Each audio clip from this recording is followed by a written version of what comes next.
million orcs in here is a big thing.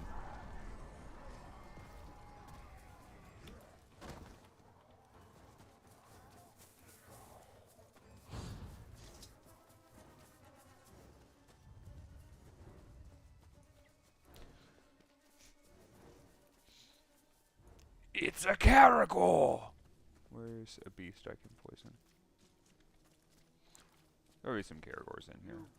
Rises, and the world of men soon will fall. There, the dark!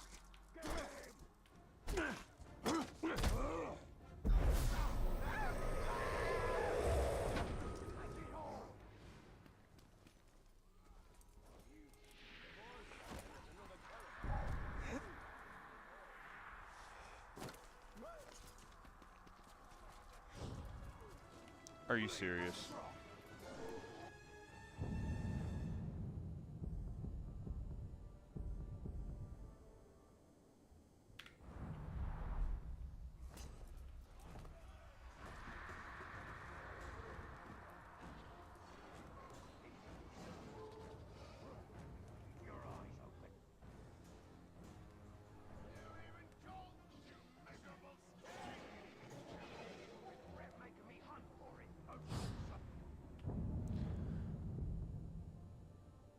It's literally so annoying that I have to go up and around like this to get in there. Get in there!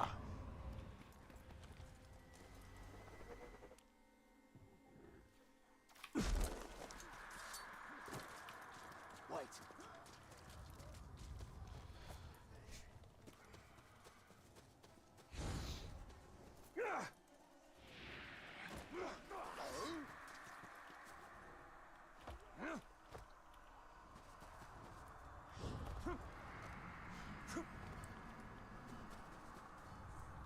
Yeah, it is pretty hard to catch me.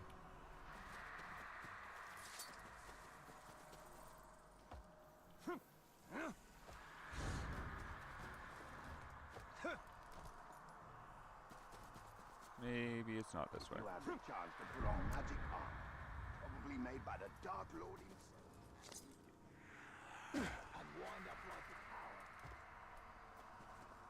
tower.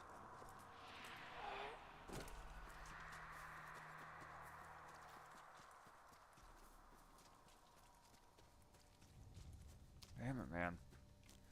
I don't like Saragos because of all the frickin' caves, so you never know where the entrance to places actually is. Lord ordered his men to give up all their loot. Sent the lot to Lugbors. Those Gondorians are targeting any orcs who've got hands on their precious items. Keep the top up!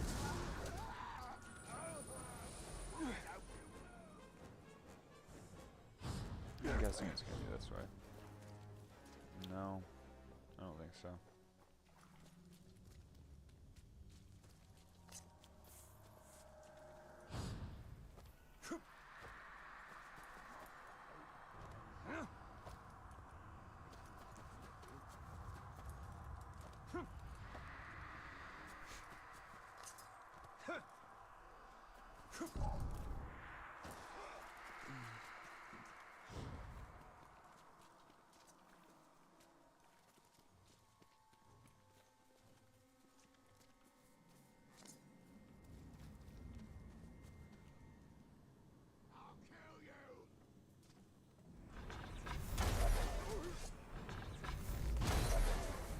Fuck off. Alright. Oh, is this a way in?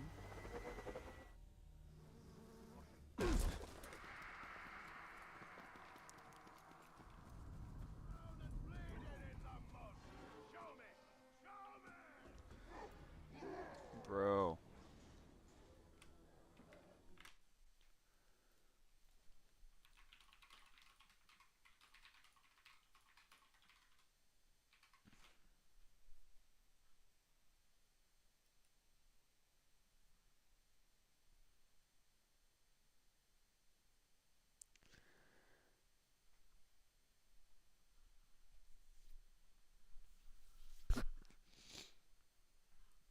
That's so annoying.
Thank you for the gem, sir. Or the money. The very, very small amount of money.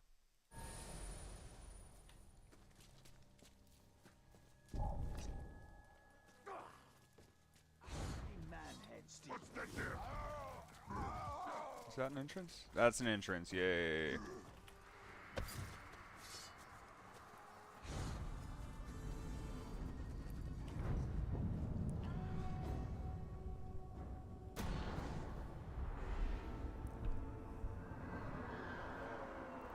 Woo! I do like it when they act big. So I kill you now, do I? Caragor! I love that he smoke bombed and stunned himself and me. And Ronk. Your end is here! Let's see what you got, Caragor!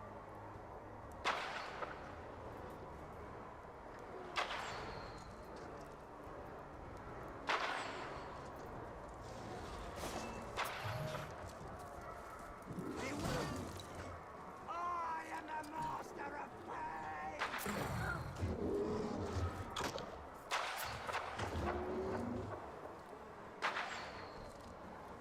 Okay, thank God.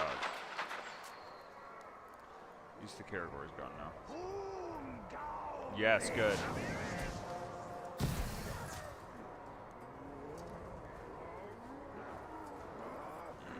Please come in melee range of my melee range guy.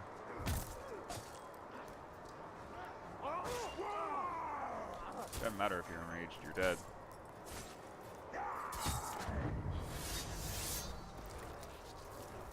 Good work, Ronk the Pike. Gained 7 levels? Goddamn. Alright.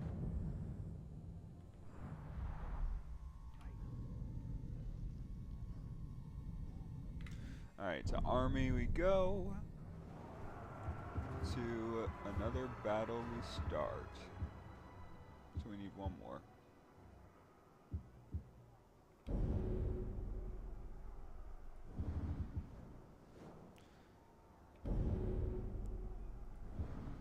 No, he's a fun bodyguard. Ah, Janek.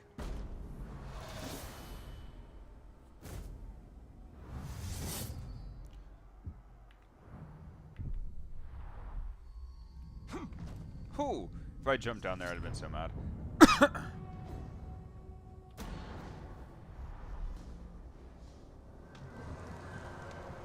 Hell yeah, standard warrior. He's fiery, but so is fucking everybody in this area. More fighters! I kill all! Call you up.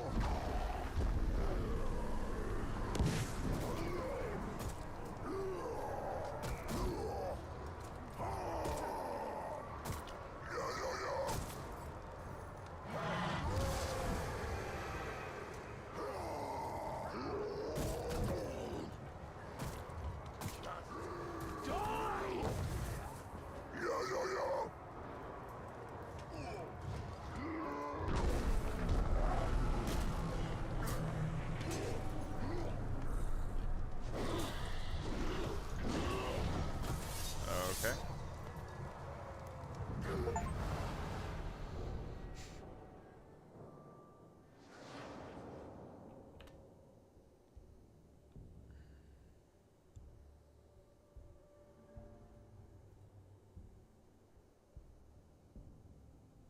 Okay.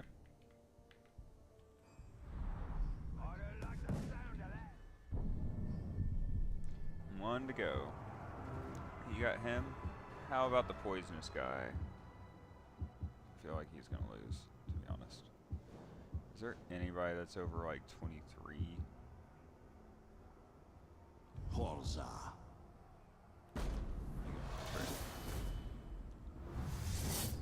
Good luck, Horza. I want to see you win, but we'll see. Bro. Bro. Thank you.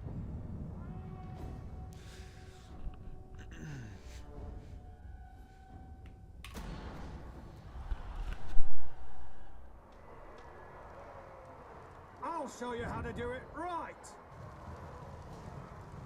I don't think you can give me a real challenge yet. Kill! Kill! Kill! I think he can. He's like, Jump on this! of course he's fireproof. That's so bad for us.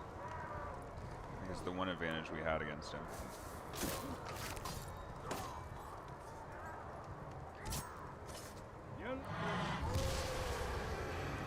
Badass.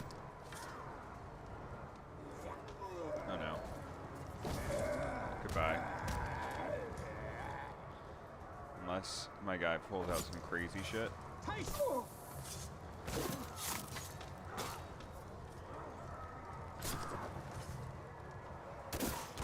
Oh my god. No! He's enraged. Get him, get him, get him. You only have one more chance. Damn it, yeah. Bye, Horza.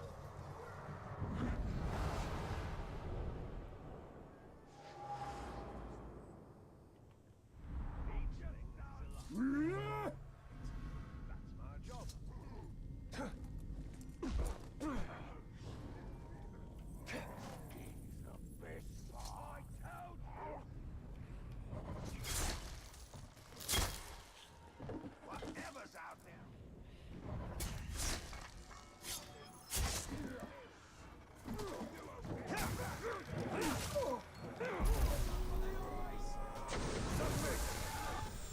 Well, now you can go try to be his follower.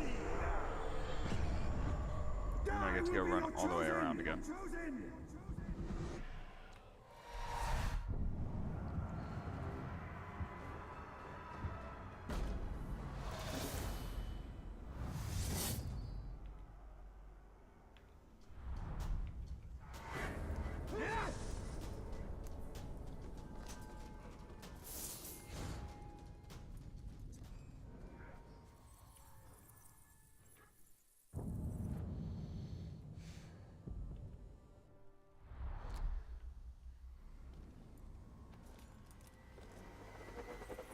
Come on, come on, come on. Ah.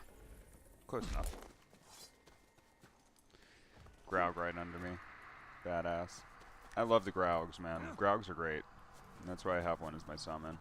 I prefer a Graug over a freaking Drake, honestly. No,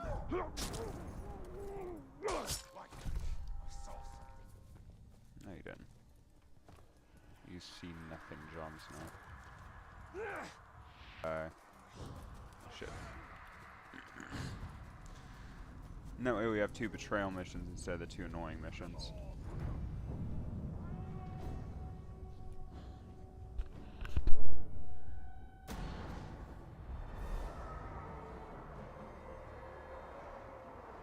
I come for you! Be ready! Let the ripping of flesh begin again!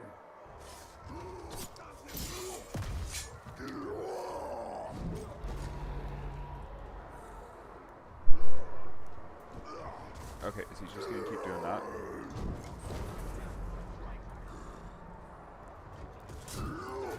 Jesus Christ.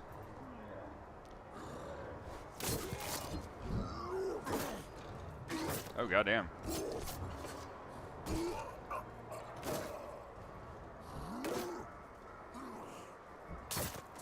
Damn.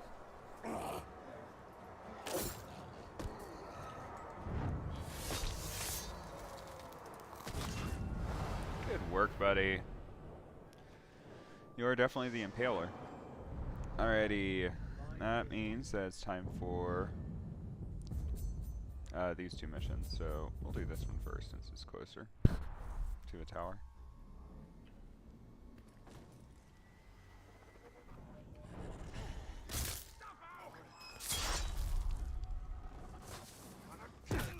Don't really care.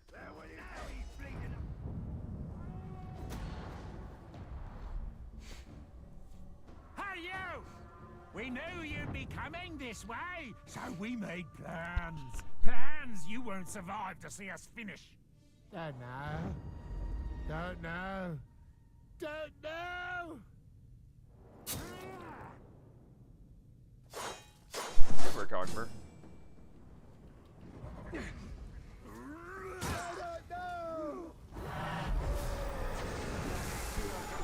Welcome welcome to the army, buddy.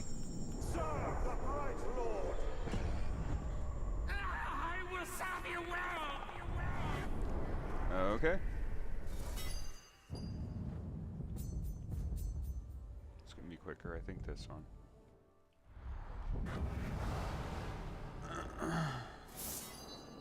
Nice. Well, kinda. Still gotta kill that freaking enemy while poisoned. Okay, so it's all the way up there, so yeah, that's the way.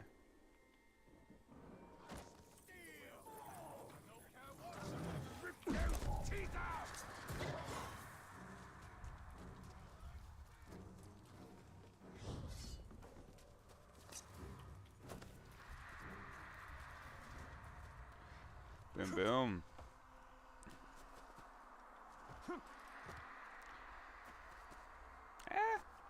And then we're eventually going to go into a hyper perfecting each fortress and assaulting fortresses in ranked mode. Late game. It's going to be a lot of fun, I think, at least. We'll see. Look here, boys. It's the Grave Walker. I think this day is about to get a lot more interesting. Die, boss. Good work, Ronk. Oh god. I gotta get down there quickly. Scream for me. Damn it. Oh, he's fireproof and engaged. And ranged, whatever. Damn. Oh, good work, fellas, but you're now level 33, which means I have to be worried of you.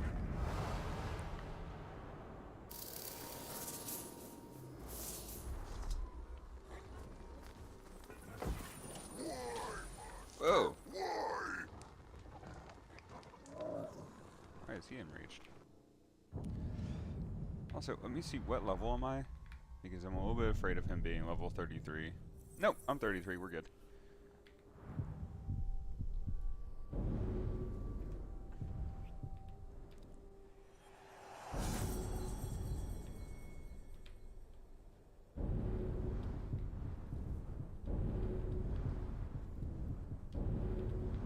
Jesus, I can't get any good gear. Whatever. We've actually got a good bit of gold. Holy shit, that's the first time in a while. The bright lord. Yeah, we're happy right this second with our build, so we're gonna leave it for now. We can always update it later when we have a lot more skill points to a completely different build. We can change up how we're playing everything. Be a lot of fun. Right, so time to assault the fortress. Bright lord for ya.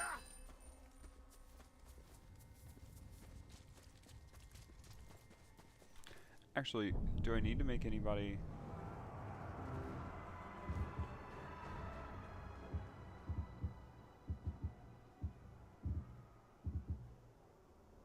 Ronk. Yeah, we're gonna do that real quick so that we have at least one more. Flock. Yes. Flock.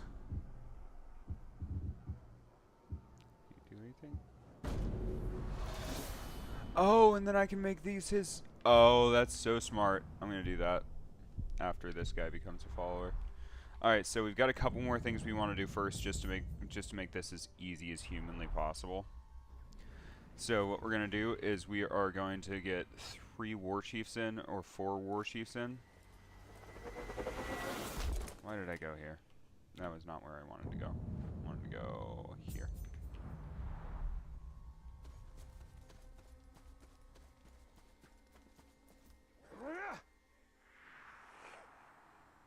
Damn. Sag.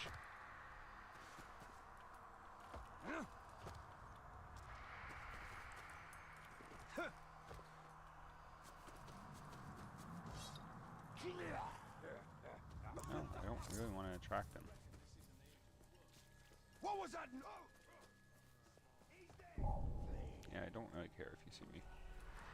And then from here, I can just stand right here while I'm giving orders. And oh shit! And then I can go ahead and run like 3-4 pit fights for this. So first thing is we're gonna get him to be a bodyguard, him to be a bodyguard, then we're gonna get him to be a war chief, him to be a war chief, him to be a war chief, him to be a war chief, sort of a thing.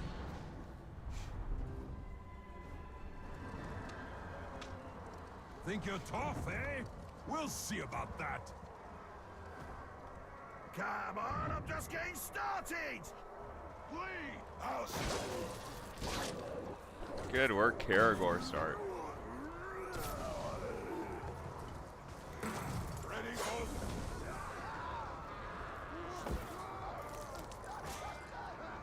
Alright, come on, Ronk, you got this. You feel that? Solid Jerry!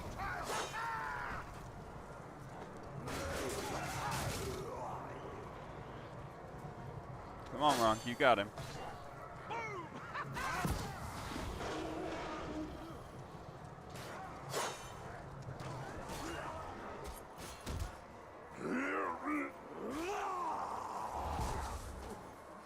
Did that hurt him very much? Yeah, but. This is for you! Alright, go hit him.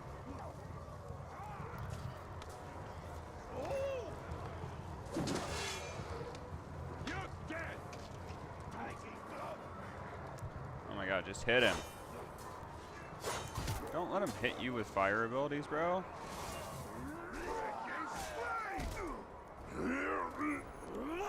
So he's down to a quarter almost-ish, a third. Yeah, he's still closer to half. Goodbye, good work. Yes, sir.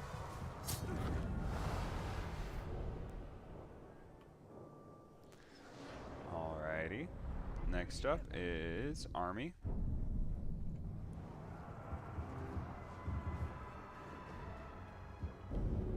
Flock.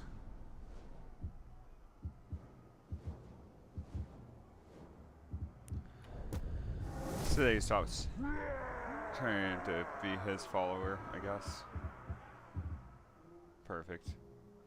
Two horn. You know, Two Horn can stay my bodyguard. Two Horn's badass. Alright, so now then he's infiltrated. Let's get... Janek. I don't want to do him because he's already 33. Screw it. You will be Janek. my bodyguard.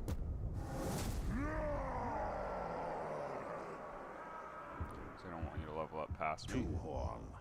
Infiltrate. I really hope you don't die, but if you do, you're epic, so it doesn't matter. I get something for it. Okay, do I have to leave and come back? Yes, okay.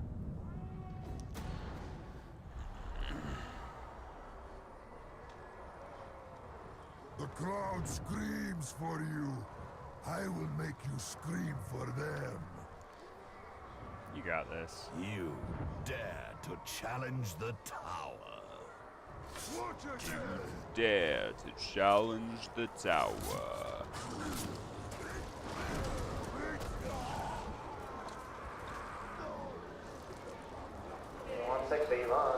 Yo, Jasper56736, thank you for the follow over there on Twitch. Appreciate you, boss.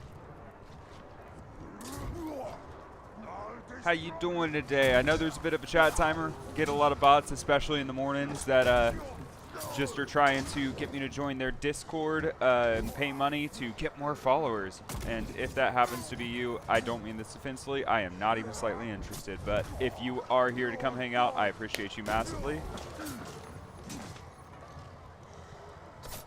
Shit, stop hitting your own freaking guy. Yeah, my guy is not living through this. Yeah, fair enough. The tower is dead. Hey, at least I get his epic gear.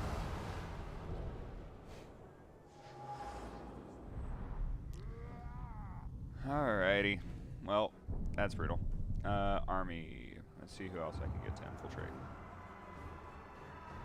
Oh, we'll go take him over real quick.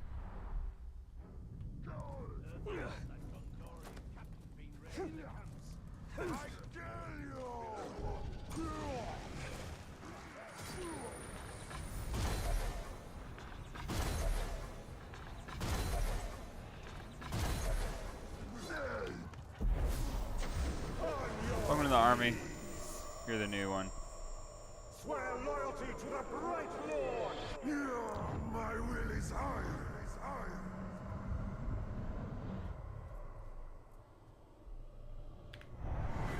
Alright, then you can just die then. You're annoying.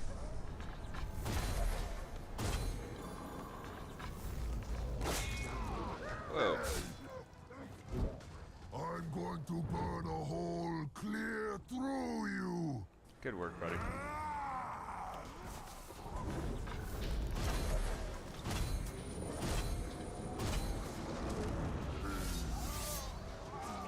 Goodbye. Annoying POS.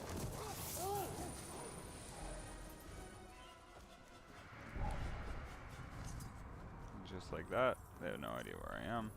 Time to go back up top. Since that guy had a fucking iron will. He had to die. Sag. Okay. I want at least one more. Oh, you're pretty high. Douche. You can go. Infiltrate. Oh, you're definitely not winning anything, but you are poison at least, so. And if he dies, we'll just keep going on. Unless it's an epic or a legendary, because then of course we're gonna go kill him.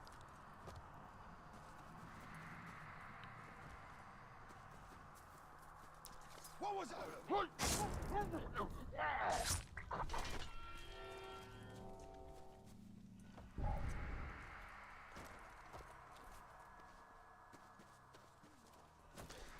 And we just need a shit ton of gold. I don't know the best way to... What is the best way to farm Gondorian money?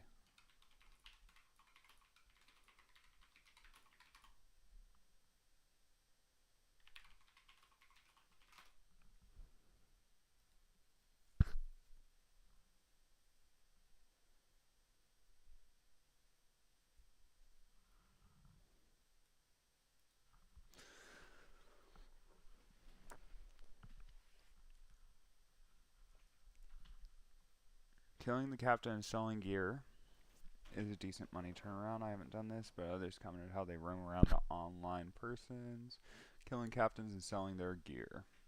Okay, so it's literally just captains and gear.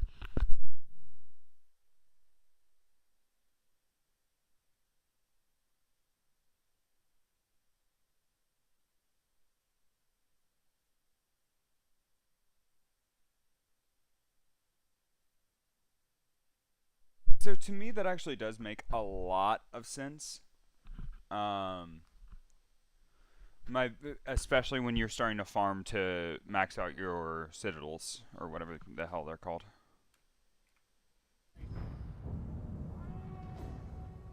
Come on, douche, you got this.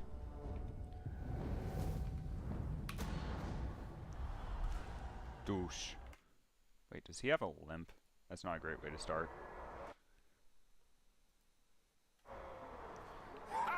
I'm not impressed.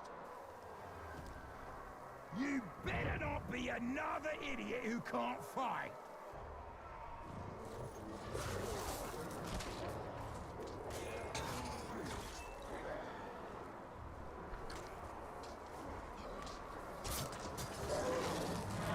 Nice, Andy's poisoned.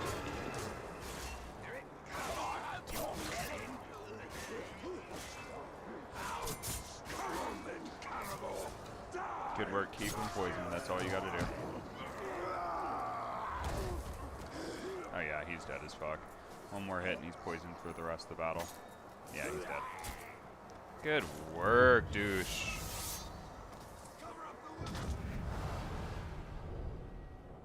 Nice work, buddy. And he gained 5 levels, terrifying. Alright, so with that being completed, it is indeed time, I do believe, unless, wait, did we want to infiltrate any of the other shit? I don't feel like it's necessary. I think that we just win up front. So, yeah, both these two guys in there. Now let's create our assault force. Alright, get rid of you.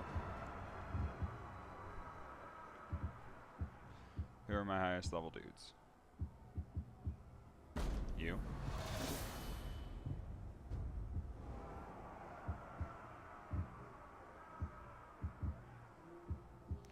These guys are all so low level, man.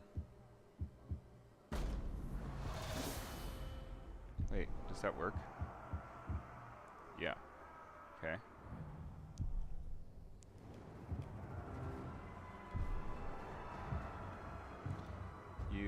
Let's see if there's anything better. 19, 21, 23, 22, 21. Yeah, so let's go with push crimp. I like to push crimp. And you can be Worm the Machine Tracker. I kind of like the idea of the Mystic Assassin. Screw it. Alright, let's level up all this shit.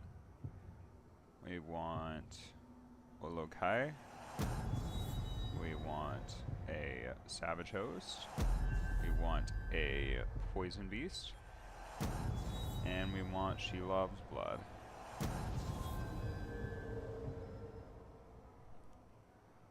Alright. Let's begin the assault. Here.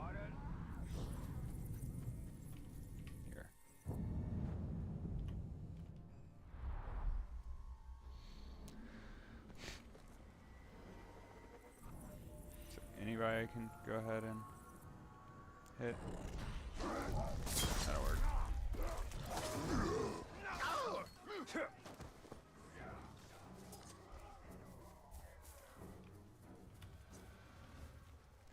And then we take over the fortresses, and then Saragost is ours. Let's get it done.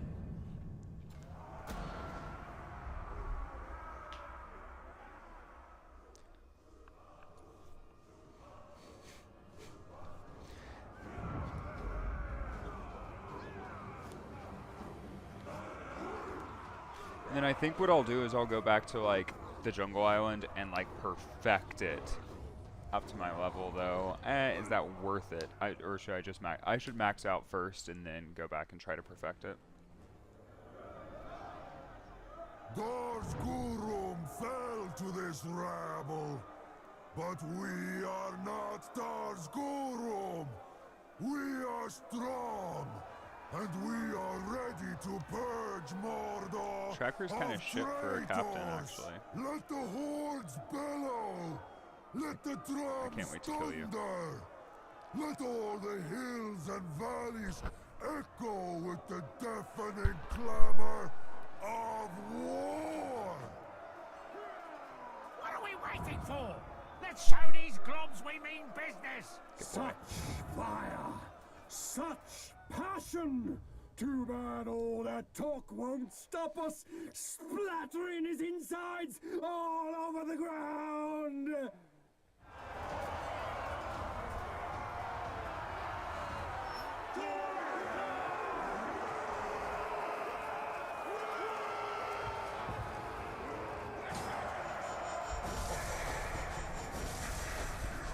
Let's go, boys.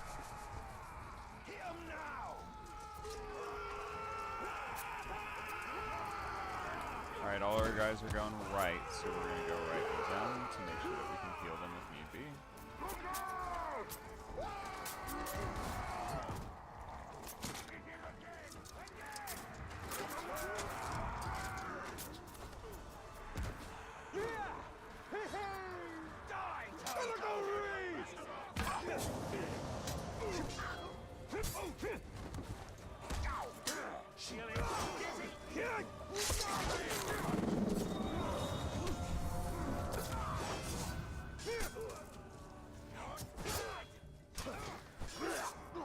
Oh shit, we already got it. I do. Push forward to the square. The Overlord should be called Gigachin. Literally, bro. You telling the truth. Alright, let's see.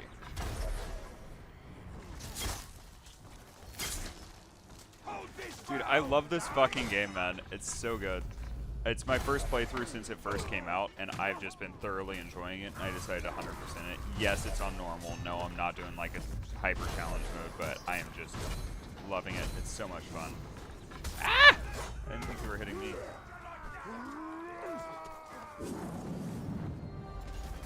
Keep going to the training grounds. Dude, I love fucking Ologs too. I think my favorite, though, out of all of them, weirdly enough, is the Defenders, because they're just so fucking annoying for anybody who faces them with the triple strike. I feel like as long as they have triple strike, they are so fucking OP, they just one-shot you.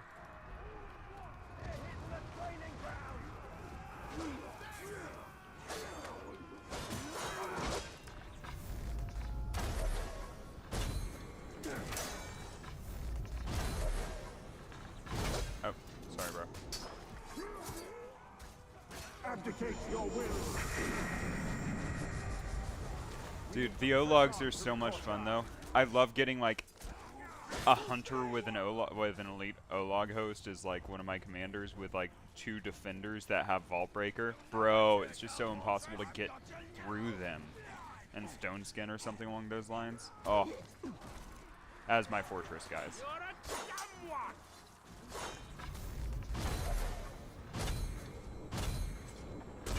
Whoa. Ooh. Fair enough. We're gonna go up on you.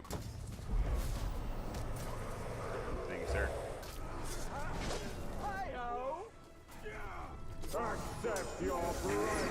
Yes, it's time to. Oh no! All right, let's go get this red thing real quick. Where is it? Here. The red gem that's sitting. Is it up on top? Of course it is. Yeah.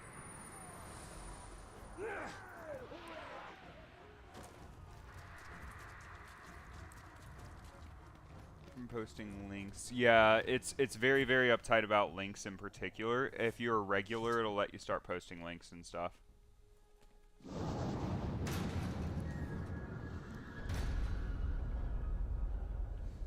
I don't know why it deletes messages. That part I don't understand, but yeah, I do keep it pretty tight on the links in particular, just because I've gotten enough not so great links to not follow up on it. The man who would conquer all But if you want, you can always whisper it to me, and I can look at it from there. Will be fought before the walls of Barad-dûr. What is this fortress to you? Kalmar. Beast fodder, Xyz, fire stealth, arrow proof of course, enraged by ghouls. Wish I had some ghouls with me. I can't. I'm not quite high enough level. I'm level 33 right now, but I really, really want to go ahead and kill him for that legendary. I'm super low on legendary still, and I'm trying to get ahead on it. I would prefer if he was dark, of course, but I'm going the poison build right now. It's a lot of fun. You have mighty hunters, and you are thick-skinned with a flame weapon, a gang of hunters, and an iron will. So, on top of the fact that I'd have to shame him in order to recruit him, and I'd prefer not to shame him. I want to kill him. A stepping stone.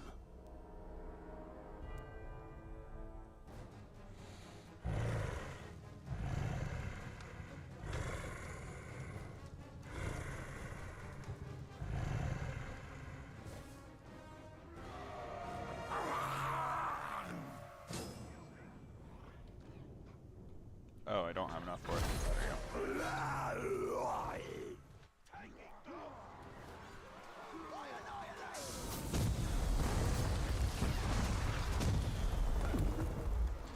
I mean, I do too, to an extent, because it's so much fun. Dude, Growl Call is my favorite, I think, for sure. Fuck the elite hunters, for one. Whoop!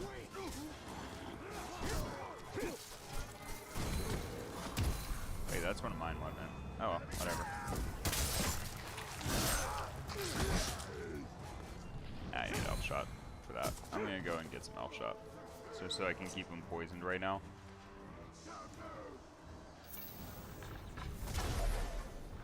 Oh, that's right. But it still does poison him, so.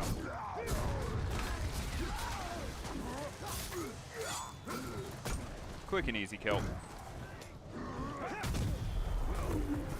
Goodbye, buddy. Goodbye.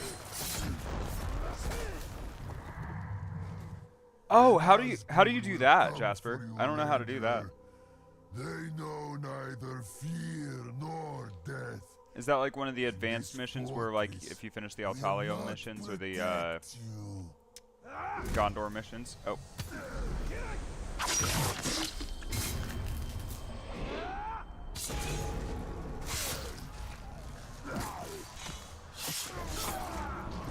Shadow Wars. Got it. Yeah, I haven't done the DLCs at all yet. Wait, is Shadow Wars a DLC? I might just be bullshitting right now. Let's see. EWC starts in an hour and a half. I'm so excited for EWC. The end is within our grasp. We have shown the Dark Lord our strength. We have taught him the folly of challenging us. Now he knows that the Bright Lord and Yeah, I his thought it was army going to be an in-game will loop. not be stopped. That's so fun, though. I really, really like that idea. The elemental grogs are so freaking fun. I actually hate the Drake. I play on PC. I am a mouse and keyboard user, so it's pretty brutal to kill someone. I ain't saying no more spoilers. Heard? I mean, I just can't remember. It was so many years ago that I did the base game that I don't remember it very well. Nice. Ooh, and we got a dagger. The guy I was gonna promote was right here, so I guess it's Ronk. Terrified by stealth, ranged axe fire and stealth. Good against Karagor Riders, mines has Karagor Riders, mines bombs, destroyer, sappers, final blast, dark strikes, defender, bestial frenzy. After he kills a beast, so maybe your forts get raided if you defend the first like 3. You get the cloak. Okay. It's really, like, if somebody knows what they're doing, it's really hard to defend a fort, I feel like, unless they just try to dive into, like, a level 64. But, like, if late game forts might be different.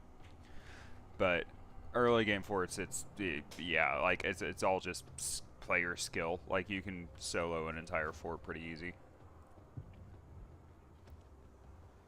As long as you have a good assault team. Frostproof is fucking amazing. Immune to curse, immune to execution. That's pretty fucking badass. So all you have to worry about with him is fire and stealth. Yeah. I like him. Ronk's good enough.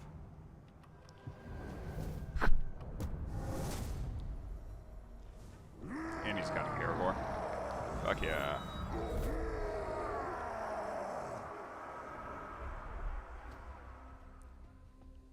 Oh, the Nazgul. That's right, I remember that.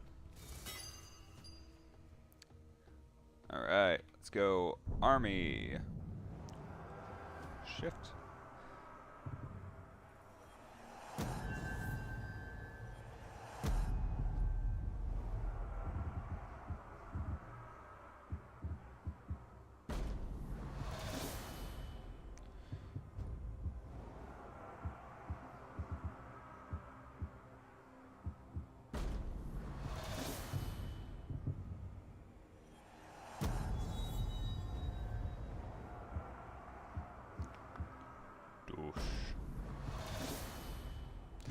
Alright, there we go. Let's try to redo him.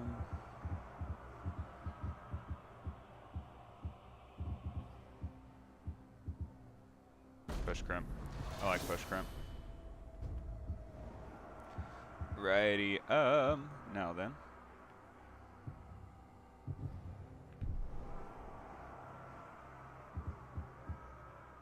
Zuka.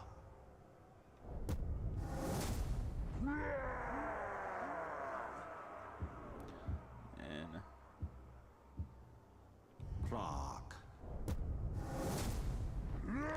there you go, proc.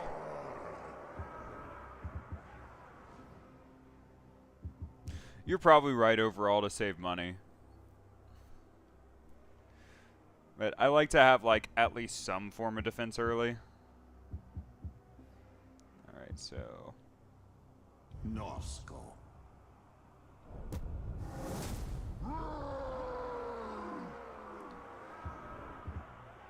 Flock. Yeah, both the Blood Brothers can go over here and defend the same guy.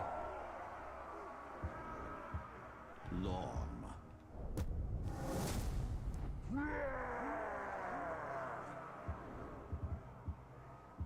Nazu.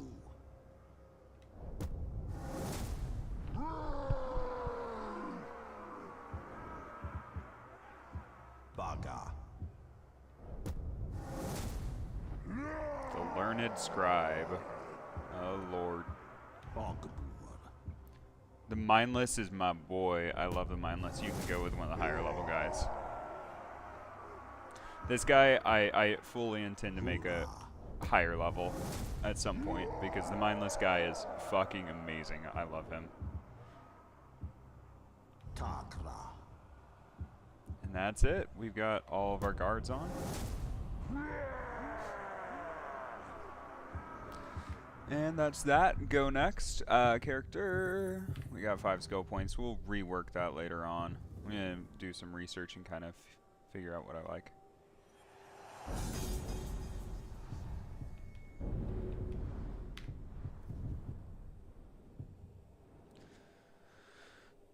Stealth attacks light enemies on fire. That's the fire build. Heard. Alright. Enraged enemies. Yeah, that's more the enraged one.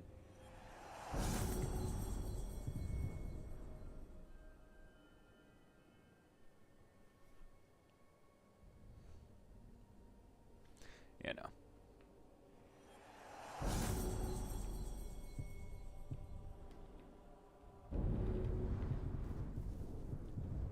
Alright, there we go.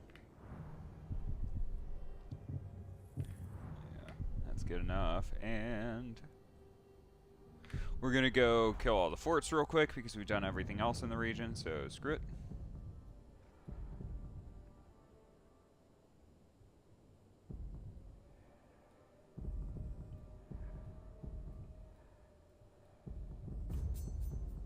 Let's go disable this fort.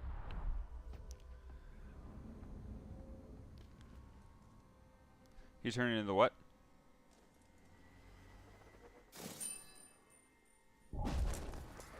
Ah, that's fun. Yeah, no, the first guy I recruited also betrayed me because I let him level up too much. And, I ended up being able to, I just lowered his level and re-recruited him. And he's now like, he's not the war chief, but he's one of the, he's not the commander, but he's one of the war chiefs at my first area now. I liked that one. Rapidly killing enemies from stealth. See how quickly and quietly you can find yourself all Sag. alone.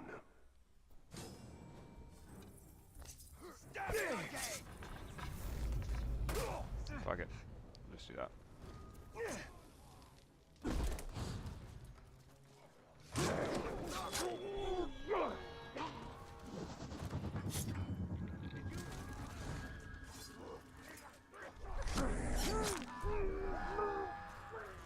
And just go up top.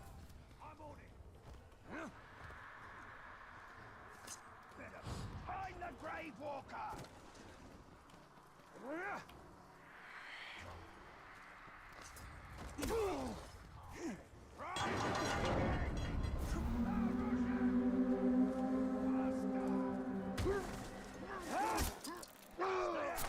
Shit. Fair enough. Ah, screw it.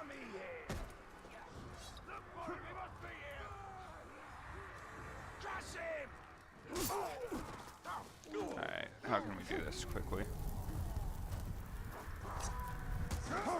One.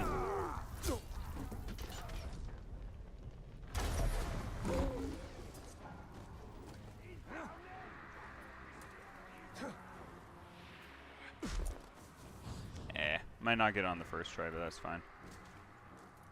Ah, there was a guy, Sag.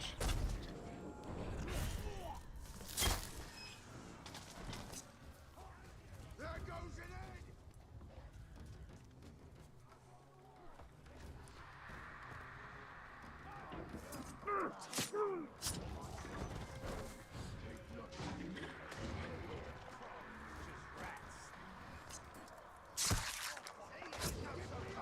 The wind. Not this time. See anything? Okay.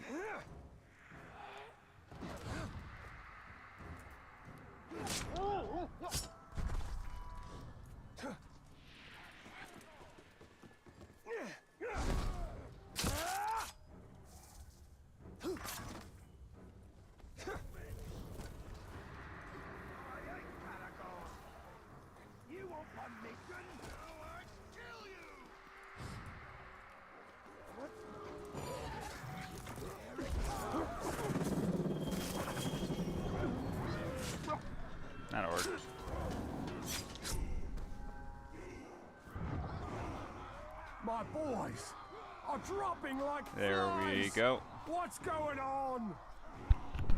Grook. Your beast fodder riding Karagor. Brilliant.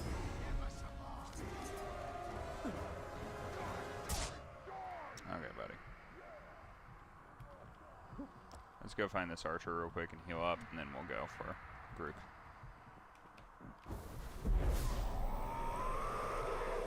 Oh, there's a gem over there.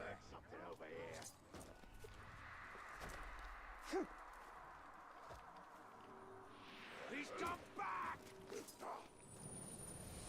Alright, there we go.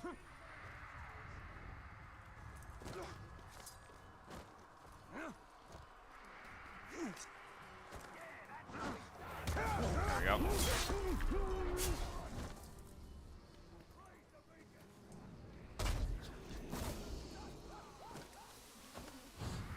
Why is he so far away? Jesus.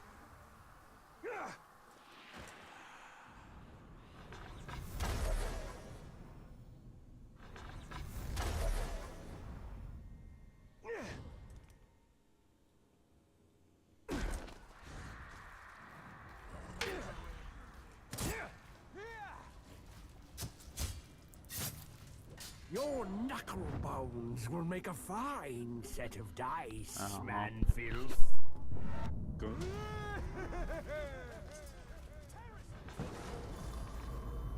He's gonna burn you alive! Not a chance!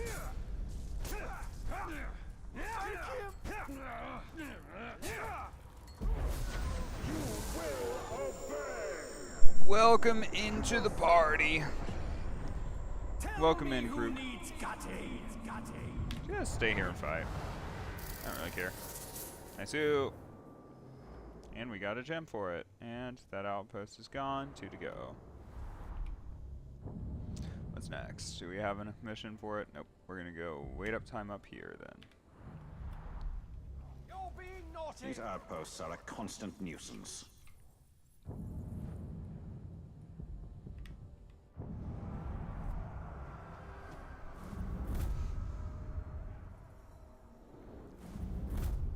There we go. All the more reason to clear them out.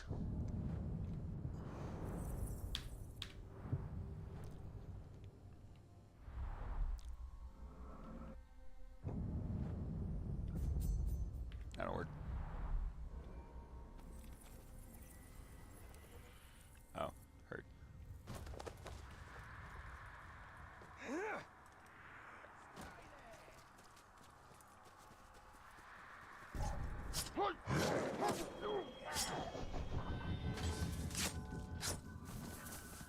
Just that easy. Boom.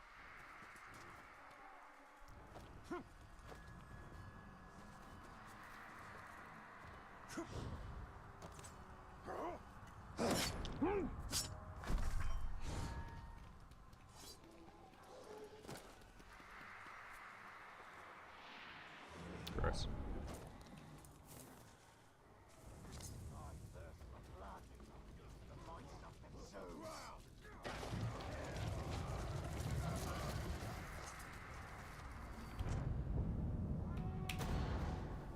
Oh, it's a Your new guy. defenders are no more protection than a fog. Two brutal eyes. Hurt.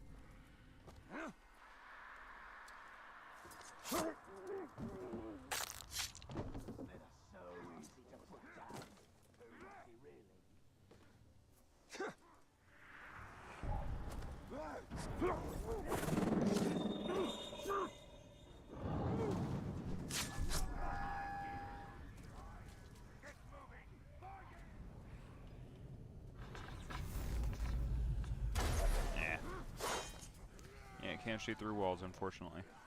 You drew blood on the tar! It's the dark! Cover my retreat! Whoever's out there, taste my blade.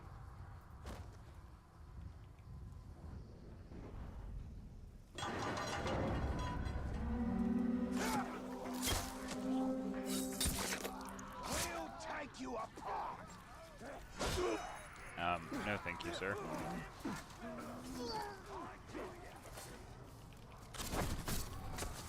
Eh, fuck it. Too many annoying range guys. We'll go hide for a minute.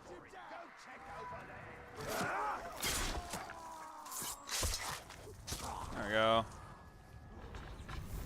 Bye. Where are the rest of them? Don't care about you, bro.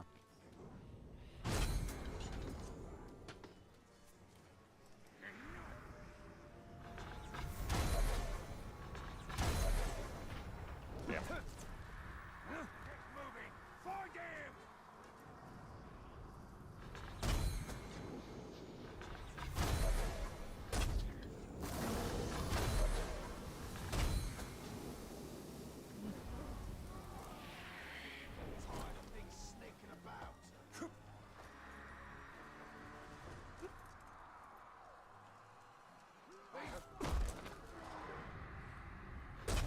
Wow.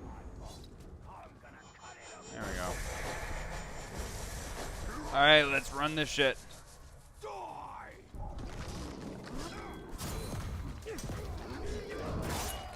Okay, fuck it. I'll just let my guy go rampage. Dude, he's level 18. The harder they fall, and the angrier it makes He's, me. I mean, he's a fire slayer, I guess.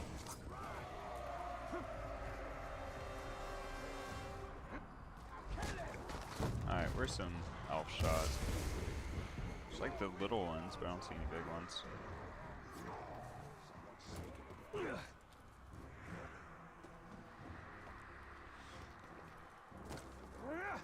Boom. Oh, there's one. It's right over here. Somewhere. Probably in the base. Yep. Oh, right there. Oh, okay. See nothing.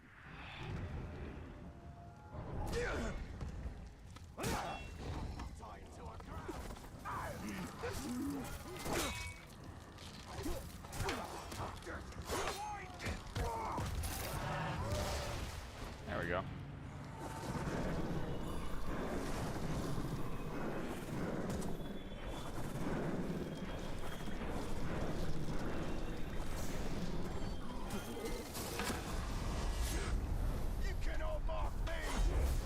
Bro, I don't care about you. I care about him. Boom. There we go. I shall serve as your chosen. Good for you. You can stand by. I do not like this.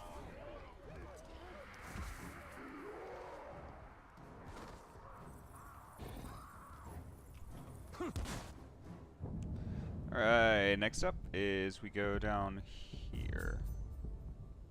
It's gonna be the quickest way. I can jump this way or this way. Let's try this way.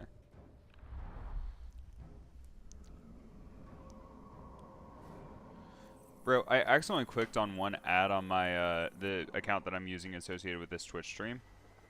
And I accidentally clicked one fucking time on like one political thing, and now my entire X feed is like hyper Donald Trump. I'm like, Jesus fucking Christ, what did I do to myself? Is there a way up from here? No, okay. So yeah, time to go this way.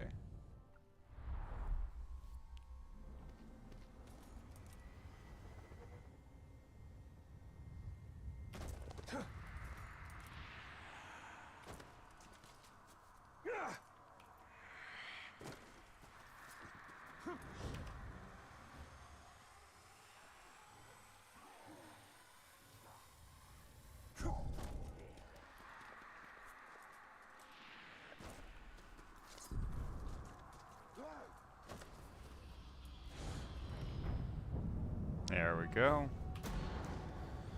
These archers will not Archers, guard you for easy. I long. love doing the archer ones.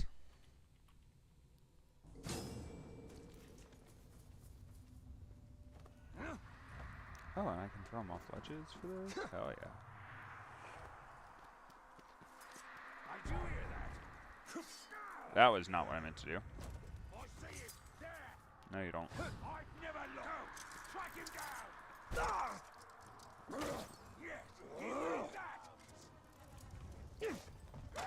Gonna die? My kid! Stop.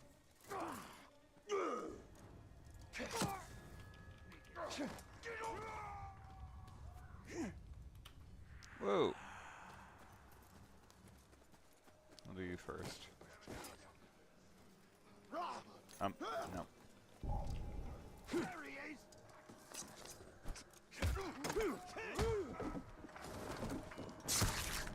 There you go.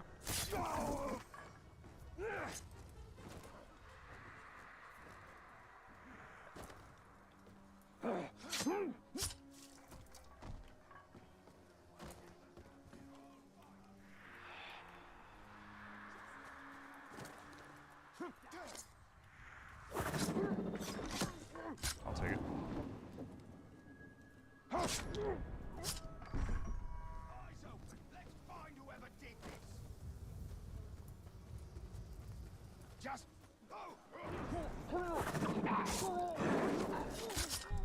Idiot.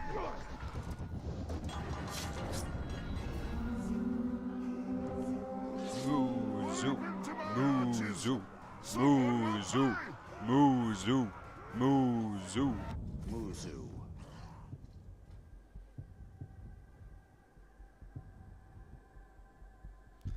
No chance is good to realize. Agile, assassin, throwing knives, frontline, warmonger quash. And he's poison proof, god damn it.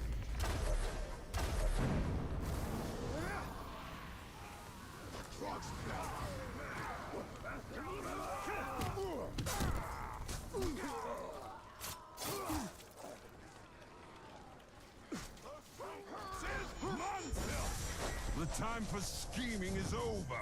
Now it's all about the execution. Muzu.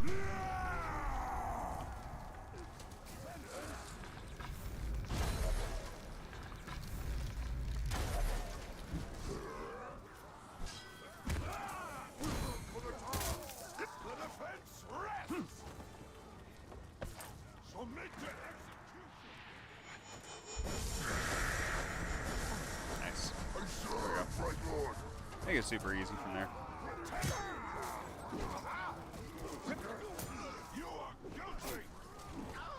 Okay, fucking stop, bro.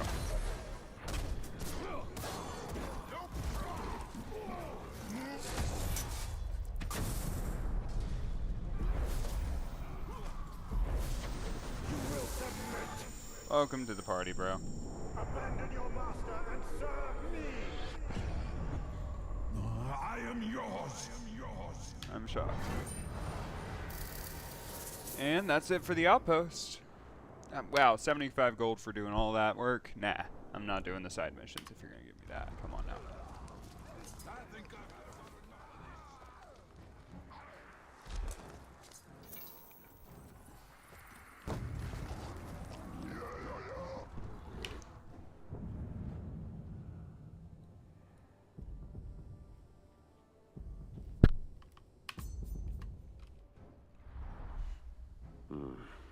Good to be safe behind these walls. We are still in Mordor. We are never safe. Yeah, we are. Behind these walls, we are. Everybody here loves us, right?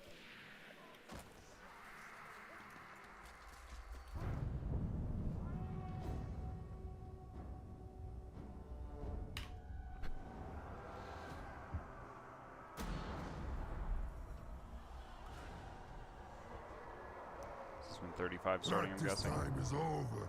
Time for a real fight. There we go. That's perfect. Show me what you got. I bring you day.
Don't want to do the captain ones yet. That's for later in the game once I got a little bit more done.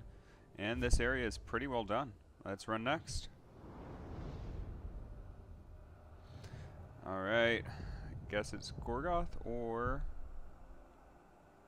we hop right on into Minas Morgul. Minas Morgul? Or yeah, it's time to go to Gorgoth. Oh, let's go get the we're gonna go get the eyes real quick. The Helders. Wait, no, there's no Helders in this region. That's right. Double check myself, but pretty sure there's no Helders here.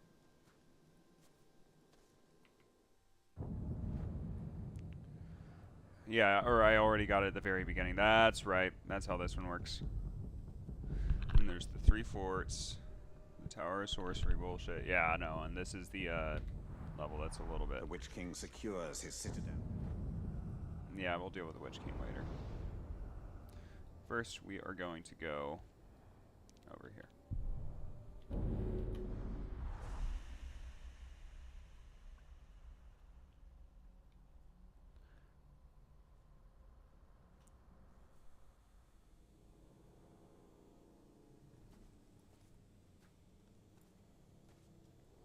Look at that beautiful ass volcano.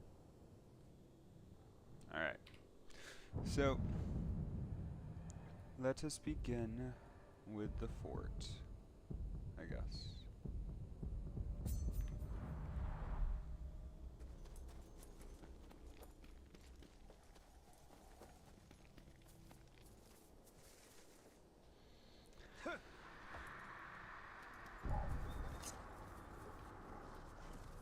Caragor, don't you dare.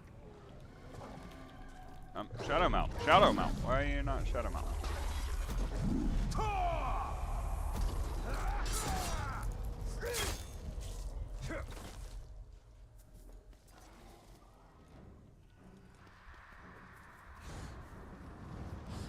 It's a Caragor!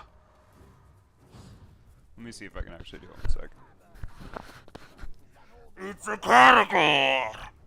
These orcs like to tinker. Their machines Gotta go a little won't bit save higher. them. Oh, I can't go up this one because there you go.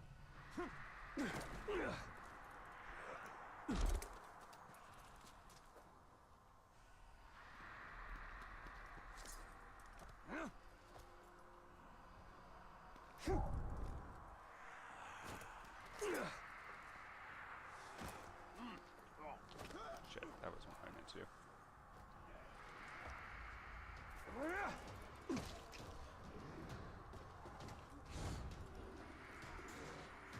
I don't care. Next up, let's go there.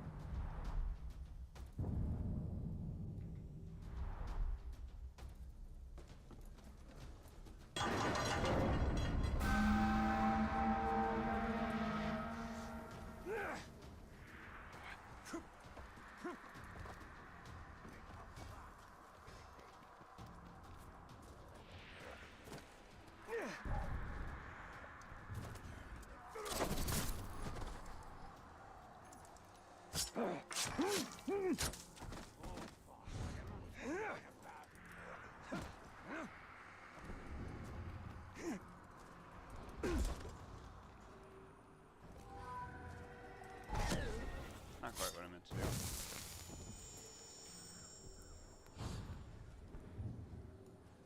Bro.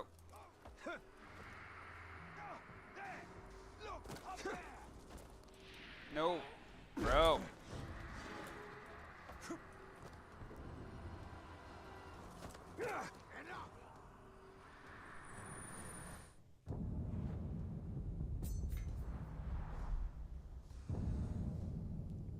Fuck. It's something. What did this device do? Probably nothing. The Numenorians experimented too much and perfected too little. Can you just go on his head, bro? Thank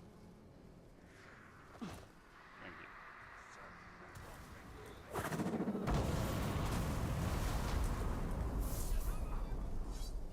This will slow down their machinations. They rely too much on contraptions.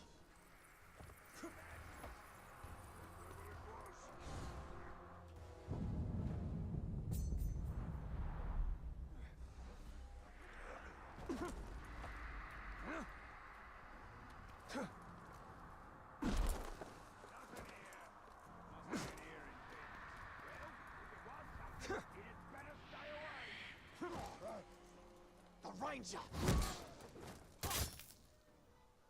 How's that not right?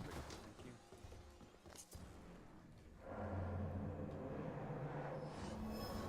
Do wed.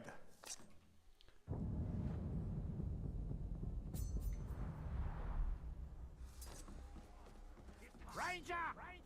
The scenery changes, but you're as easy to ambush as ever. Okay, come here, buddy. Can you let me? What the fuck? There we go.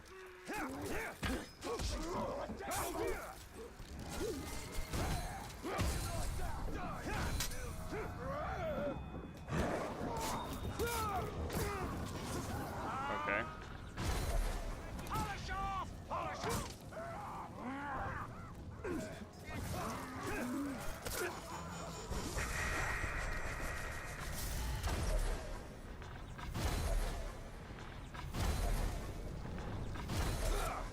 This isn't going to plan! Keep it busy! I've got places to be!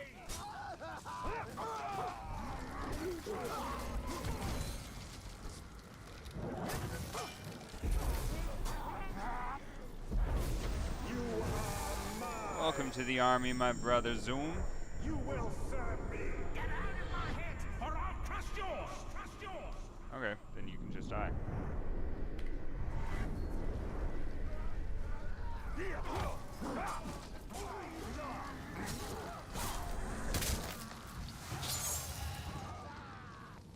Go ahead, swing away! Many before you Death have defying tried, hurt. yet I live!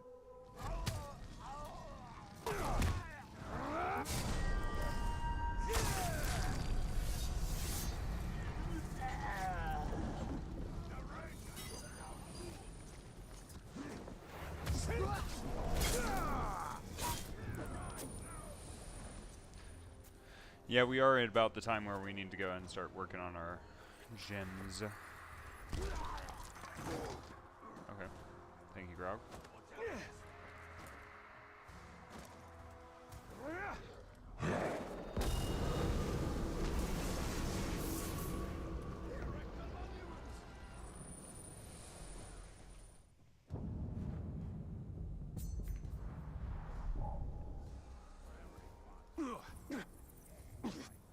Jesus. Let me just go straight up here? No? Okay. Annoying POS. Fucking spikes on his thing.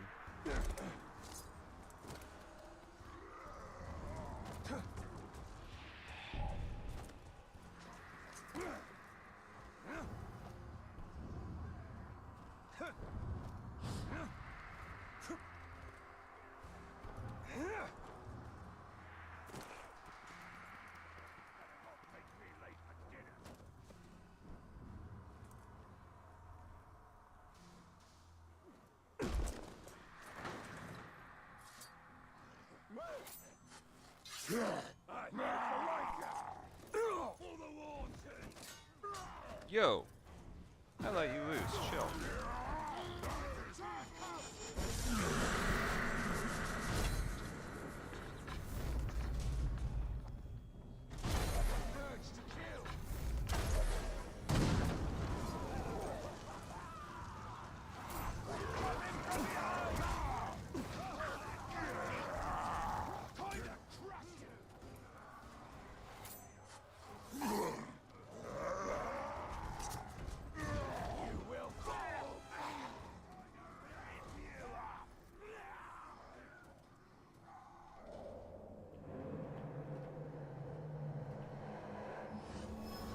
Ramas.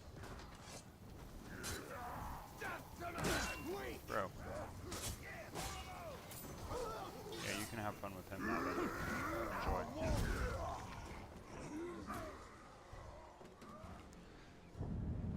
Alright, I can't remember what this does, so I'm gonna go down here real quick like a dumbass.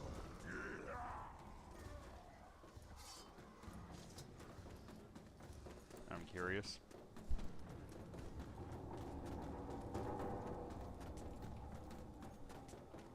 Gosh, cool. Gosh, cool. I like it! You've been looking for me, haven't you? Yep. Does your blood run hot with the need to meet me?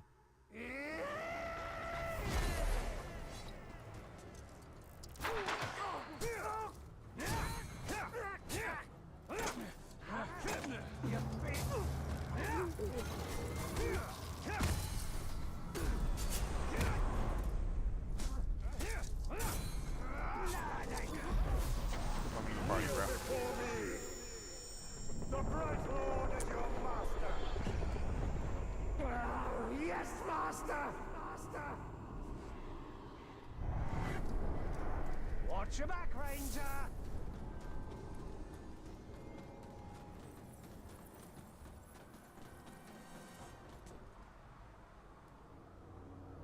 Okay, fair enough. I was just curious. Alright, so what we looking for next? Not doing all that yet. We will go ahead and do this though.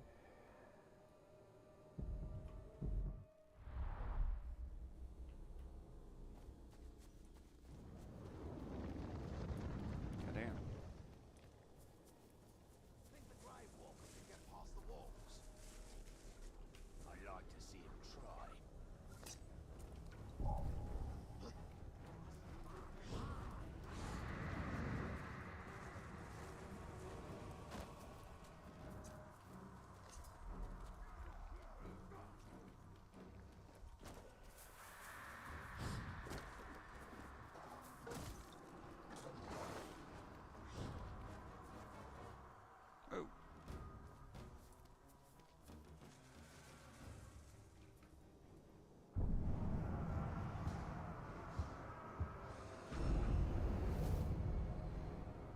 Crimp.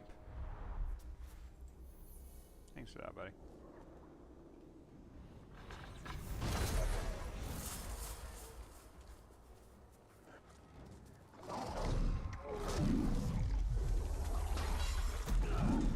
He's poisoned, right? I intentionally didn't kill him there because I wanted to make sure I got the poison. All poisoned. Got it. Got it, got it. Got it.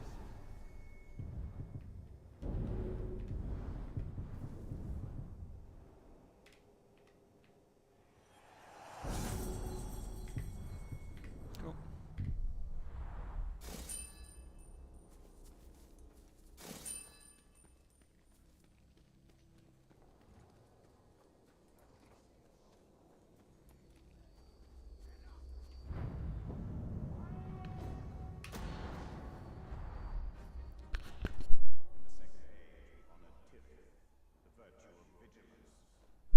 Oh god, it's another Drake one.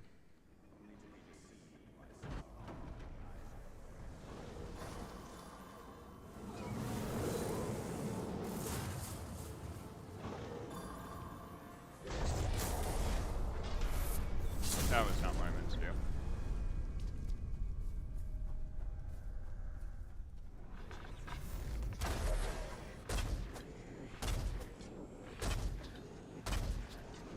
Okay.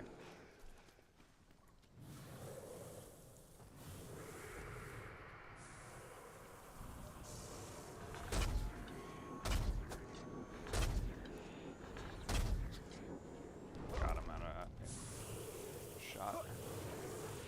Wait, why is there shot there? What? Yeah, I'm not gonna win this one, but it's fine. Release the captured drakes. I will work on that here in a minute.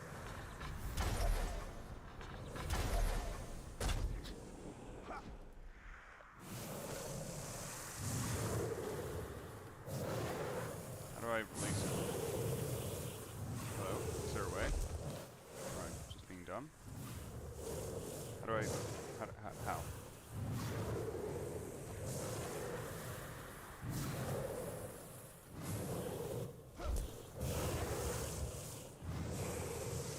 don't understand how. Alright, so instead of finishing this one, we're going to try to figure out how. Oh wait, they're just... It's really that simple. Seriously.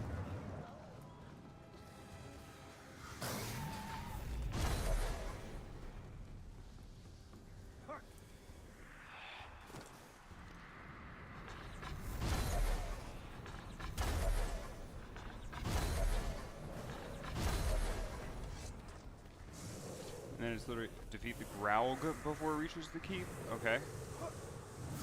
Graug is fine. Graug's easy. So, I got 45 seconds. I actually might still be able to do this, depending.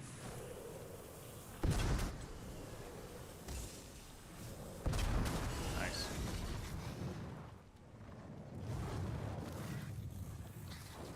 So, climb up and pray, basically. Alright, reached the keep. Okay. Fair enough. So let's see. Now that we know how this shit works, what we're gonna do is we're gonna go.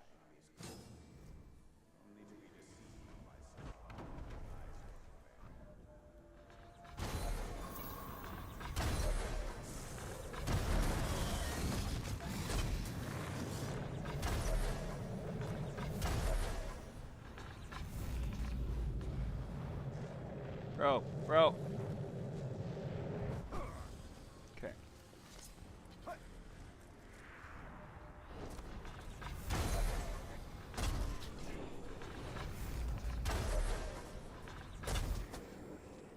Shot.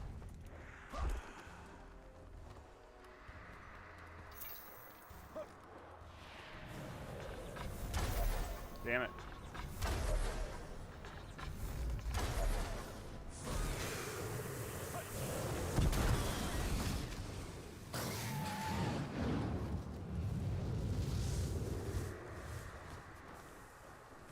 Some over there.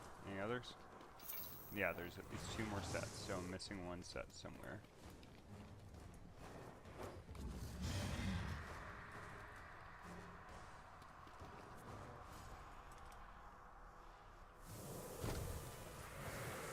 I only see these 3 though.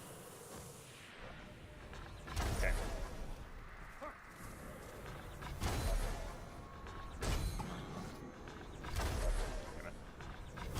Okay. I only have 3 shots to deal with these guys, so make them count, Danny.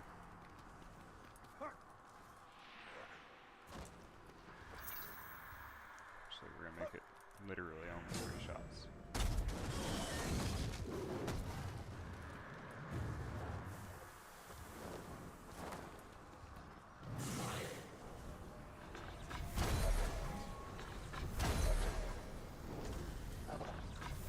Nice. Alright, so. Grab time. Jesus Christ, okay.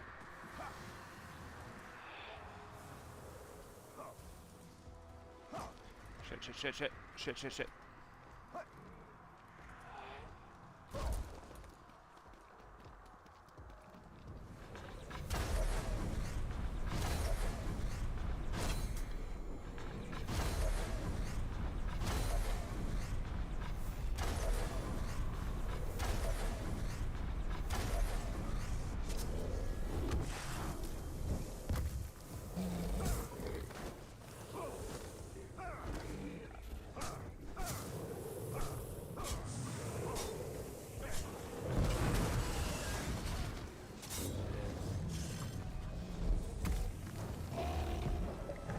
Got it.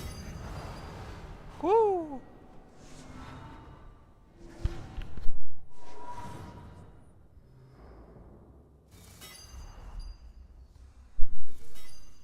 We got there. Alright, next up.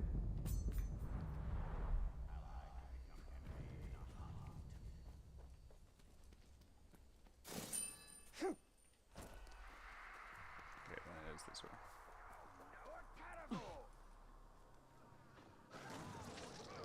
A Caragor! A Caragor!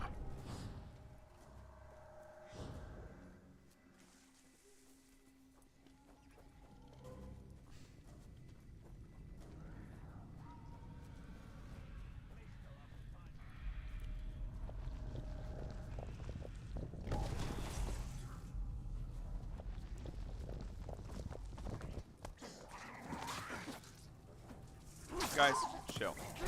Okay, so it is where exactly? Is it up or is it down? It is down. Okay, so there's got to be a way from over here to get down there.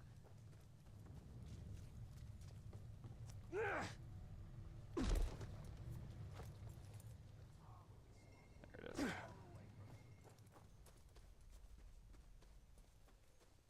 First things first, we're gonna get this guy. No, no.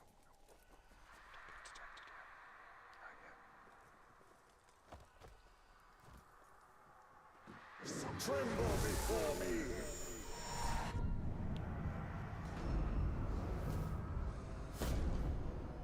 No, no, no, no, no, no. That's not our guitar. Go. Thank you, Mr. Archer.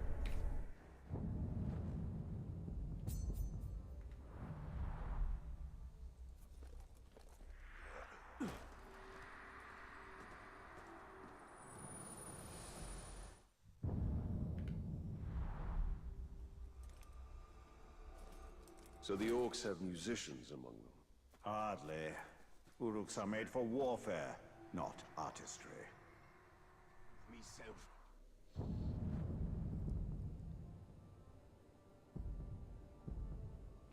We'll go get that one, then we'll come back for that one. As it at least appears to be on the way. Yeah, fair enough.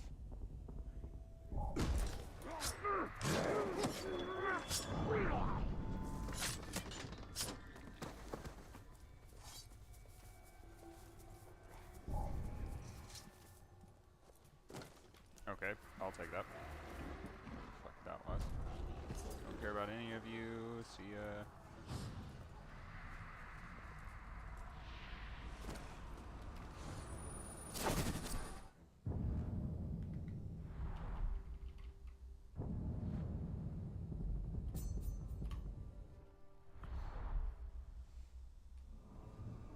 The dwarven shield? But where are the dwarves? Deep underground, coveting their treasure, no doubt.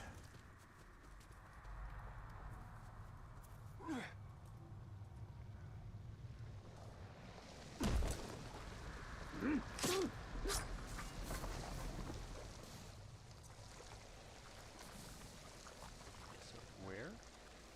Down even further? Okay. Bet. Nice. There is a beauty in power.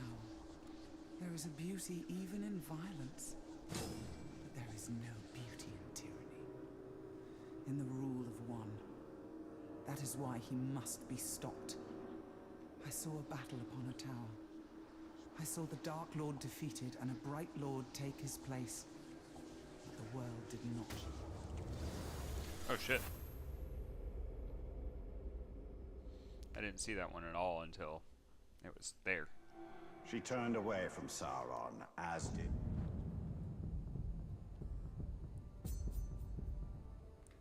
I. And yet she cannot see that. She fears you. She fears what will become of Middle-earth when we defeat him. That's fair.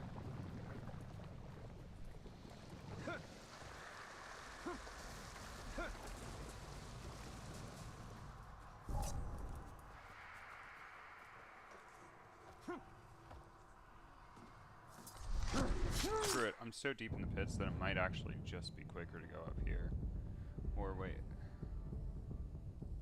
I'm really not sure what the quickest way is. Fuck it, we'll go ahead and do this mission and then go deal with the Shelob thing. Well, yeah, that's fine. The Balrog rises from its pit.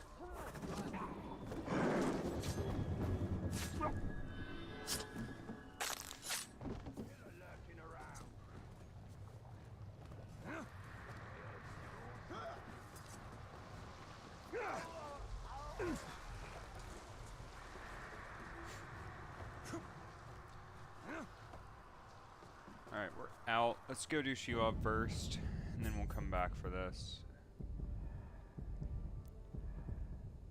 Did I already take down this fort? I guess I did. Damn, okay. Shit. I don't want to deal with these guys.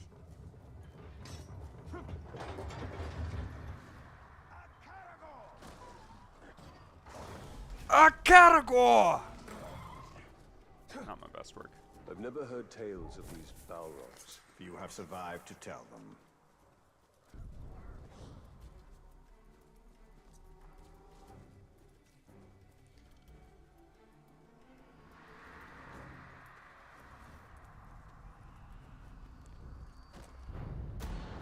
Like the elves, Sauron values wisdom above all else. But for him, it is a cold, hard thing. He believes freedom is an empty virtue. He believes that Middle-earth seeks perfection in order.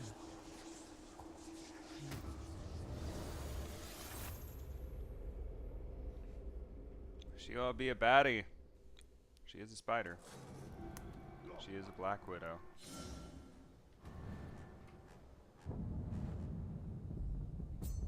No, we're gonna go straight on up over here. Which means this will be the quickest way. In this, she speaks the truth. Never thought I'd hear you say that.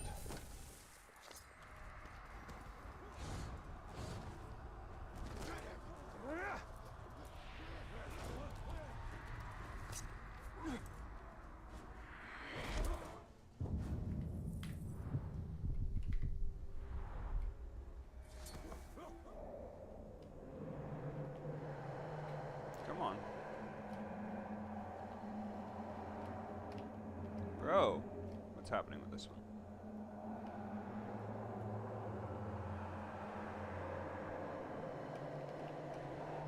There it is. Oh, Gaul. Golem. Oh, he's legendary. We're killing him. I don't even care.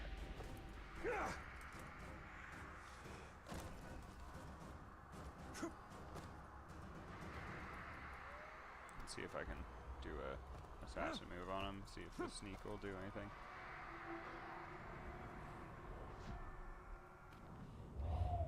Sound of that. Go look.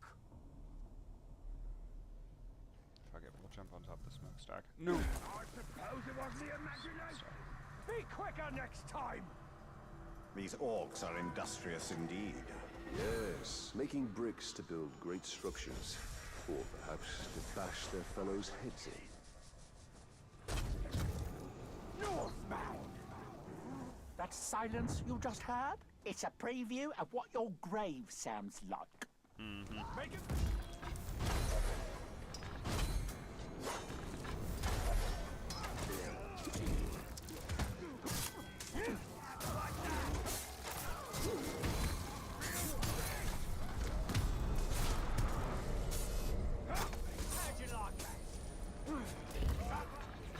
Fuck off.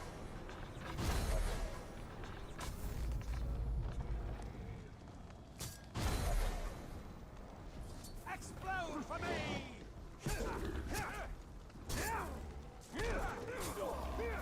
Goodbye.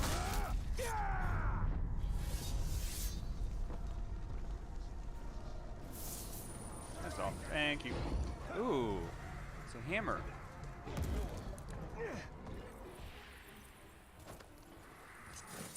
And what were we doing?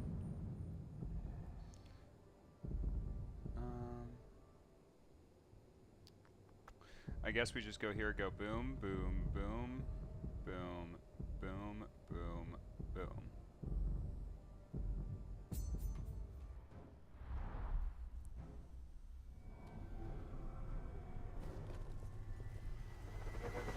Sniffing the fumes from the lava makes my head spin.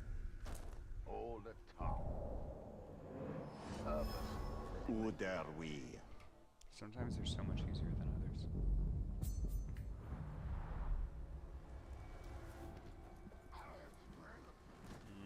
We're going up here.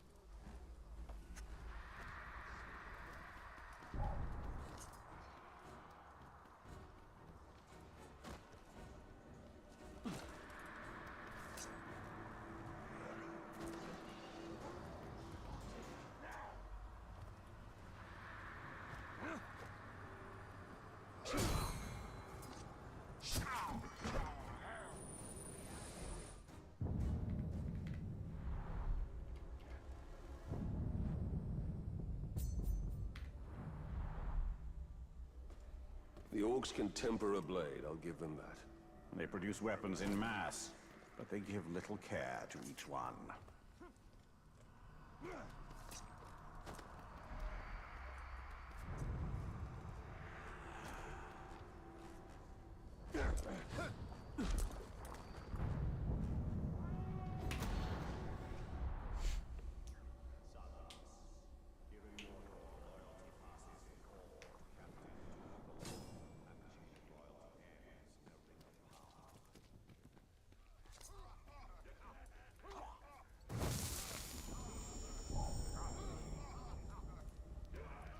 This one does seem pretty difficult, I'm not gonna lie.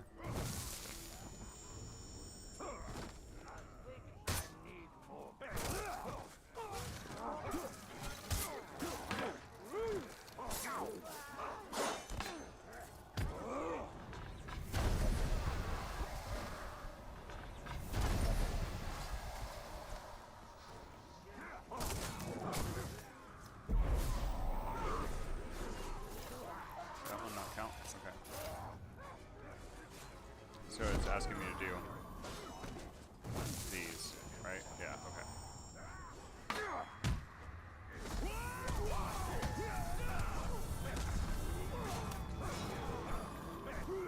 Shit.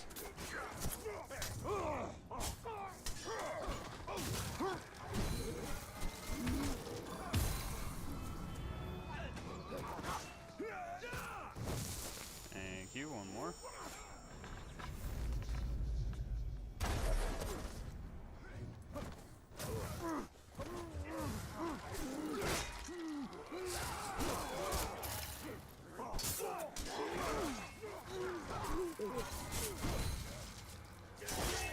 Damn it. Okay. Can I just get a crit streak off these, please?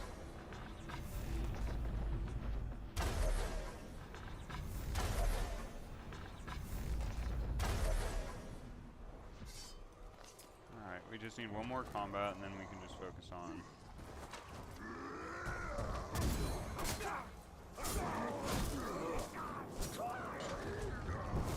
Nice, that's huge. Okay, now then we just need more elf shot, and then we're pinning people. Pin. Pin. Pin. Ow, that hit my fucking motor. Pin.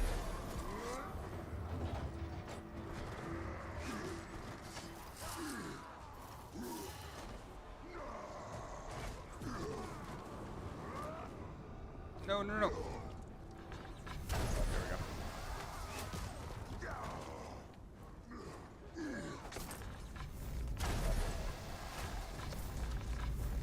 Bro, you're annoying me. Who else is it? You're annoying me. There's one more, right? Yeah, there's you. You're annoying me. Need more elf shot. Okay. Okay.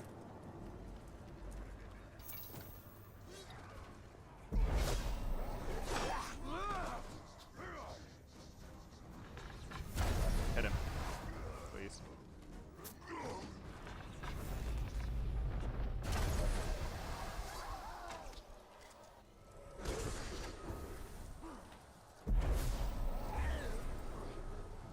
Please hit him. Come on, guys. Bro, go hit him. Okay, never mind, two then.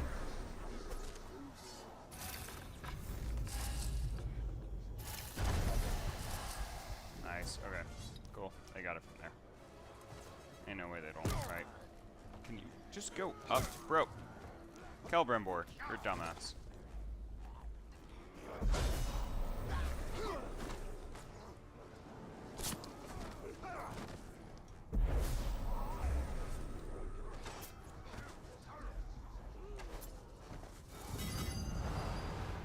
There we go.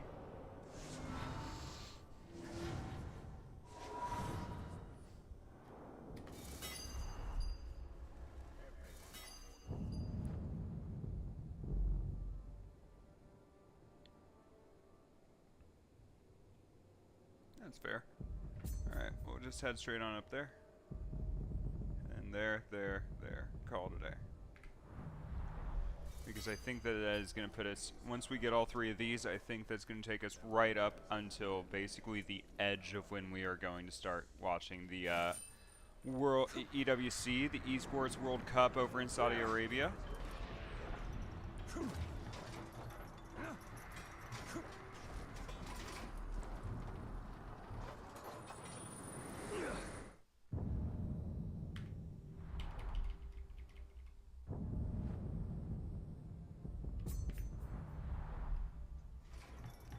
I'm surprised this necklace isn't hanging from some orc's neck.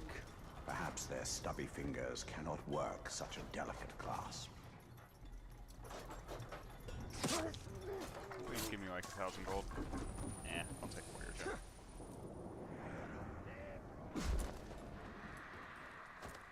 I like this area. This area is a lot of fun to navigate.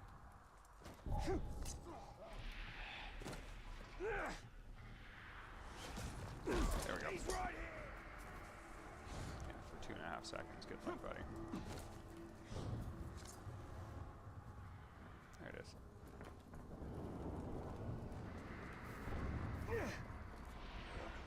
No! I don't care if you see me. I'm about to start another fucking Celebrimbor mission. Yeah.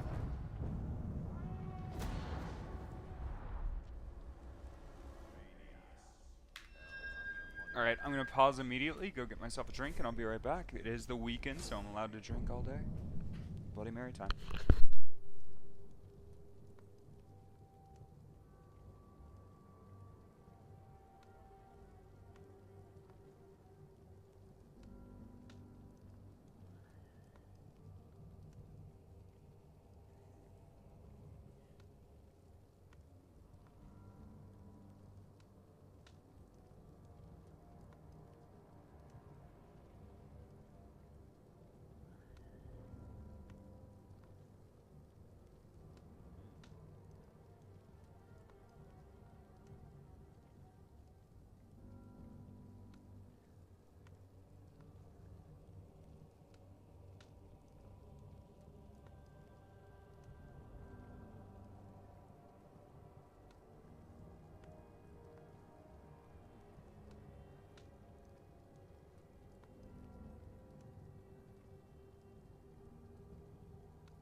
Alright guys, so I'm fighting with myself a little bit here.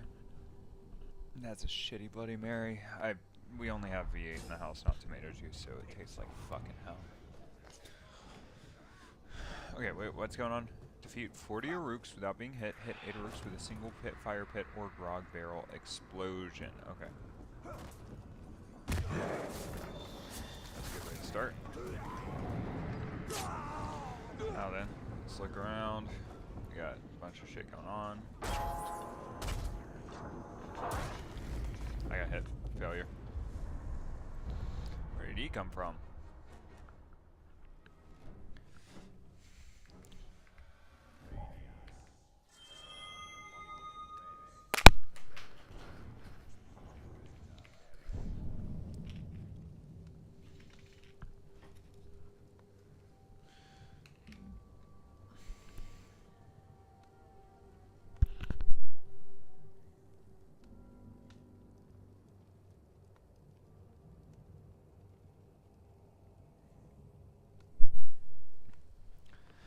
All right.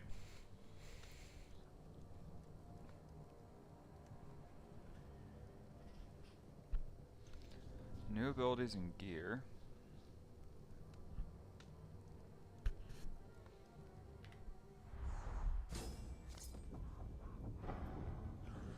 Trying to see what else is going on. Is that guy? Is that a pit that I... Nope. Okay. Whoa! Why? Thank God. Okay.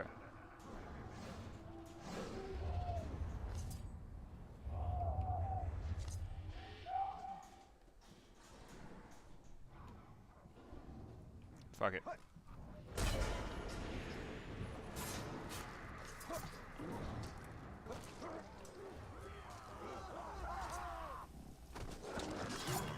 No, I was in the middle of space barring. Alright, this is gonna be an annoying mission. Heard.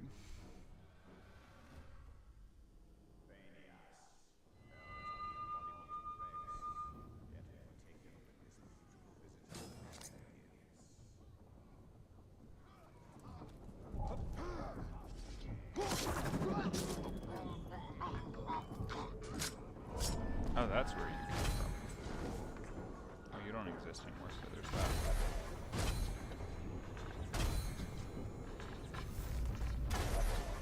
Oh, I thought that was a thing. Anyway. Alright, so.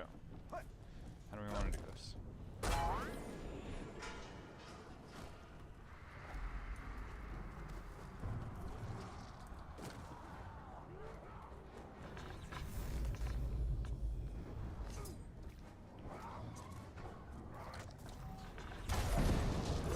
Got it. Cool.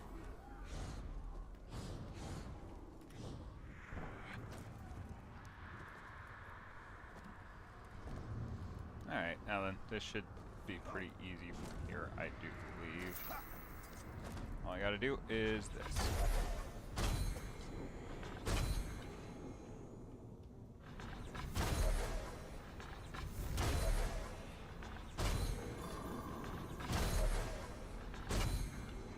Cool.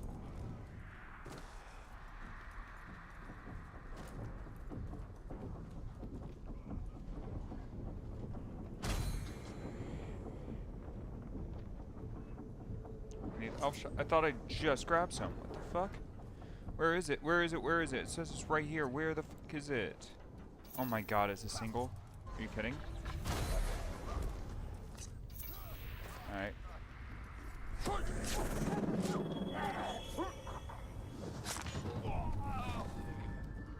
Alright, we can do this. We can do this. We can do this. There's a guy right here.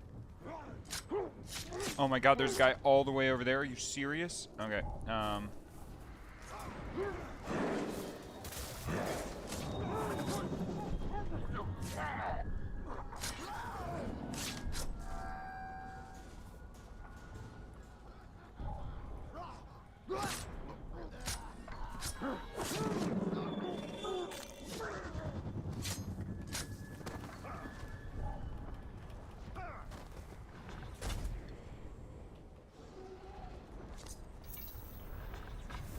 How much longer do I have? Oh, I have so much time. Never mind. This is so easy. I just kind of fucked it up early. It's fine. Jesus, just let me get up here so I can go kill this son of a bitch.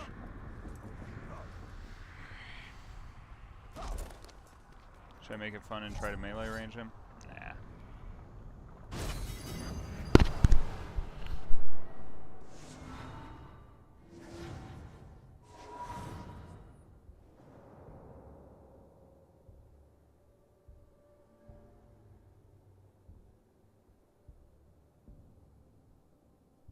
Yeah, I can't drink that, guys. I tried.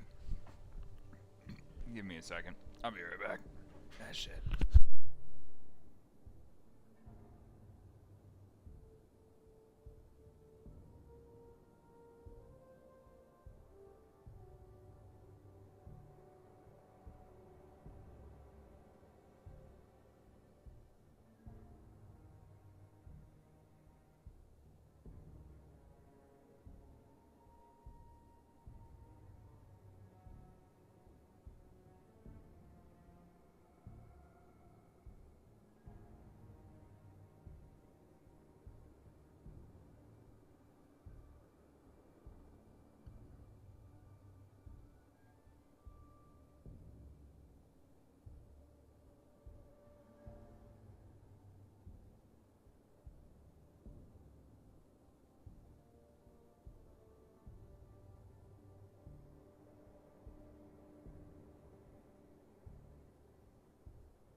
I am back, fellas. Thanks for coming and hanging out. Let's see where we're at. Cool.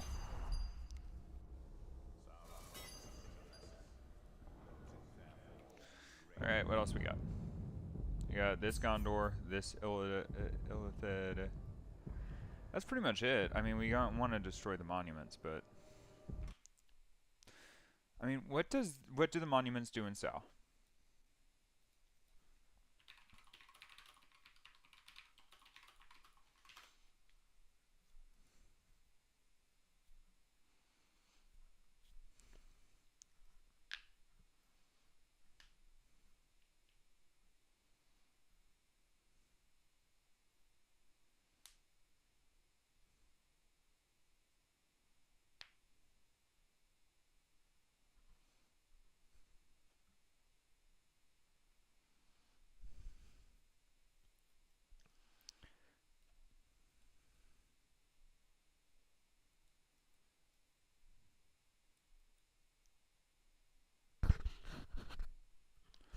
Oh.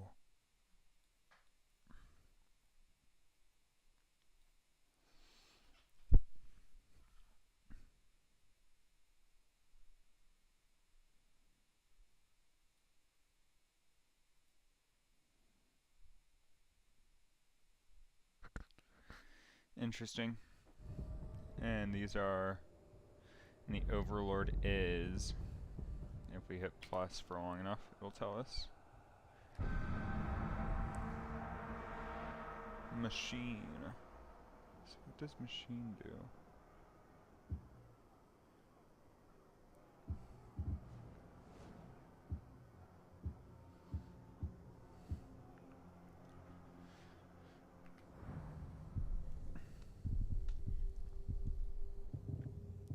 Alright, one last break, guys, and then I am all in for the rest of the 20 minutes that we have left. I'm just going to use the restroom.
Alright, 6 minutes. Let's run with it. Let's get this shit done.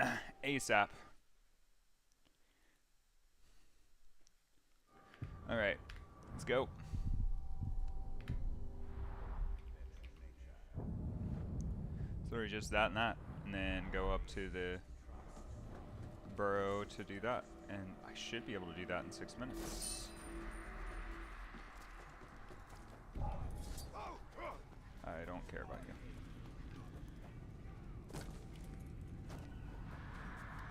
Thank you. That's the last of them. Holy shit, guys. So, last things last. There, this way, I guess. A treatise on fine swordsmanship. All too rare in these times. Such grace is lost on the denizens of Mordor. I love they use the word denizens there. That's great. I miss the word denizens. It's such a fun word. Don't care about you, though. Sorry, not sorry. Wait, how do I get down there? Is there a way down? Oh, yes. Yes, indeed, there is.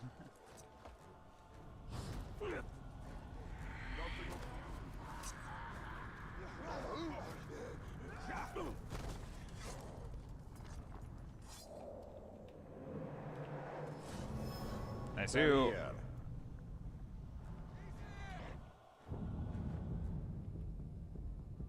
Why? Because this guy's gonna come hit me?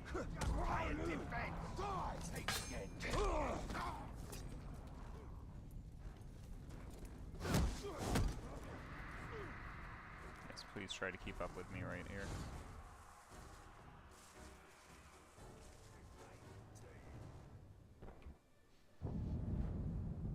That's all the Lithids, right? Am I missing something?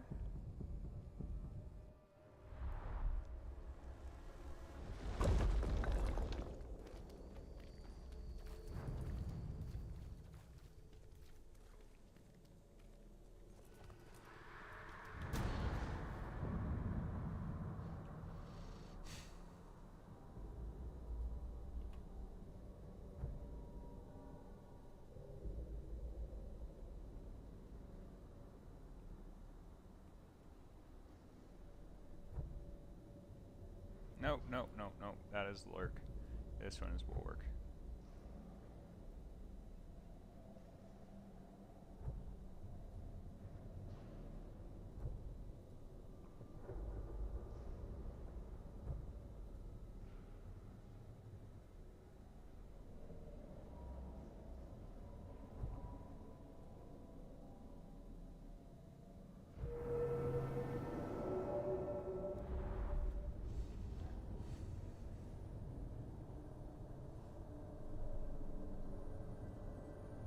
They stalk and lurk, then lash out so furious. Boom!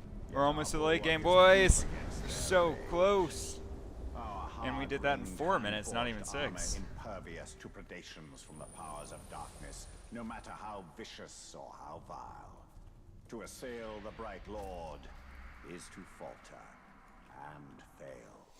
Alright, anything else, or are we done? We got this guy, and then it is all of this bullshit. So, our next episode is going to revolve around fixing this guy, and going and taking on the Citadel, doing any of the side quests related to any of this bullshit.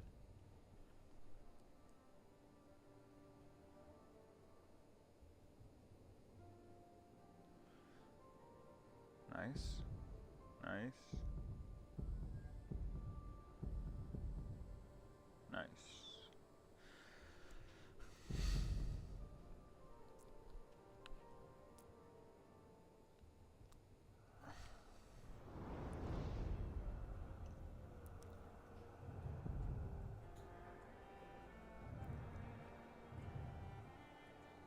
Oh, is this going to be a region after we finish this one for, like, late game?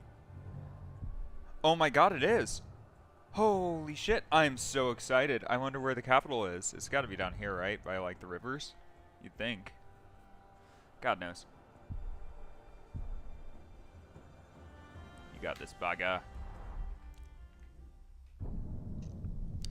Alrighty, guys. Thank y'all for coming and tuning in for the Shadow of Middle-earth part of the stream. It was a pleasure having you guys. It is time to go in. It is time to see NA beat SKT for the first time in years. That was what, 2019, 18 was when we, no, it was 2020, 2021 when we hit the, when we made it to the finals of MSI and got absolutely butt blasted by G2. But hey, it is time for us to change the narrative. So let's go on ahead and head on over to the... Let's update titles while I remember the name of the EWC tournament. There we go.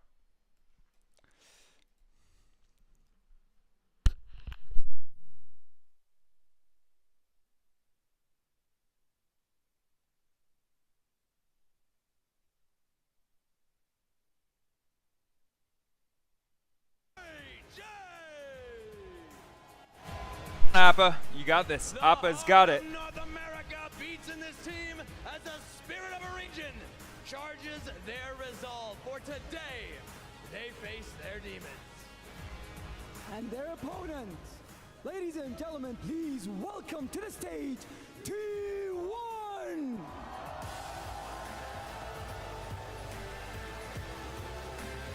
In the top lane, Zeus, roaming the jungle, Owner.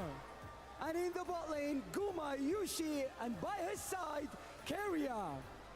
And in the mid lane, seeking yet another crown, Faker! The pride of the LCK, the Lion's Heart of South Korea, hunting for another key to crush. Giddy Arena, let me hear you roar for the reigning world champions! Captains, please take your keys. Let's go. And Giddy Arena and everybody Let's shoot Kiyo a call, see if he's awake. Probably not, but let's see. Semi-finalists, because the Esports World Cup presenting League of Legends semi-finals begins right now. Guma been shit in the bed this season, bro. He has.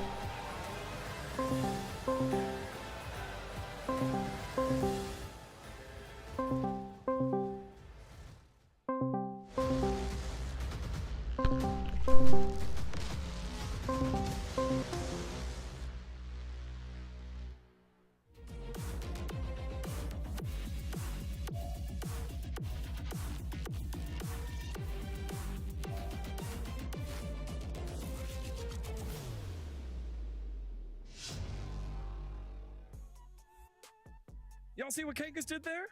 The resolve to face their demons because they're taking on the unkillable Demon King in the mid lane. Good job, Kangas. Okay, I see you. Team Liquid versus T1 as they do battle here in this best of three. Again, one of the unique parts of the format here, Joshi. Only a best of three. Only a best of three and only single elimination. There is not a second chance. This is the time to start bringing out those crazy picks. We saw how effective they were in the quarterfinals. Hopefully, Team Liquid has something that they can still bring out. You know, Ziggs has been a big talking point so far at this tournament. I would not be surprised to see some Ziggs action on one side or the other. And it's going to be a fun one, guys. I can't wait to see Team Liquid try once again to take down T1. Yep, the storylines are all there with players being linked to each other's orgs. And of course, Spawn, one great Australian. So let's send it off to another one. Standing by right now, it's Atlas and Wolf for the call. Thank you very much, Digon, and thank you for the introduction here as well as Spawn. You saw there getting ready to dive into this draft, as we are, Wolf. Yeah, I'm really looking forward to this. Now, important to note, unusual when you consider the circumstances, right? We have one clear favorite in T1. It's actually Team Liquid that's the higher seed going into this match. They have side selection. They're going to be able to choose where they want to go, dictate the pace of this draft. So that's one extra edge Team Liquid have going into this best of three. We've seen a lot of really unique picks in this tournament. The Ivern really catching Genji off guard. We saw APA pull out the Ziggs mid. You know, great performance by him, but it was also into a Kassadin, and he ended up getting a massive lead there with his first strike and taking the game away. Then we've seen a lot of teams be really surprised to really make large draft errors. Part of that being it's a new patch, it's only best of threes, short preparation time coming straight from domestic leagues. So if there's any world where Spawn and his squad can upset the defending world champions, it could be this best of 3. Yeah, exactly right. And as we move into the semifinals as well, you don't have nearly as much time to prepare. Like, I imagine a lot of these teams were prepping for their first matchup, right? And then it's like a single day, 2 days at most. And then you're straight back onto the Rift and you have to do it all over again. Of course, these teams getting a little bit of extra time than our teams that are going to be matching up in our next best of 3. But it's only 1 day in lieu, right? So we'll just have to see how much adaptation, how much preparation has been done for both of these squads here at EWC to try and take home the victory. And of course, T1, reigning world champions, probably the favorites here. But I imagine, like, there are a few players on this team that are pretty good at just taking wins from Faker, right? Umpty, he can do it after 90 minutes, Wolf. Yeah. And Core JJ... He does it in the World Finals. He does it in the World Finals, and he creates the best photography the world has ever seen here in esports. So, I mean, there is definitely no lack of talent. We'll just see whether they can actually do it here on the day. And of course, Impact, one of Faker's ex-teammates from SK Telecom back in the old days, one of the longest-standing players in pro play, along with Faker in this tournament. A ton of experience under his belt across so many different rosters. Such a veteran.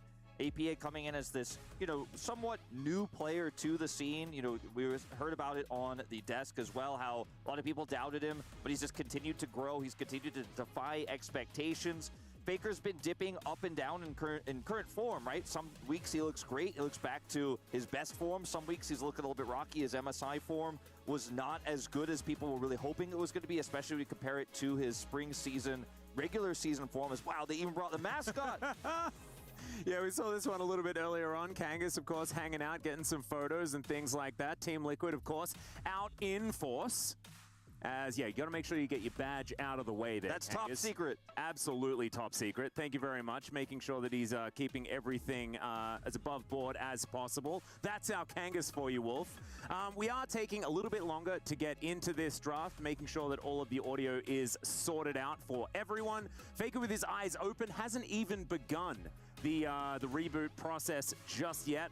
So that shows that we are only moments away from diving into the draft for this one. Umpty looking pretty happy, and you actually saw a bunch of giggles going on this stage. I feel like oftentimes international competitions, we talk about nerves, we talk about players being anxious, and we haven't really seen that so much here at EWC. I feel like the atmosphere has been a little bit more lighthearted, and I think that's led to some of these more eclectic and interesting drafts. Yeah. Wolf? I think it's a great way to cope with the stress of getting your key crushed after losing the best of 3.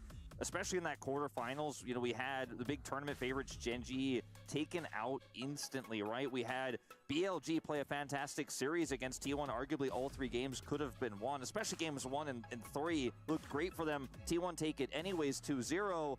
And, I mean, it's great for me to see Umpty happy on the stage. He was elated after he finally found success in the LCS. Emotional because he's had a rough go of it over in Korea in the LCK.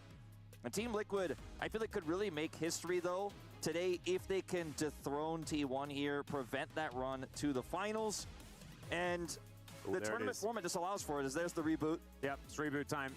So we are taking a couple of extra moments getting into this one. That was a very, very quick one. I think we are definitely on nice solid SSD. state. Yeah. Definitely very solid state as far as the hard drive is concerned. And, you know, I very briefly was able to speak with Spawn actually this morning. I ran into him in the hotel, and they're feeling very confident going into this one. I mean, obviously, when you ask someone how confident are you going into the match, they're never going to say, well, I think it's doomed. But I do think that, you know, the attitude that he's had going into this, very confident into Fnatic in the first series, moving into this series as well. They've had a lot of experience against T1. It was mentioned on the desk earlier that they nearly were able to beat T1 last time they faced off, but couldn't actually cross the finish line. Great early games, but T1 outplayed them in the end. That's what T1's known for. We saw it in that Game 3 against BLG. Comebacks, clutch plays, but maybe if you can get an oppressive lead like they did against Fnatic, especially with that Ziggs game, maybe there's no coming back. But early game, I think, is going to be quite critical in this series. Yeah, and I'd say even earlier than the early game, because Impact played Rumble twice in a row. And I think if you can like mind control T1 into letting them have Rumble twice in a row, I imagine that's the amount of games that you're going to see. Because of course the champion is extraordinarily strong, and this man on your screen right here is very, very good at the champion as well. So I think that draft is going to play a big part. I also spoke to Spawn this morning, Wolf, and he gave me some very, very insightful information. Do you want to know what it is? Please tell me. Okay, so basically what he told me was, it was 3 things. He said he knows that his team is going to try their very best to win. He also knows that T1 are going to try their very best to win, and he also then knows one of these teams is going to win. I really got nothing out of him. It was very sad. I thought we were friends, but no, not a whole lot. Still very stoic here on the stage as we are just making sure that everyone can hear things. Yeah, that is quite critical. Yeah, I've heard that that's good. Jan is going to have his headset back on again, and that's when we'll know that he can actually hear stuff, instead of just us talking about whether he can hear things or not in the arena, which must be very confusing. It's a very tense moment for LCK fans, because while you know that T1 is the favorites coming into this, I think most people would agree that that was the case for Gen G. Top Esports came out with some really fantastic play, same with BLG, but T1 not having that dominant win means you're already a little bit nervous about potentially facing off against G2 or more likely Top Esports in the grand finals. But even a hiccup here, even if you win it, if you're T1, if you're trying to bounce back for the LCK and for all the Korean fans watching this, there's a lot of pressure on you. You want to win it 2-0, you want to win it clean, you don't want to leave any doubt going into the grand finals that you are Korea's representative and that you could take out Top Esports if that's who you meet tomorrow. And the thing for me is, Wolf, we've been here before. There was a time where the only team we had left after a whole bunch of very, very strong LCK squads were eliminated. It was just T1, and then they win the whole thing. So maybe we just let them run this gauntlet, and the fact that Gen G is out means that they're not as worried, because they know that Gen G is a very difficult team for them to beat. It was not a very close series when we saw it in the LCK in the first round robin of summer. I thought you were going to reference the FPX time. I was like, oh no, that didn't go so well. Oh, no, we're not going back that far. We're not going back that far. Just pause. Oh, technical pause. There we go. Yeah, so T1, they're pretty good at being the last hope for Korea. And Gen G, no longer here. Didn't have a very long time to play on this stage. We'll see whether T1 can go the whole distance. It does still seem to be an issue with Yun's periphery. Potentially audio is looking like the main concern here. So if you're just tuning in, as I'm sure a lot of you are pouring in here to watch the T1 face off against Team Liquid, Yun's audio looks like it has a bit of an issue, so we're trying to get that resolved.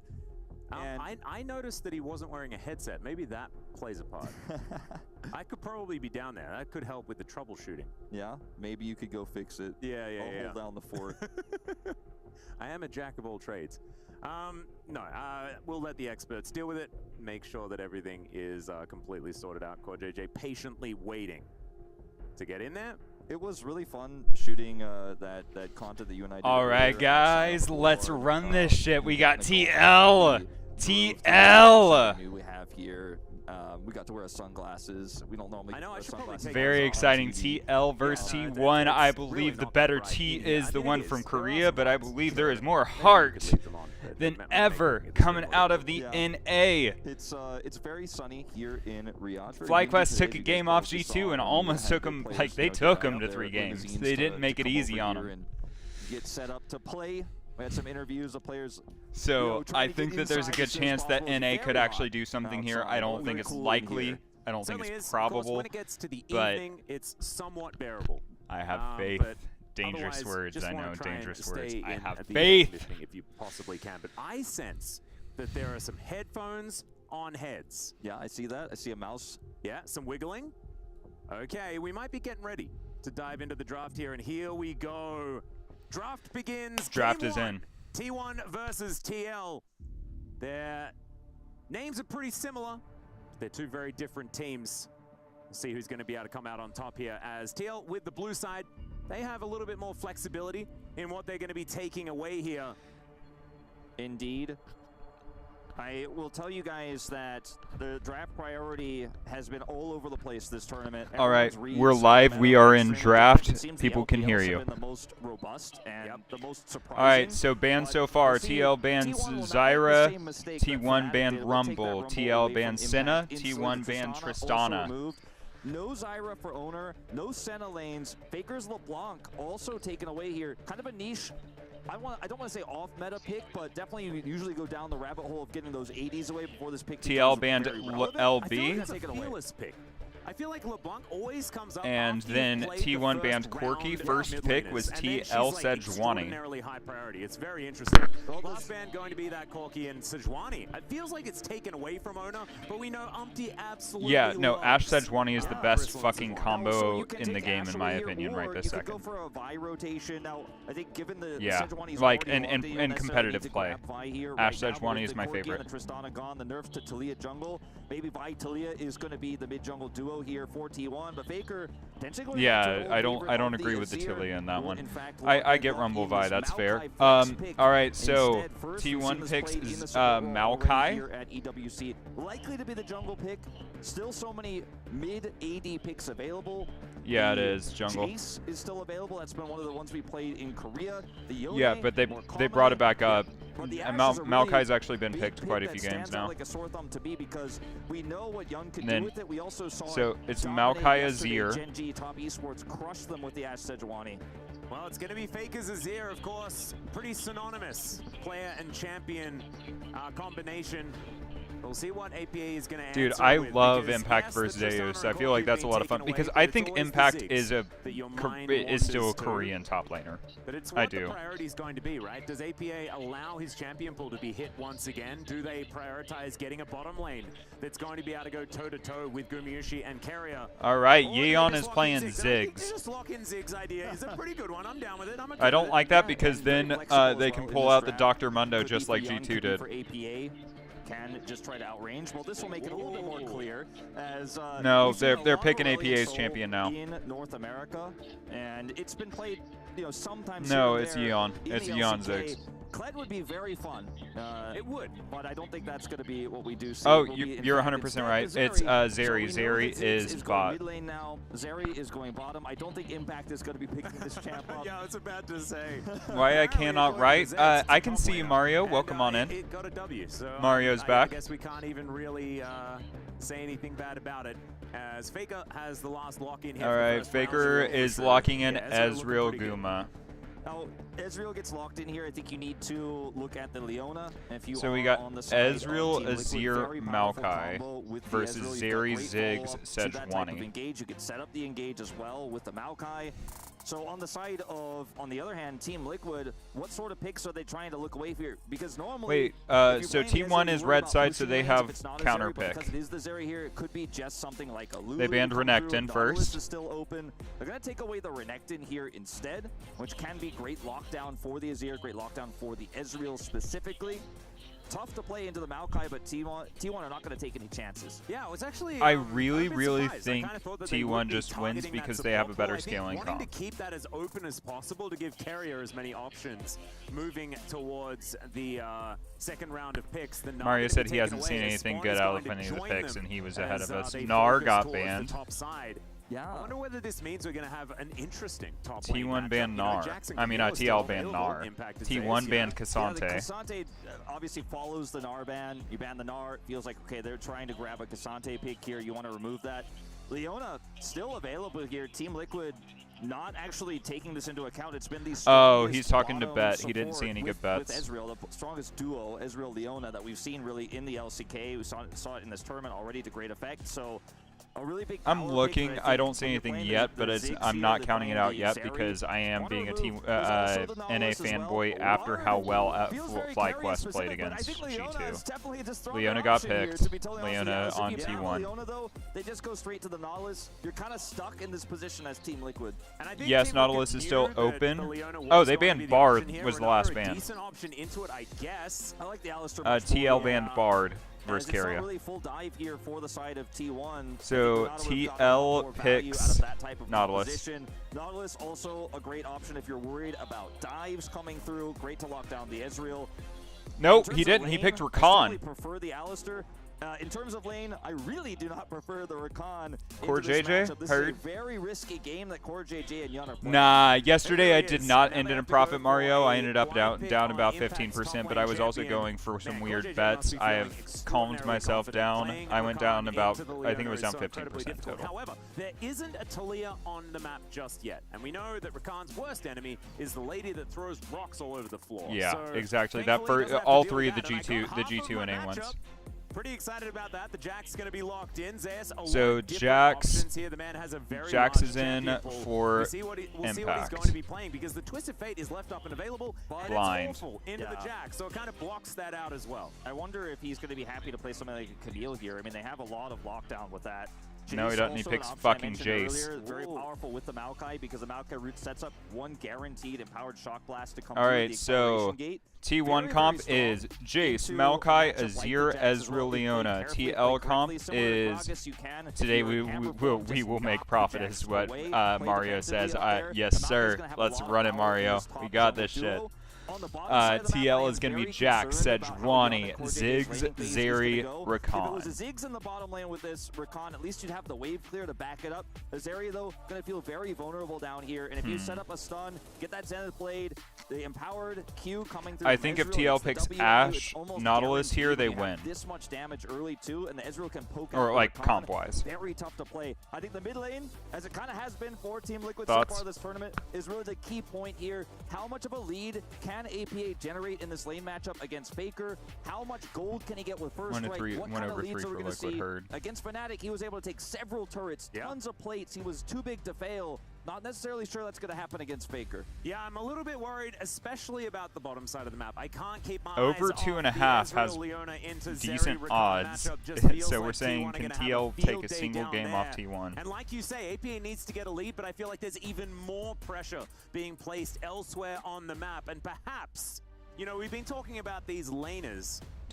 All right, Kiyo, we will hear from you when you get home, okay? Thank you for your draft analysis. Pretty good at getting a couple of early ganks in. And maybe Umpty can be the key to victory here for Team Liquid. On the other side, all right, I mean, we T1, are up. I don't think that there is much to critique, right? This is a very standard T1 composition. We've seen this ran so many times. And I imagine it's just going to be like clockwork that they're going to get this game underway. For JJ and Impact. This is a great opportunity for TL to try and throw a wrench into the works because game number one, it's a best of three. If you can get them unsteadied, that might be a way to take down the world champions. Heard. But it's a tough task. Whoa. Let's dive onto the rift, ladies and we're gentlemen. We're going to go to another random site and then go back so that we're between updated on T1 time. and TL starts now. Off we go, Atlas. I love these walkouts. I don't want to call them walkouts because that's usually what we refer to players, but the champion walkouts look so cool here. And his first strike on the Ziggs. This is really common. Should I bet on TL first to 5? A ton of gold while I still have time with this rune. And one thing to mention about the Ziggs, we talked about how he can kind of poke and harass the Azir and how it can be a good matchup if played well. Umpty can kind of hover there. The Azir also is really good into fairly immobile champions like the Ziggs. Right. Has his satchel charge defensively, of course, but if he gets Emperor's divided, he will find himself in a lot of trouble. That's why it's still really locked tough right now to play these types of mages into the Azir. And what I have learned from like a lot of very one-sided conversations with Daniel Orcs Harrison is that if you use your satchel charge aggressively, you best believe that I don't think it's going to let me. Be completely safe when you do so. And as APA is an absolute master of this champion, I imagine he's not going to be running into too many problems there as high value ward are in the top lane. Yeah, looking like a lane swap situation here potentially for the side of Team Liquid. Now Zeri can push turrets very quickly with her Q. He said alien swap. Spend some time with it, can be quite strong, and the ability to grab plates is really good for Zeri in a lot of matchups. But Ezreal also has the ability to crush and turrets also with his first W. 10. The hula hoop he's going to put around the turret is going to make that much easier. Zeus also getting involved early here. Yeah, this is a little bit dicey as APA goes down to about 50%. The Sand Soldier's getting involved as well. And one of the most important things is that APA missed experience I'll put on a a half bet couple on of first these to 10. minions It's here risky, in mid but as I'll well. take So it. Faker with a lot more tempo than you may initially expect after APA is able to just wander his way back to lane. Yeah, It's not like considering also that 5, so. Zeus has basically, arguably 3 abilities at level 1. He's going to be able to do a ton with it. Push into that health bar. APA now in a bit of trouble. Zeus is going to come over here and put the harass onto Impact. Yeah, what happened when Ben TP'd bot last time. Yep, you can see a little bit of spare time for the Zeri, but now the engage comes through. Impact does have the counter-strike, has of course skilled that one. As Gumayushi able to come on over, does pick up the turret aggro. They need to try and get this kill. As Guma goes down low, there's the flashes. Zenith Blade doesn't work. Core comes in. That is still first blood going over to Gumayushi, but can he keep himself alive? Core JJ. As Core JJ's got heal, he doesn't have the ignite. Oh my Never mind, God. there's the general. And they even out the scoreline. And now Carrier, I don't know, guys. I think he might be dead. He's kind of on the wrong side of the map. And he's Carrier's a trying to run little his dead way here. out. Yeah. Zeus has to Okay, back so towards where's the that third kill teleport come here. from? Carrier definitely going to go down. A huge win here for TL. Ultimately, There it great is for flash. Umpty. Q by Impact buys just enough time. Yes, Papa Everybody's Umpty. so low on the side of Team Liquid. What they did to Bin in that BLG series after the TP, they will not do to Impact. A nice try go there, but over Impact just here. simply Where's outplays it. Jack's a lot more this? difficult to die because of his Counter-Strike, because of his mobility. This ends up being a huge win for Team Liquid. And the thing that I absolutely love about this is it goes back to what TL know about T1 and in their experience as well. T1 at MSI were not all that comfortable with lane swaps. They didn't quite figure it out. And yes, lane swaps are being nerfed. It's not the right way to play the game, but you can hide your bottom lane in this matchup and make things really lopsided, just like this as the buffer comes in from the Arcane Shift, but that means absolutely nothing. Core JJ able to get his way out as Carrier wants to try and get something started. Look at this, There are APA. so many minions here, it's absolutely ridiculous, and it's just another one for TL. TPing top as well, All not right. going to lose any of that top farm. Is going to be able to just leave Faker solo there in the mid lane, but killing Guma, denying his farm here, picking up some additional gold. Team Liquid pulling ahead quite substantially here in I this actually game, but really very like little this. cost to them. And I mean, the one big cost is the fact that Owner is the one farming, and Umpty has kind of said, well, I don't care about my jungle. I'm going to try and get my lanes into a good spot before I take care of myself. The selflessness of a true bro player, as we know. And he has taken that to North America, and it's working out here so far. Impact You can see versus Owner Faker. has a whole lot more Faker's very farm than first what World Umpty's been able to Championships put was together. played with Already got his Impact, faded so ashes. Umpty sitting I here at level really 3, love level that. behind. Will That be just able to makes me clear so his happy top seeing side this. Of his jungle. He's got a lot of farm he can pick up there, so we'll catch up a little bit. Meanwhile, down here, Yeah, it's a fair bit of damage coming through there as the Grand Entrance going to be Arcane shifted. Battle Dance to just make sure that Core JJ is going to be all right. And TL will pick up this wave as it heads towards them. I don't think Nice T1 are going to be too phased about how this has gone, but I do think that it's a great boon for Yon and Core JJ especially, because we knew that this bottom lane was going to be very difficult to navigate, and you mess around with it, you like start these lane swaps and stuff like that. It does allow you to kind of hide that potential weakness in this matchup. it certainly allows you to avoid the toughest parts of it for Yeah. sure. And Uh-oh. he has 20 minions down on his call already done, so in a pretty good spot. But Carrier, We don't have anybody in chat that assist cares here about on Owner. spoilers, Yeah. Mario, Ooh, so doesn't please get the feel Zenith free Blade to after he blast cones in. Popcorn put Chicken's spoilers going in to be chat for the collected time by being. Umpty. I'll let you know if Unable we to got get the people in the last chat one. that Is don't now like Gumayushi spoilers. firing some shots towards Core JJ. It's an action-packed game to start this off, is. for sure. As Guma here going to allow this wave to push a little bit more as Carrier comes back. No way to punish that return here of the Leona. Super tanky. But they have kind of avoided, like you say, the 2v2 for its most dangerous parts. Heard. But now it's starting to normalize a little bit more. Now Guma is going to be able to catch up a little bit here in farm. Still down CS. We'll see what they can make. Yeah, I of things. wasn't able to get that Faker one in. It obviously was locked small the bit entire factor time. Of the extra time he had in mid lane there, will be able to TP back to lane. Has a pretty big CS advantage himself. Once he catches this wave. So it's not all roses here for Team Liquid, but really great for the Zeri. And once that Cole finishes too, he's going to have so much gold as Umpty, maybe a bit alone. Yeah, even the short fuse doing a fair bit of damage here to Owner, who does have mainly damage as the Mega Inferno Bomb comes in to flash forward from the APA, but it doesn't matter. Faker just sweeps up Umpty, puts him into the death chamber, and now T1, they have full control of these grubs. Yeah, really tough fight to take there, unfortunately, as Umpty. Yes, you have the Ziggs back up there, but the Emperor's Divide in a choke point like that is going to be basically a guarantee. APA also using his flash means he's going to be more vulnerable once Faker gets that ultimate cooldown back. Keria holding down the fort here as the lead continues to grow for the bottom lane of Team Liquid, but a huge bounce back now for TL. And the Jace matchup into the Jax, we haven't talked about this too much because we weren't seeing it initially in this game with the lane swap and all the shenanigans. Pretty good for the Jace because, yeah, you can counter-strike, but it only lasts for a little while, and the Jace will continue to have that range advantage over you. As we look at this play once again, Umpty pretty greedy here. He has APA to back him up. There's a satchel charge, right? There's ways to peel, but you just don't, unfortunately, have anything to deal with this Emperor's Divide. Owner has to use his flash, but it's well worth it. It is. Faker able to just come in and collect the kill. Now back in the mid lane, as you can see here, CoreJJ moving on over. And not too much going to come of it. But still, if you look at the top of your screen, only 300 gold going to be in it between the two squads. TL still very happy about the game state right now. And I think as the game goes on, they have so many threats. We know Ziggs scales extraordinarily well. Jax in a side lane, almost unbeatable by what T1 has. And T1 unless Jace plays like a fucking god, but also Impact is down like 25 CS. If they can keep themselves competitive, but now Owner is trying to stop that. The grand entrance comes in, Yon just skates his way out, and the Nature's Grasp not really getting too much ground here against TL's bottom lane. Yeah, not really. CoreJJ does have his Merc Treads, a huge part of this. He's able to get out very easily, despite the ultimate going down. Rakana very slippery. Alright, so I'm nervous about the entire Impact up at all, really, to be honest. Impact having a really tough time. D actually manages to steal away the Gromp here as Keria is going to come up and try to assist. Of course, we know CoreJJ in the area, so not going to be a full God, I am still an NA fanboy. I'm not going to lie to you guys. That is going to be great here for TL, especially when we'd already illustrated that Umpty was the one that had to give up so much in the early game, was behind a whole bunch of camps. I think it was like 5 camps or something like that, and has now evened things out entirely. Yeah, True Sharp Barrage here is not going to amount to anything, but, you know, you miss every shot you don't take. I mean, he still hit 2 people. True. And a dragon as well. Yeah. So he's just helping them with their clear. Yeah. At the end of the day, it's worth trying that out. Obviously, you're not going to need that ultimate for anything right now.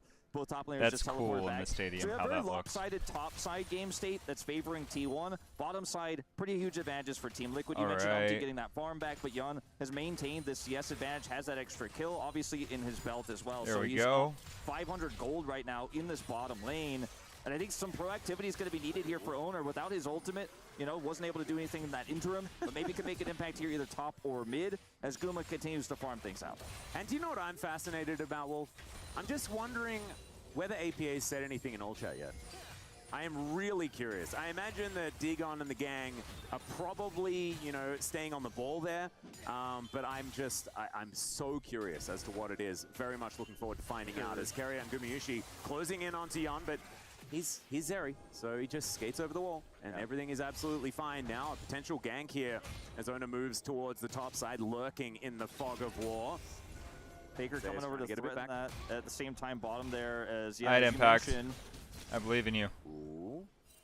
Okay, will Impact move up further than he should, as they know Umpty is here as well, as there's the counter-strike. They start this one off. Nature's Grasp comes down. Glacial Prison comes in as well. Impact, the first one to be focused. The Permafrost comes in. Umpty not able to actually finish off the kill as APA. He turns up Mega Inferno. Nice work, APA. For the Ziggs. Owner looking to run away. The short fuse. There's the satchel charge, and he closes a distance. First to 5, and beauty. goes the tree. Faker 1 versus 3, and even though these health bars are low, I don't know whether he's going to be able to take anything here if TL do decide to turn. And that is a great play from the North American representatives. Absolutely. It was jungler versus top I do like that he has the Ziggs emote on. sides of that fight until APA showed up. And it begs the question, how did APA get here? Because Faker is not actually denying his rotation. Okay, take a look. Impact over here, very low. Zayas has to flash, still gets permafrosted. It's the teleport here from APA, completely circumvents Faker. Faker a little bit late to actually come up here and deny the play, so teleport advantage to APA allows him to make this happen, and it's a huge win. Nothing so it's all about the teleport advantage. Here. Nice work, TL. He can't turn the play. They will be able to get these grubs out of this, or at least a majority. Should I put money on T1 though? I think it's time to put money on T1, honestly. But man, what a lead for Team Liquid so far. Yeah, it's definitely going well here in this early game. As we move towards mid, though, that's when things can get a little bit more dangerous. 4 grubs now collected for T1. I think a big deal for Zayas, who does so much damage on this Jace to turrets. You know, you sort of sit there in gun form, press your W, and you just wipe them out. And so definitely going to be something worth looking out for here as T1 try to accelerate into their 1 to 2 item power spikes, right? Like, this is what this composition is so incredibly good at. It's utilizing these early spikes.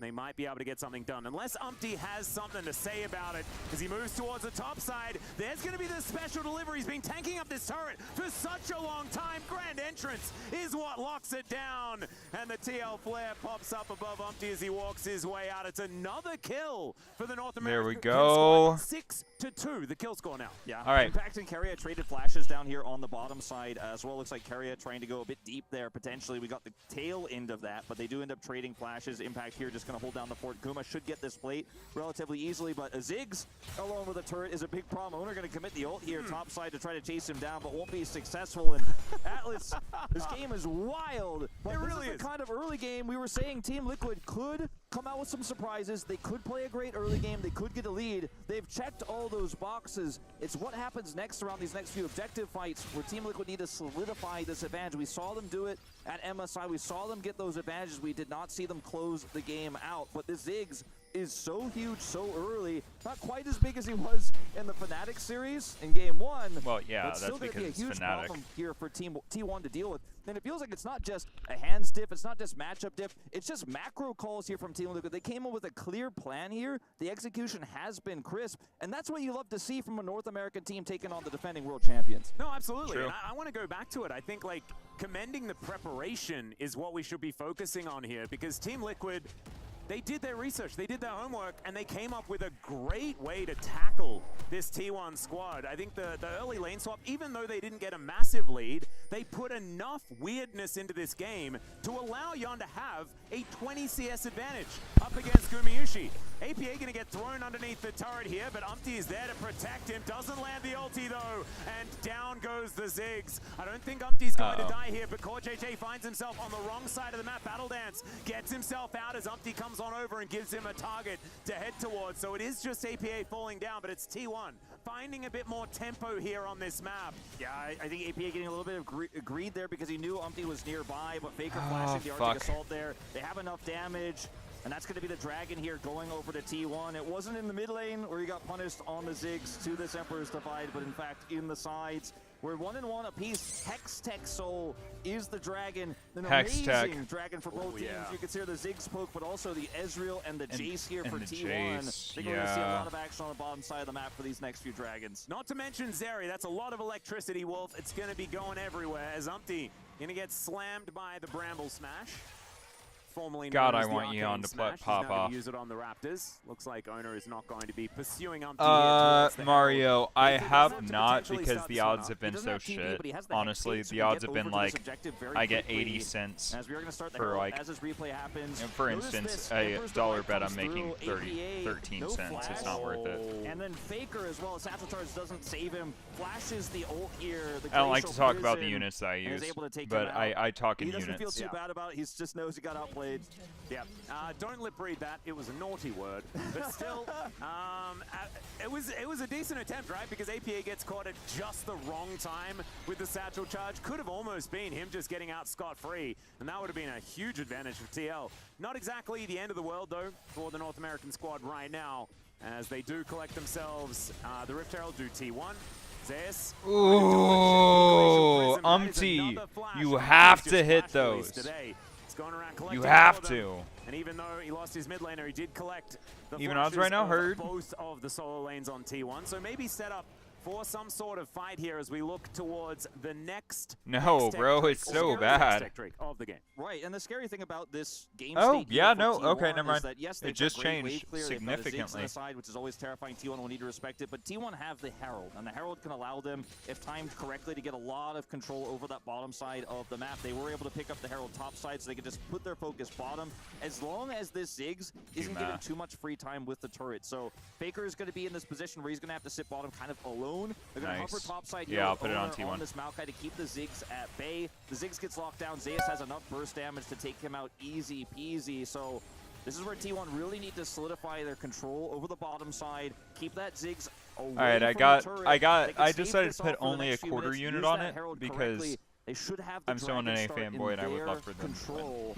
Score JJ, bit of a Hexgate journey. Yeah, this is somewhat aggressive as he's going to get stunned, but not before he gets over the wall. And yeah, that is he's going fine. to mean that he survives and doesn't actually have to use too much of anything at all. He's just teasing him this whole game. Yeah, I was feeling a little bit nervous. As more I'll put a quarter unit bet on that for sure, with it being positive. Side is Faker trying to take the long walk to get out of the way of Umpty, who does have that ulti back up and available once again. Control ward in this brush. Umpty just going to settle for the Gromp for now as Yun hops into the gate and gets himself out.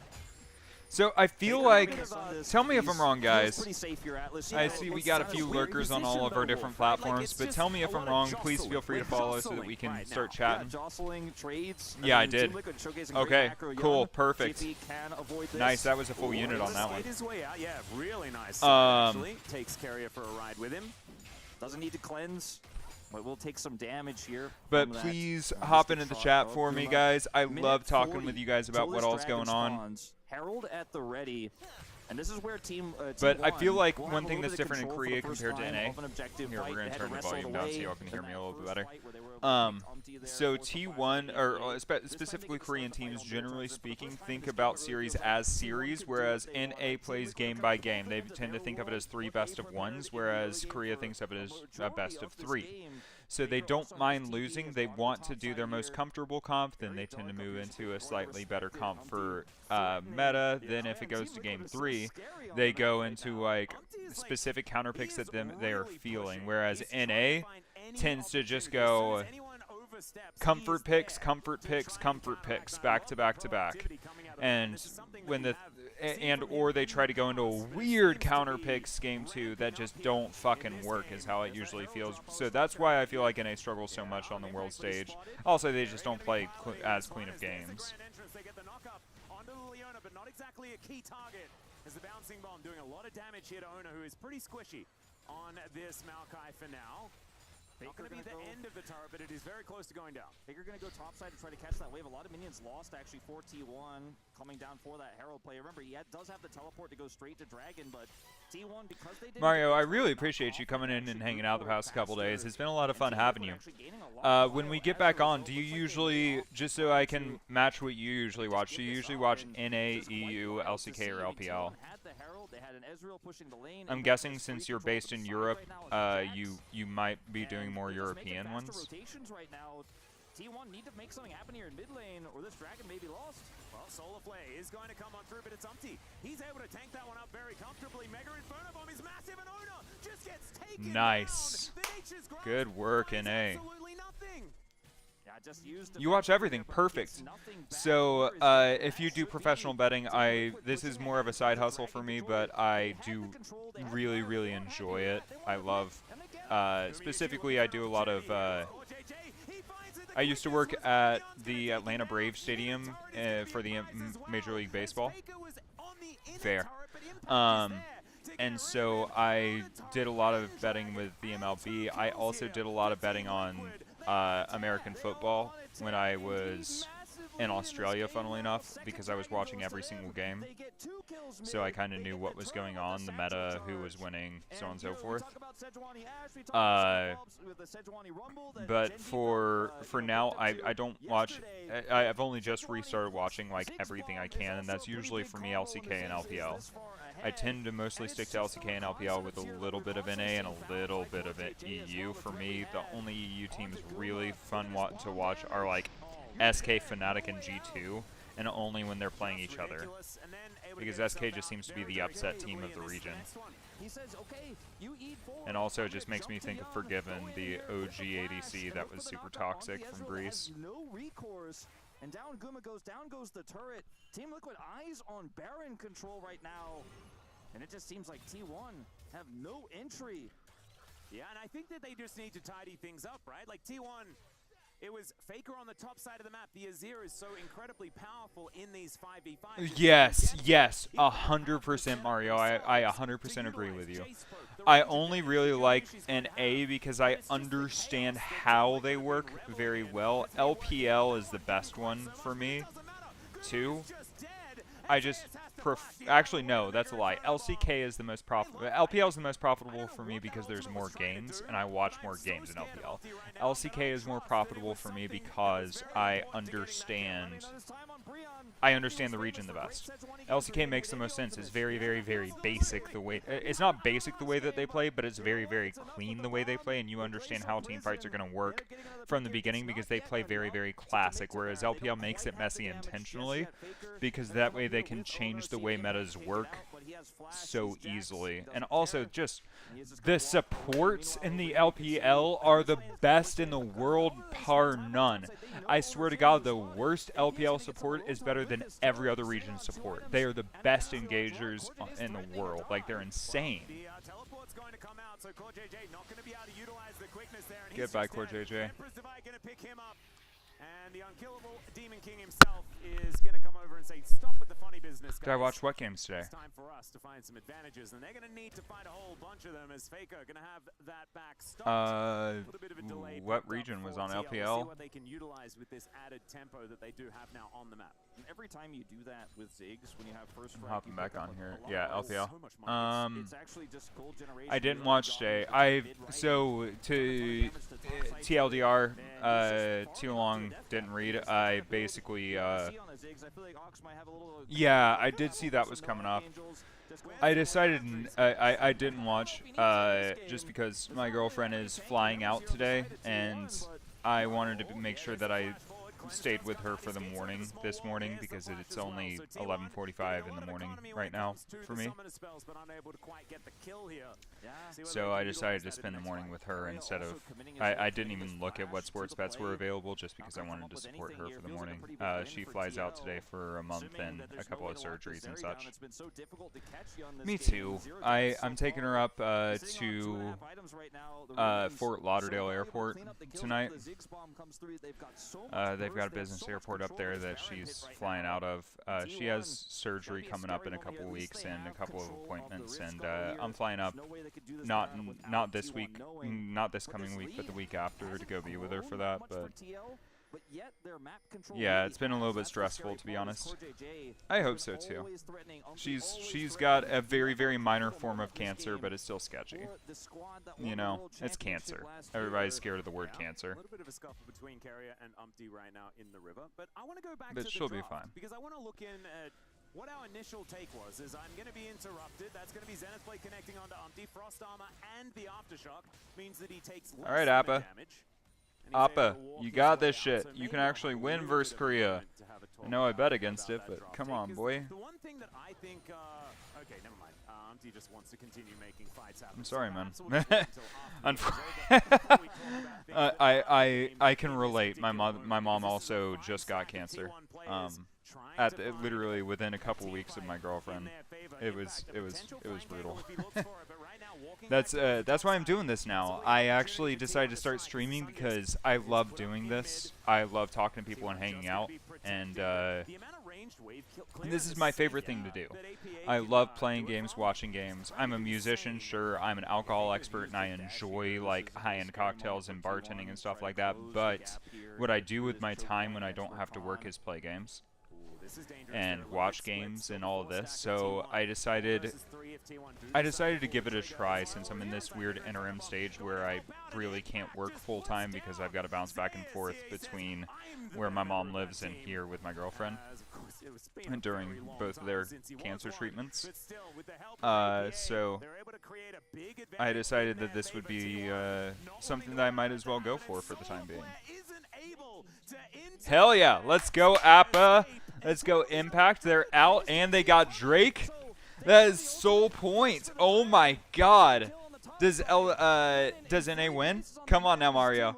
Give me all the secrets. Does NA win? This plays out for T1 normally. They're so good at collapsing on sides. They're so good at reacting to these types of plays. So I think they really got caught with their pants down by the long-range bomb from So, okay, this is kind of weird, but back in the good old dude, I feel so hyped. This is my OG. This is what I loved.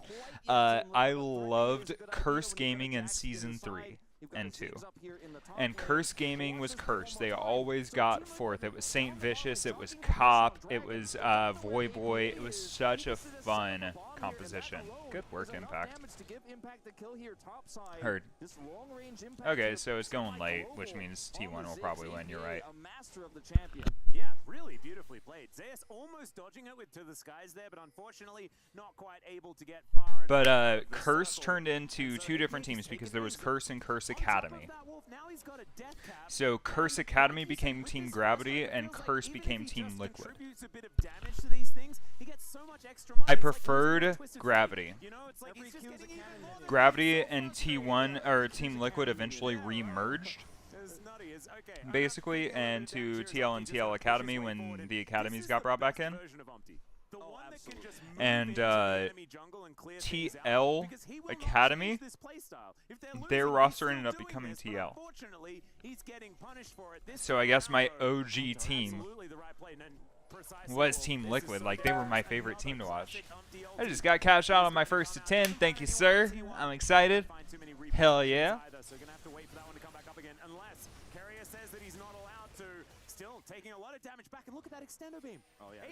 God damn. And now Carrier and Onot, they're not going to be able to start any fights here for T1. They're going to have to look for a bit of I mean, Faker and Kuma have just as much health as Owner and fucking Carrier, but I mean, you know.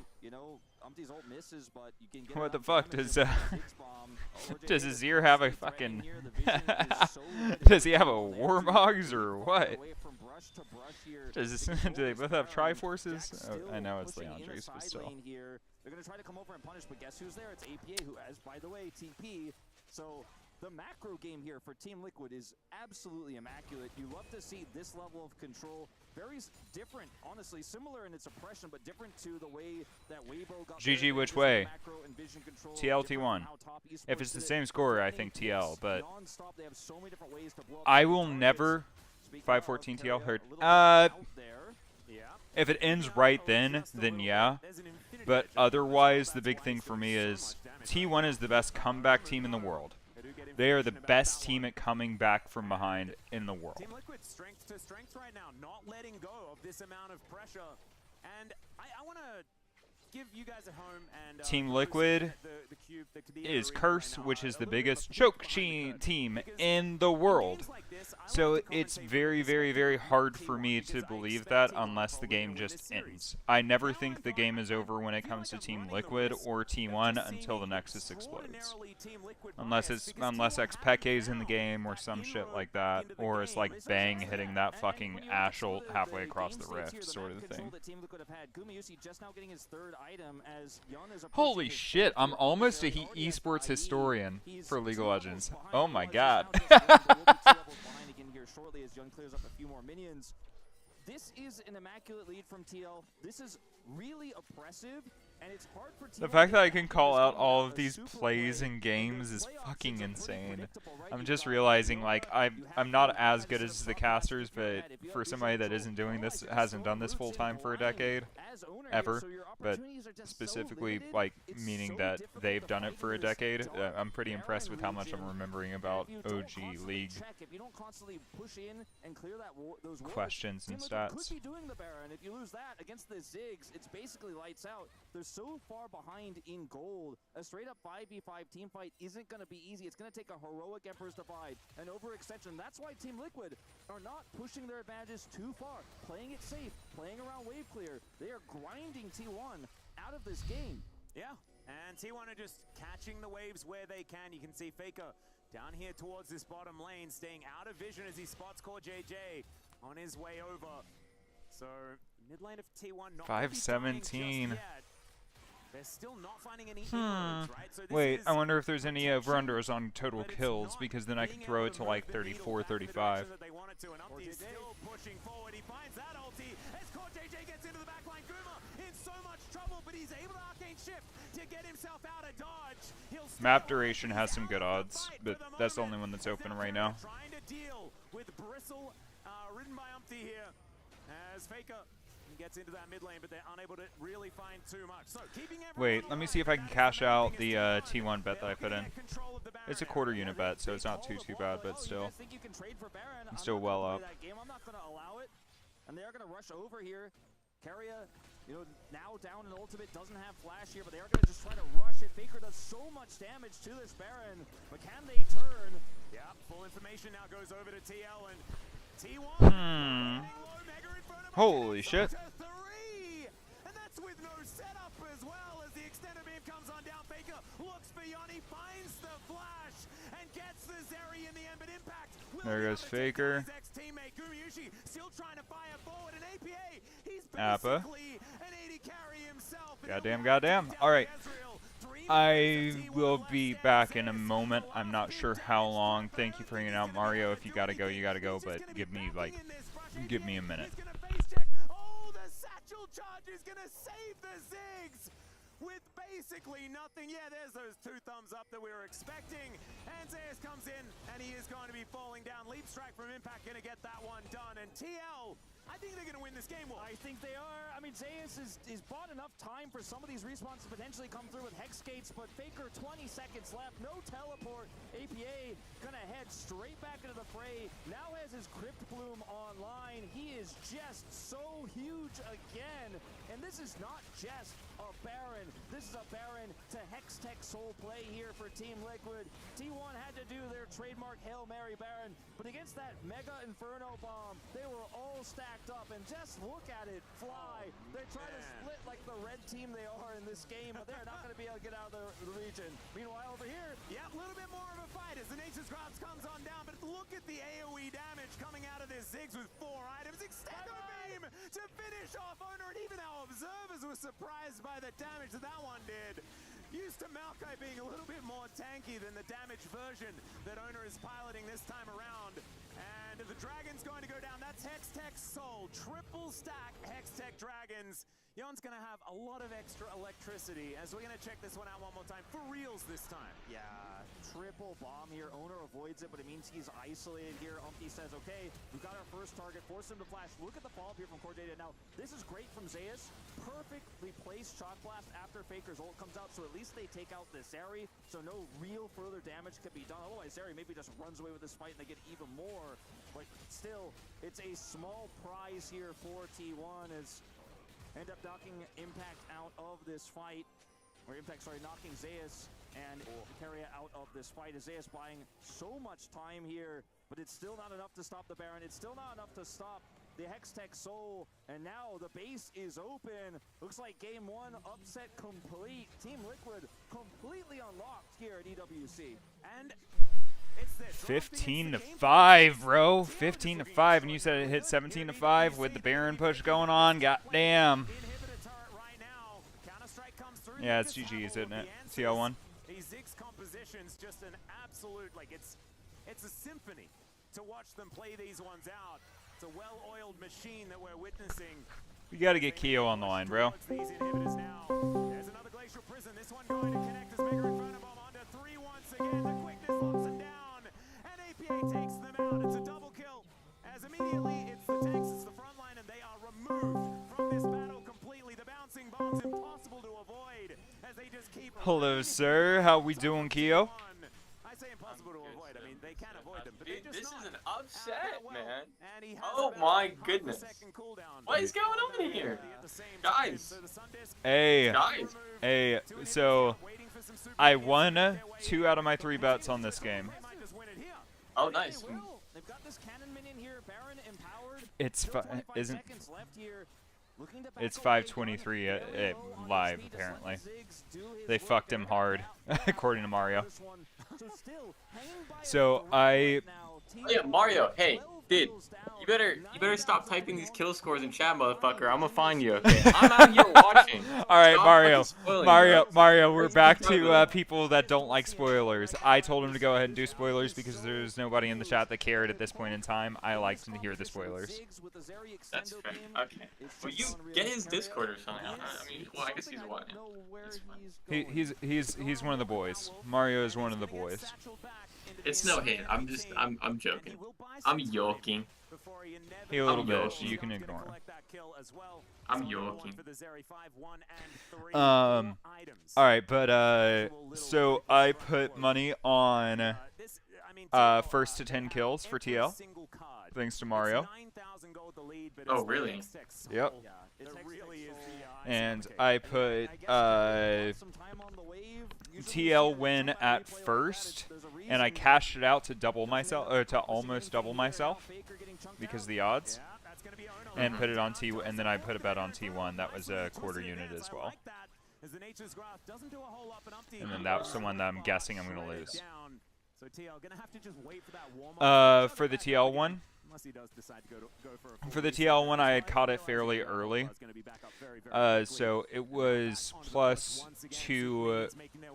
it was plus 280, and I had doubled up on my cash. Oh yeah. I had done it. I'm not gonna lie, Mario. I kind of bet against what you said at that point, but it worked out for me, so I'm not gonna be angsty about it. No, the odds must have went insane, bro. Dude, the odds for this game are fucking crazy. But I actually think, unless Mario knows who won the game, then I think that T1 could still win just because it's fucking T1. They're only 10k down at 38 minutes. They're only 10k down, by the way. It's T1. I've seen them win games where they were 18k down, bro. Me, when I'm Copium. Yeah, legit the biggest copium. Copium for the win. Legit might be the biggest cope you've ever had, bro. Holy fucking shit! Did you see that extendo beam hit saves? This last inhibitor still standing, but I feel extendo beam? Yeah, that's Zeri's W. They're gonna make sure that these waves are pushing in. Take these the fucking shit hit him for 3/4 of his health. We all know Zeri got that grower, not a shower energy. There's just no way for T1 to really get to either of these objectives. They have the hex gate, so they can try to rush over and contest, but it will be a 0-2. No way it's a 0-2, bro. I don't believe Team Liquid wins both games.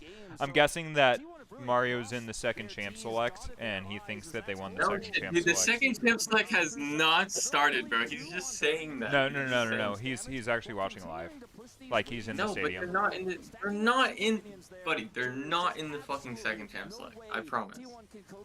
Live?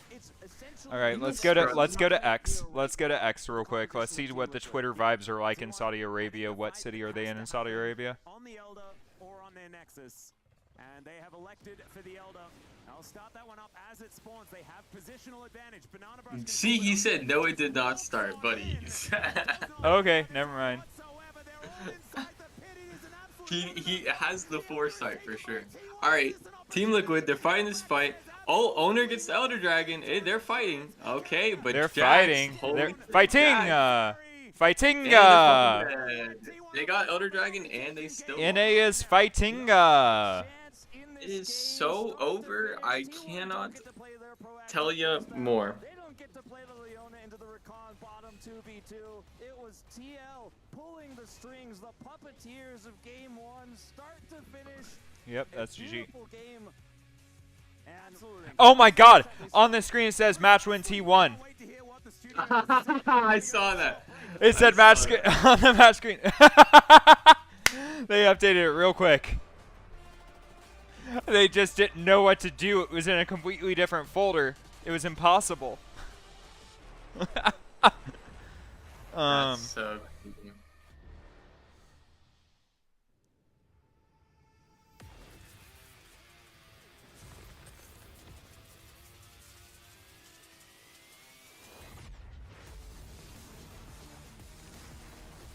The account asked if I was boosting you.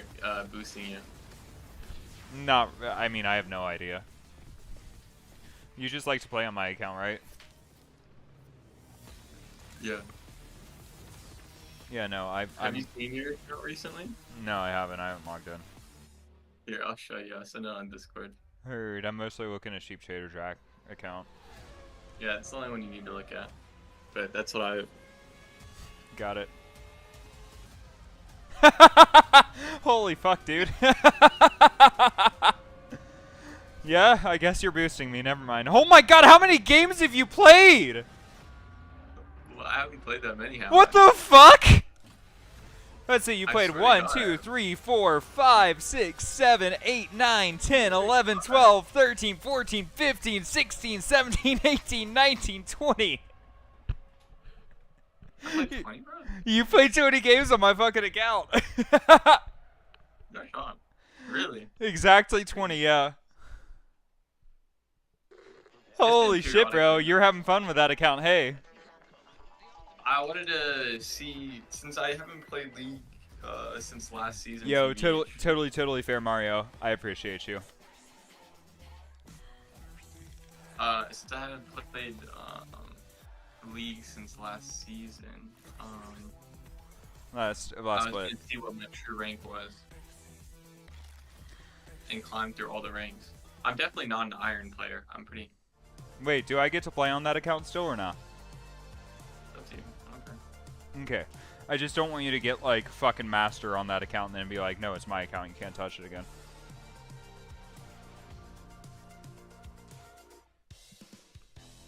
No, not that you'd actually do that. I don't mean that like that. I mean like, if you get lucky on that account, I just want one of your other accounts then. Wait, can I take over IWP? Kiyo? Huh? Can I take over IWP? Is that my new account? No. I'll let you have your account then. No. If you actually get high elo on that account, I want that name to go the rest of the way. Dude, fuck, Dude, fuck, I'm trying you can become that one. You can become that one. I'm fine with that. I thought it'd be so funny if I got your account to Challenger before any of my accounts. And if you do, will you take that name for me and bring it to glory? No, it's all you, bro. It's all you. No, but if you go pro and you make it based off that account, will you?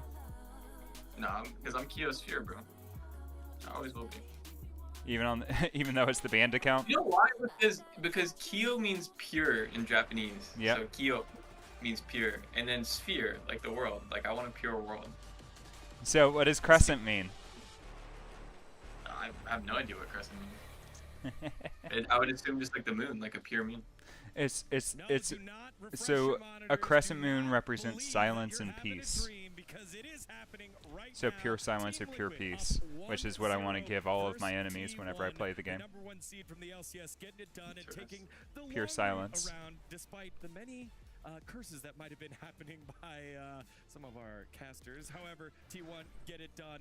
Multiple barons. I thought it was a good way to say basically be an assassin in a very metaphorical way. I like that idea. I always considered myself, out of all of my gaming playthroughs, I considered myself an assassin or a thief. That's just how it worked for me every time. I like being the rogue class. That shit was tight, you know? Dude, my favorite classes are bards. Bards for sure. I love bards. Bards are a lot of fun in pretty much any game. But bards, thieves, and assassins. Less assassins because I don't want to be paid to kill people. I would prefer to assassinate the elite. That's why Thane is my favorite character in frickin' the Mass Effect universe. All right, let's get right on to it. Highlights from this last matchup here, T1 versus Outside TL. Shepard, of course, but my Shepard, not everybody else's. My Shepard was unique. We've seen this before by T1, but dude, this shit was wild. Have you seen this replay? What? The Impact? So much time dodging so many abilities, and then it really they lane swapped this game? Okay, Impact, bro, chill. Impact, chill. Impact, chill. Yeah, Impact's a fucking monster, bro. Oh my god, what the Impact Why is fucking Cortex at a higher level than my Impact top laner, bro? Impact fucking 8. Impact 8. Bro. I don't even know.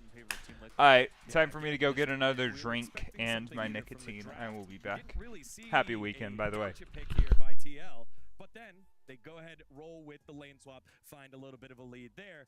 Because of that, then Impact gets a little bit more gold. The TP there to the bottom side by Impact, TP to the top side by APA catching the waves, leads to some action on the top side of the map where Zeus then is now on the receiving end of some bullying. And we get to see exactly the power that comes out with this Jace that we really get to see, or rather the Jax into this matchup where you have so much damage. Eventually when you start to build a lead, it becomes very difficult for Zeus. And APA, a true master of the Ziggs, coming up and making sure that he beats Faker to the rotation, able to find multiple kills in every single one of these plays, and this really cements Team Liquid's lead.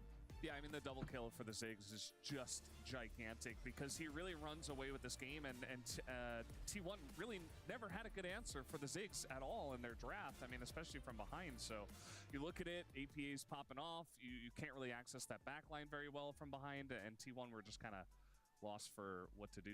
And the poke that we were seeing coming out from T1's composition with the Azir and the Jace and the Ezreal, it doesn't really matter when Ziggs is this far ahead. When he has that much gold, he can single-handedly outpoke the entire T1 team. Yeah, again, we saw that Jace and we saw the Ezreal. The casters called it out, nice poke, but it's very difficult when there is decent amount of engage here. Now at 19 minutes, we had some skirmishing in the mid lane. You're thinking you're safe under your tower? Think again with the Ziggs bomb.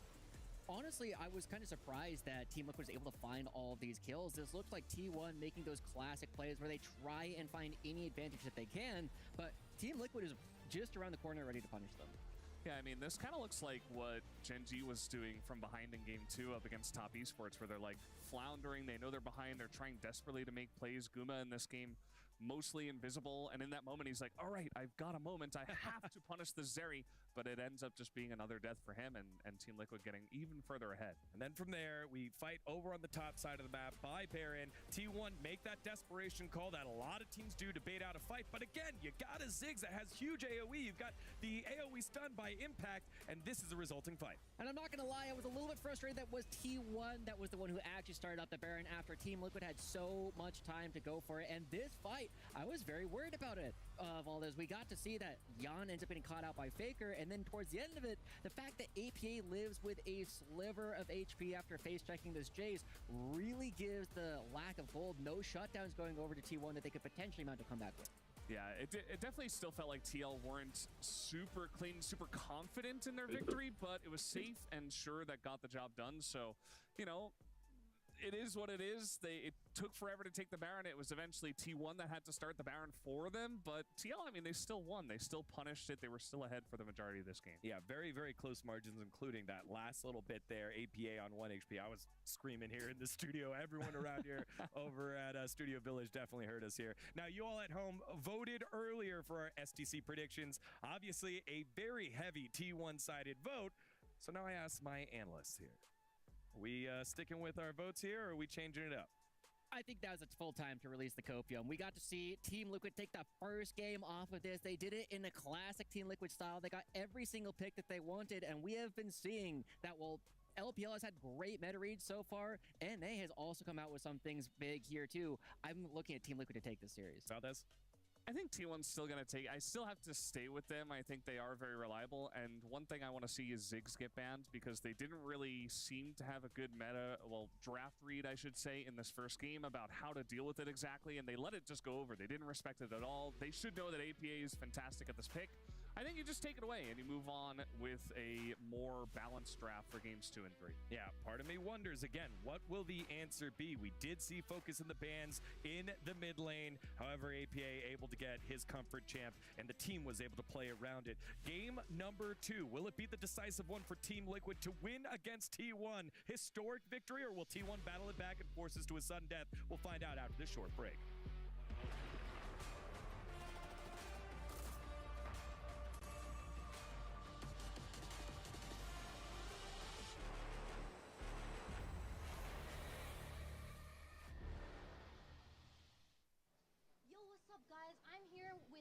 Jamel Motorsport mascot. You're looking as handsome as ever. So, if you were to give a heads up or a thumbs up, how would you rate this place?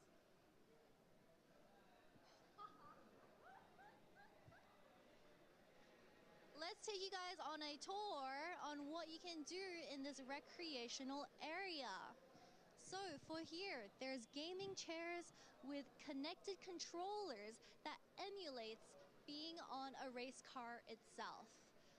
As we continue, Mr. Mascot, can you please show me what's around? What's your favorite thing here? His favorite thing is, oh, it's VR. So if you want a very realistic experience, that's also VR with the controls. I did not know that. Thank you, Mr. Mascot. Moving on, we have amazing monitors right behind the cameraman, I believe. Right here, look at that. That is crazy. It's curving. You get a very realistic experience of what it's like on the racetrack. And there's a lot of people enjoying this game for tonight. But moving on, we are slowly approaching, I believe, the food stand, where people can get a quick snack if you're feeling hungry, as it is vibrating very nice pink over here. So, racing is our passion, is their motto. Let's go check out what kind of food they have. Hi, is this Japanese? Ah, ice cream. Hi. If you guys are feeling hot, make sure to come check out their snack stand where this is going to be ice cream.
Almost perfect timing. Kiyo. Kiyo! God damn it. Chill. What's up? What up, Kiyo? What? I'm back. Hey, welcome back. I made some cereal. Welcome back, brother. I'm glad you made some cereal. Is this some good cereal? Oh my god. Damn, let me live.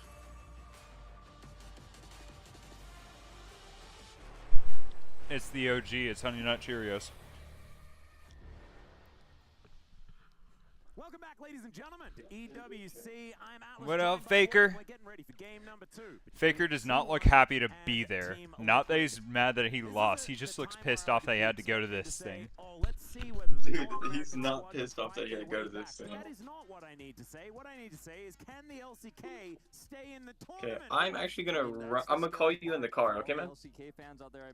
Where you heading, bud? I'm gonna do some Uber because I have my girlfriend's car right now, so I'm gonna abuse that. So. Hey. Alright, buddy. Alright, see you soon. Bye. I'll just call you in the car. Bye. LCK versus LPL finals, that's most people's expectation for the tournament. Maybe even LPL or LCK LCK. We didn't know how those first matchups would shake out. But now, on the brink of elimination, the final representatives from the LCK, backs against the wall, not respecting the playstyle of TL. TL really just running them around the map. And not only, Atlas, did they showcase great macro, but I feel like they played away from the style of the LCK. It really threw T1 for a loop. I was talking to you about this during the break. When they didn't have Dragon Prio, did they headbutt in? Did they force their way through trying to flank? No. They just went and picked Zeus in the top lane. They have a comp that has Ziggs ult being semi-global, can really impact those types of plays. And they played their own game. And I think, as the desk was mentioning, probably should ban that one away. I do not think the Ziggs is going to make it through any more of these drafts. Yep, and I want to shout out one of the co-streamers here at EWC, our friend of the LCK LS, because he has been preaching about Ziggs for, since he was an LCK commentator. It's been absolutely forever, and he got very, very upset. And we've obviously got Daniel Ox Harrison here as well, knowing all of the Ziggs matchups very, very well himself, and so hoping that we don't have an opt-in to the Ziggs Azir matchup once again. But let's see what does happen, as 2 trees just going to be taken off the Rift. T1 not wanting to deal with those, and they're going to move to the blue side. So a little bit of a difference when it comes to what this draft is going to look like. And from now, kind of looks like the Tristana Corki might be back on the menu. I think so, and I think that Faker will opt into whichever APA doesn't pick, because I think they're fishing for a Sejuani pick. Now, TL reading this pretty well. The Ashe is banned away. It's one that has been so oppressive. Didn't see play in the last game because the Ziggs and the Zeri Ezreal trade bottom side was really more what the game was about. See what this final ban is going to be here for T1, taking away the Ivern, saying it's definitely going to be double 80 carry we see this time around. Jax also removed, was a big problem for them in the previous game, but this means Ziggs is up and available for TL. Rumble is also up, and I think that is probably the thing that TL understands needs to be banned. Unless they have some crazy strategy against it, I think it's Sejuani Rumble that they're really struggling with, so maybe you ban something else, or you just get rid of that fiery guy on the top side, because the Fire Yordle is a crazy one, so T1 will get exactly what they want. Now, as I expected, the Sejuani pick is going to come through here first for T1. Umpty had a fantastic game on it in our previous set, but this does leave open a lot of options here for Team Liquid. Rather than just opting into the Ziggs versus potentially the Tristana, they are going to go for the Corki pick, a little bit more standard here. This will mean that Faker will be able to respond with his own Tristana. And, most of the time, I think a majority of us are leaning towards the Tristana being the stronger pick in this matchup. What jungle will be the answer is the question. They could pick up an AP jungler like the Zyra. That's still available here for Umpty. He loves the Lilia. Don't know if it really makes sense in this draft. Let's see what he's got in mind. Yeah, quite a few things left up on the table. They could also pick Tristana and Corki. Probably not, though. Yeah, that'd be a crazy one. They do play that Corki in the bot lane. Strats, exactly. And I don't usually feel good about it. Yeah, that's the Ezreal double Trinity Force. So this is like Power Spike City. I love it. Tristana obviously going to be locked away here by T1, but what else are they going to augment their composition with, Wolf? That's my question. That's a real good question. Might just be the Zeri to come through here for Guma when we play that game again. Could also take the Leona away, but I think the Zeri is just too strong here, and that is what they're going to grab. See if the Leona comes through, or is it just going to be a Ziggs hover? Yeah, Ziggs hover. I think the Leona is the best option here. It's kind of a no-brainer with how strong this duo is. We saw T1 play it previously. Obviously was circumvented by the lane swap last time around. And here's where things get a little bit more interesting, because the focus is now going towards a little bit more the top side of things for T1. See what the bans are going to be, banning away. All right, let's see. We are at Zeri, Tristana, oh, Sejuani. Jax is already banned, however. Versus Ezreal, Corki, Leona. Holy fucking shit. Okay, probably that Cassante trade once more. One of those options, certainly a bunch of things that you can take away, and Zeus is just really good at Gnar, so you can just get rid of that Mordekaiser to be removed. So maybe T1 with a little bit of another idea. Wanting to limit the amount of AP options as well is a decent idea, but I don't necessarily think that Mordekaiser is going to be the biggest thing that TL are looking for. See what this final ban is going to be, though, because I think you can pay a little bit of mind towards the bottom side of the map as well. With the Leona locked in, you're not worried about a Nautilus. Trying to get Kiyo back in here. I want to see his opinion on the draft. Be taken off the board, so real targeting towards Zeus here. Renekton gone again. So all of these things are kind of what we expected. We saw the Renekton last time. The Mordekaiser is the one kind of pick that stands out. Doesn't feel as strong of a ban, but Twisted Fate, good ban against Zeus. You have the Gnar gone. Cassante being up, though, because they banned the Mordekaiser instead, feels like a pretty easy lock-in here if they want to hide Umpty's pick, but he could just lock that in now and save counter pick for whatever Zeus does, in fact, lock in. Probably the safer bet here. Zyra, I feel really strong in this draft here for TL, but they're not going to lock it in just yet. Going to swap over to the Cassante here. This one felt pretty obvious to me. We've seen Zeus play a lot of other ranged tops, like the Vayne, the Zeri into this pick. There's a bunch of options that you can play alongside a Sejuani really comfortably as well, like a Camille. We've seen rip into a There we go. All right, so our draft's right. What the fuck? It's all good. I don't know what the fuck that was. Anyway, go ahead. Okay, so the comps are. What the fuck? Look up the stats for Gumayusi. They are pretty absurdly good. Yes. I don't understand what's happening. Up and down upon, but we know that he can pilot this champion very, very well. And so now, okay, and I don't understand from T1, not Team Liquid. Brand, fantastic here. Makes sense. I don't really like the Lilia in this So draft. T1's comp when I think about an AP jungler, is R5, Sejuani, 5G, but Tristana, there's Zeri, a bit of pressure they Caitlyn, lock in. Braum. Karthus, I think, is a little bit risky in this draft because there's so much explosive damage, so much Say it again? carry damage here. Sejuani, Tristana, Zeri, Caitlyn, Braum. With the Sejuani too, so Brand feels a lot safer. And Maybe a lot it's more Caitlyn consistent top or something like that. Now, my concern for TL TL's comp is Cassante, Brand, Corki, Ezreal, Iona. It's Zeri top. No shot. It's got to be Caitlyn top. No, it's Zeri top. Cassante versus Zeri Sejuani. Yes, Okay, cool.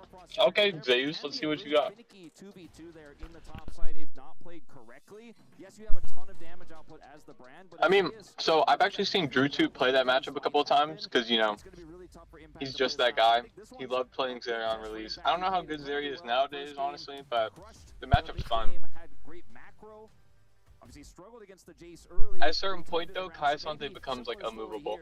I like both drafts this time. This is one of the first games I've cast this tournament, and we've had a lot of wrong reads. The LPL really shocking us, but one of the first times I look at the draft and go, well, this one feels to me pretty dead even.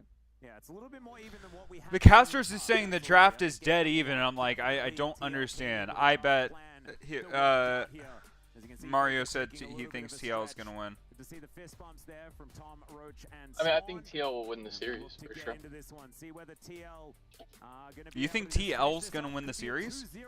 for the North American squad. I don't know, man. They showed up super different in game 1 than I expected, so. Keep that key alive. Keep it out of that hydraulic press. But you know, take what I think with a grain of salt. Destroyed key with them. He bet TL as well. I'm gonna put a full unit on TL. Why the fuck not? It's incredible odds, so if they win, they win. This is a draft that they looked fantastic on against BLG. Bro, it's at plus 280 on Thunderpick. Something that my team nice, just bro. get it done once again, and I love pretty good watching shit. Gumayusi play the Caitlyn. He is so incredibly good at this champion. And recently, Wolf, Don't it's call me been a- Carrier playing Caitlyn. Yeah. So it's really good to see Gumayusi back on one of his best champs without his support just stealing it away. Okay. Yeah, I mean, the Zeri flex to top was something we always knew could have happened here. They kind of baited the Cassante in. They set it up for it perfectly. The Nara was banned. The TF was gone. And then they just left it open. They banned Mordekaiser instead. A new R4 pick priority went to TL. And once again, they have this Zeri top pick ready and set to go. So Zeri top is wild, bro. Second time around. Yeah, it's an insane comp. I think the Rift is ready for us to 3 ADCs. Why didn't they just pick fucking Malphite or some shit? Actually, good question for sure. Take this one. They are going straight towards the final here at EWC. And otherwise, they're heading towards game number 3 once again. Yes, First please. time the TL has lost here in this tournament if they do lose here. Otherwise, they could make a clean sweep all the way through. As already, Core JJ in a bit of trouble, but Impact already ready and waiting. Terrier having to flash to get himself out of the way as Umpty moves on over. Let's see whether they can get any added damage down as the rocket jump going to get Faker out of dodge. Alright, and there was an invade and everybody left with like 100 HP. Oh no, not everybody. They all lived, bro? Everybody lived. Let's see what the summoner disparity is. This shit making me so mad, bro. T1 When I have like T1 spent Oh, Flash and TL spent Ignite. That's it. And it was a little bit of a level 1. It makes me so sad when I have a kill bet and there's a massive fight and there's 4 people on, you know, 2 HP, but nobody fucking dies. Bro, it's so brutal. It makes me sad. I'm just like, alright, bro, whatever. Like, And of course APA is on his fucking Corgi. dude, of course, man, an absolute staple. This is quite a unique setup here. He's butt dancing on Faker. They had an answer from the get-go. This is one of the big question marks I That's had going why into the second he's game just was, will the he GOAT, bro. straight up lane it into the Caitlyn APA and struggle? is Also APA the struggle best in mid the laner matchup, of NA course has not, ever because that would seen. be terrible, and they've already showcased they know how to lane swap. Okay, I don't know That's what about all we're gonna that. be seeing Bro. here at Who's Alpha better? 1. Yeah, once again, dodging the bot lane matchup, and you can Bjergsen understand exactly in his why prime Impact was trying so to get good. into range of these In his minions. prime, And in Zeus and Ona just gonna be 2014, pairing that's a up to decade try ago, to bro. this jungle as quickly as possible. Impact needs to be a little 2014 to careful. 2016 was I don't prime think he's Bjerg. gonna get dove just yet. Yeah, Bjergsen played sooner than that. He played like in 2018. Yep, Yeah, but he was not good in 2018. pretty soon. Umpty on full vision here for T1 at the same time. Helping the clear as Brand has Jensen was the exact same level as Bjergsen in 2018. going to be having a good time 1v2 as the Zeri. He does have teleport. And Impact, you know, he's not going to like the lane into Zeri. He's obviously going to have a worse time in the lane swap, as all top laners do. Why is Incarnation so bad at the game these days? Yeah, there are 4 people heading towards Impact here who's going to have to vacate. I don't know whether he's going to be able to hit level 2 before he just straight up dies. His owner comes on over. He'll start off the Gromp here first. But now it's T1, 3-man strong here looking to take plates, and they'll take them quickly at the same time. You can see the TL lane swapped and is going to shit. JJ, as they have pushed that wave in, that is entirely going to go, but the plate money really pushes. Yeah, you this in definitely favor of lane T1, swap. and this was the change that happened. Is Impact taking a bit of damage here from Owner right now? Permafrost comes down. Impact down to about 300 health. But this is why it's so tough to lane swap, right? Zeus going to teleport up towards his top side after everyone's left. He'll be able to get a fair bit of experience here as well. Because when you starve gold from the enemy top laner and your top laner, the only question then becomes who's more useful just being a body. And now you have Zeri versus Kayasante, so yeah. Yeah. And so Kayasante is better at just being a body. Yeah, so realistically, if Zeri's not able to get enough farm this game, the thing about But Zeri is she has to get Zeri has 2 waves at 4 minutes, and Kayasante has 0. They get no plates. They get XP lead top side, as well as some of Umpty's 0 waves. She has 2 waves. How did she get 2 waves? Here for T1. Looked like TL I don't fucking know is the honest answer. maybe underestimating some of the power of that Caitlyn push. Yep. But she does have a slow push straight into Kayasante, and Kayasante just went back top side. Right? Like that's the only real advantage that they managed to find. Is Impact walking towards Zeus here. Doesn't quite find that Q. As now Umpty moving on. Zeus had to flash away from a gank from Brand. Given over here as now APA and Faker. Wait, what's Team Liquid's comp? The explosive charge going to even out the trade. Kayasante, Brand, what? Kayasante, Brand, Corki, Ezreal, Leona. Dude, that's not bad, bro. Yeah, no, that's not a bad draft at all. I just still don't like Leona with Ezreal. I mean, that's fair, for sure. I definitely... But I mean, apparently that's a pretty major duo this entire tournament is Ezreal Leona, and I just don't like it. Yeah, no, it's, you know, the setup is good, you know. Well, it's because you're picking a support that can only go in and has no peel, so you need to pick an ADC that can have peel. Also, just the sure stun helps, you know, Ezreal be able to, you know, play Ezreal. Somehow Impact is now even on the CS with Zeri from that one gank. Oh my god. Oh my god. Impact just almost fucking top gapped Zeus. I thought it was an expert performance earlier on up against BLG. This time around, Impact is finding a few of these angles. Impact almost just got a solo bolo on fucking Zeus. Going to get the Valkyrie out from APA. Better top wins. Better XT1 top wins. LOL, bro. Better T1 top, you mean. Just better T1 top. Yeah. Better T1 Guys, top wins. These are 2 T1 world champion top laners fighting in the top lane right now. Don't forget. That's fucking crazy, right? Yeah, and T1 I think have a pretty good read about this. I mean, I guess it's a bit crazy, but I mean, it's cool for sure, I think. Yeah. Find an angle here as he clears out the ward. Yamiushi not going to bite though. I mean, how many T1 players from 2013 are still playing? Faker. Faker and Impact and I don't know. Who was their jungler on that team? it wasn't Bengi. A little bit more like what we were expecting out of this matchup. Zeus just relentlessly throwing burst fires towards the Cassante. And Umti comes on over, is able to clear out this Gromp camp, Crow camp pretty quickly. Was there ADC Piglet or something? ADC was Piglet. Fuck, Oh, first blood goes the way of T1. Holy shit! Oh, owner died.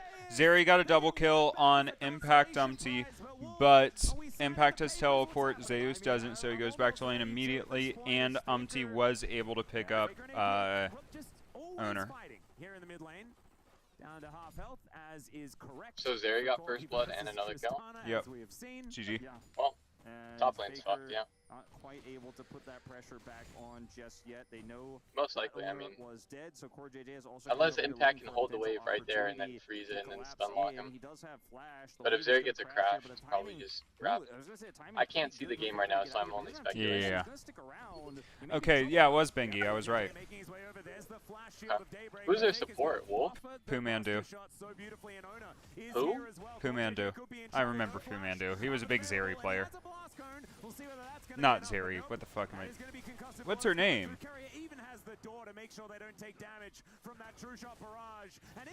Zyra. Jesus.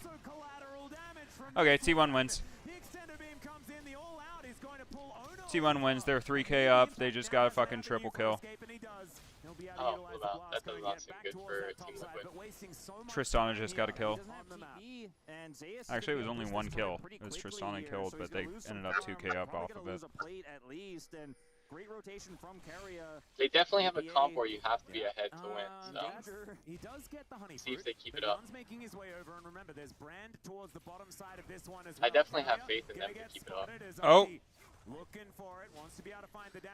Dude, Keria just dodged everything from everybody. Keria does get the passive proc on him, takes a fair bit of damage, but otherwise we'll be able to make it out. Now Zeus just getting to work on this top lane outer turret, 2 plates for the And Zeri just got 2 fucking plays. He's 1.1k up at 8 minutes. 9 minutes. About to get a little bit more electric here in the inventory. Now Umti will be able to get this first dragon here bottom side uncontested because of the really proactive play bottom side there by TL. I mean, weirdly enough, Impact's actually trading evenly with Zeus still. It's a good matchup, sort of. It gets outscaled, though. Well, yeah, but it would have been so nice if they had saved counter pick till last pick. And then they could have just picked fucking Malphite into this comp on Impact. Is this not the biggest Malphite comp ever, though, with 3 ADCs on the other team? Yeah, it definitely is, but Kayasante's not bad either. But yeah, Malphite would slap. Malphite would be fucking crazy, man. He could just hop on Caitlyn or Tristana and just one-shot him. Yeah. Gonna be safe and get themselves back out. Or are they? You're not wrong. Can Malphite jungle even work, though? No. Yeah, that's why they couldn't pick him last pick. Does have a, fair bit of item damage now early with those. Neither can Kayasanté or, I mean, Leona can technically work jungle, but it's not like you're picking Malphite support. Not quite able to find that third Q. Keeping himself in it here towards Leona can work jungle because does she W max? As far as that gang from T1 was concerned. No, I said that because my gold friend plays Leona jungle. Isn't a great time now. As Leandri's now completed for Umti, he's going to be doing Why? damage. Does need to watch out for the door. The Unbreakable can make. All right, it's now a 3K gold gap. We check out the crowd here in the Kadir Arena. Came from Dubai. Yeah, I mean, at 11 minutes. Everywhere. I definitely think T1's comp functioning from ahead is gonna win. So, but they are also very squishy. They have ways to pick off their ADCs pretty easily. And, hey, they were able to get one of the first 3 grubs. Pulled owner flash for it too. And Yon's dead, probably. Impact's dead, probably. TL is in so much trouble. That was a decent dodge there as Yon not going to walk in to the Glacial Fissure. True Shot Barrage looking to be traded as APA moves towards the bottom side. Yon is so low, and APA, he's just going to explode. And they got Eon. Carries in there, and there is Core JJ trying to Hex Flash his way to safety. I don't think even the Eclipse can save him from this one, though, as Gumiushi almost dies to minions, but he's able to move himself out of the way. And Core JJ They got APA and Eon. Yeah, no, this is going T1. Yeah, that's what I was thinking. It's a total stomp. T1's fucked. I mean, TL's fucked. Yeah, you can just bet under, like, 30 minutes where it's fucked, right? If they allow that. They've got it completely locked down. And this was just such a good read from T1, knowing that Leona is still mid. They can TP in, match the Corki here. There's a really cool moment as well. And Yeon got to live here. He realizes he calculates, do I buster shot APA? No, I think I killed And then he just walks up and gets flash ulted by Faker. APA picks up so much money. 3 kills now on this Tristana, who also has 5 grubs. There's the magic number to wreck turrets in this mid-game. Faker Map duration under 26 minutes is minus 250. Absolutely, and I feel like T1 have taken game number 1 personally. Young gonna get pushed away. Zeus comes in. Young's like, I thought their AD carry was a Caitlyn. He's not. Holy shit, Zeus just 1v2'd their bot lane. Coming from the top side of the map, and Core JJ once again finds himself underneath the turret with kind of nowhere to go. Winter's Bite is going to miss. More kills, just waiting for the minions, and I think this Leona is just going to go down. Solar Flare is a lot of extra. Oh my god, he got Zeus! Leona killed Zeus 1v3 under tower. But they'll lose their outer turret on this bottom side. It's almost arguable that this is Second kill for them. No one else going to be able to get that shutdown. Siri is 5-1 at 13 minutes, and Faker is 3-0 at 15 minutes.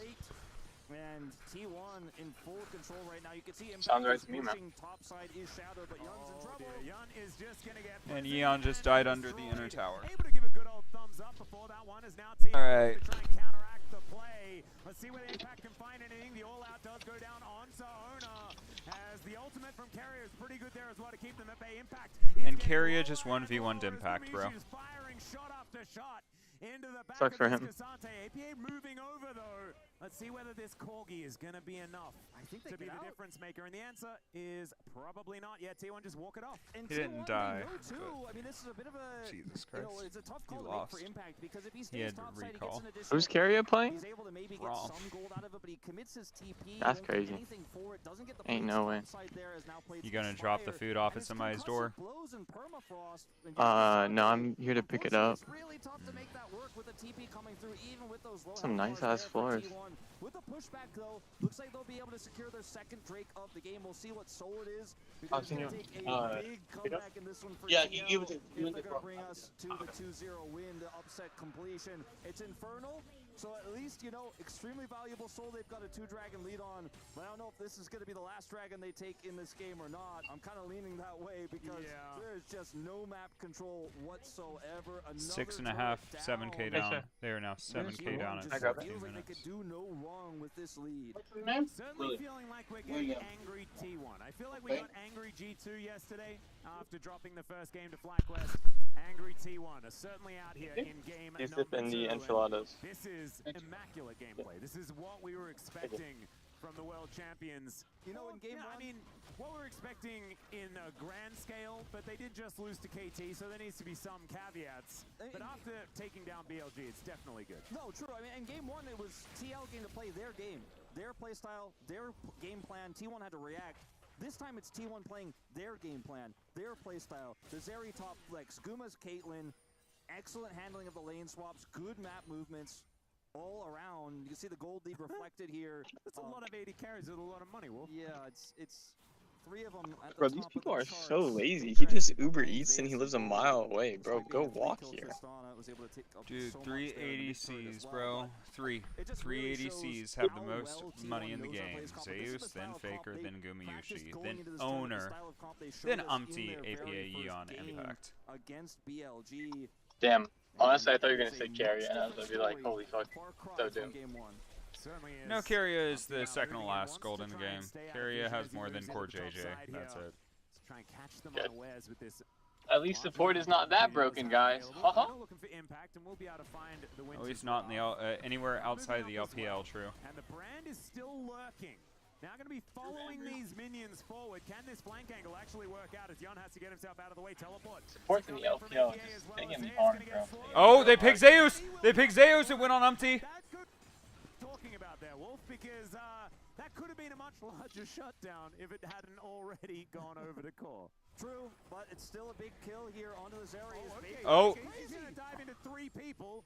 Not sure about that one. He flashes away immediately. Maybe just didn't quite know where everyone was because there's a Rift Herald destroying the inner turret in mid lane, and TL seem unconcerned about that particular eventuation. It's going to be Umpty going down though, and T1 are winning on this side as well. CoreJJ takes down Owner, but T1 are still on the offensive. TL get towards the inner turret. Not going to be any more deaths. They got another now, pick, but I I mean, think that inner turret is going to be worth. That's a very T1 moment there, where Faker goes in. The rotation is coming up of his. It's not looking good for us Americans this game, but we'll get him. We'll get him. we'll get him. This is our series to win. This is our series to win. So quickly, so buying time, keeping TL locked in to the top lane. They get mid turret. They're going to get this bottom inner. Yeah, trying to protect the minions here as they look to try and take down the turret. They will be able to do so as APA has to flash. Mario is shaking his fist right now. He is not having it. And Zeus, it turns into 1v2. He flashes forward. APA will go down. Zeri just 1v4'd and killed one. Oh, but Gumayushi got picked. TL is making this into a chaos game, is what they're doing. They're trying to cause absolute chaos to get picks. Kills onto the carries here. You know, there's no extra gold going over to APA. The shutdown there from Zeus there. They have 3 the ADCs. kill traded from him was Just pick actually them all. well played. And then you look at Corky sitting on a What's Triforce terrible and a is stack Leona's clear. gotten the 2 biggest That's not really where you shutdowns. want to be in this mid game when you're looking at Tristana sitting on 2 items, and Caitlyn about to be hitting 2 as well. And he still has less gold than also carry a very much fucking close to FF, bro. No, he has more now. 6 kills.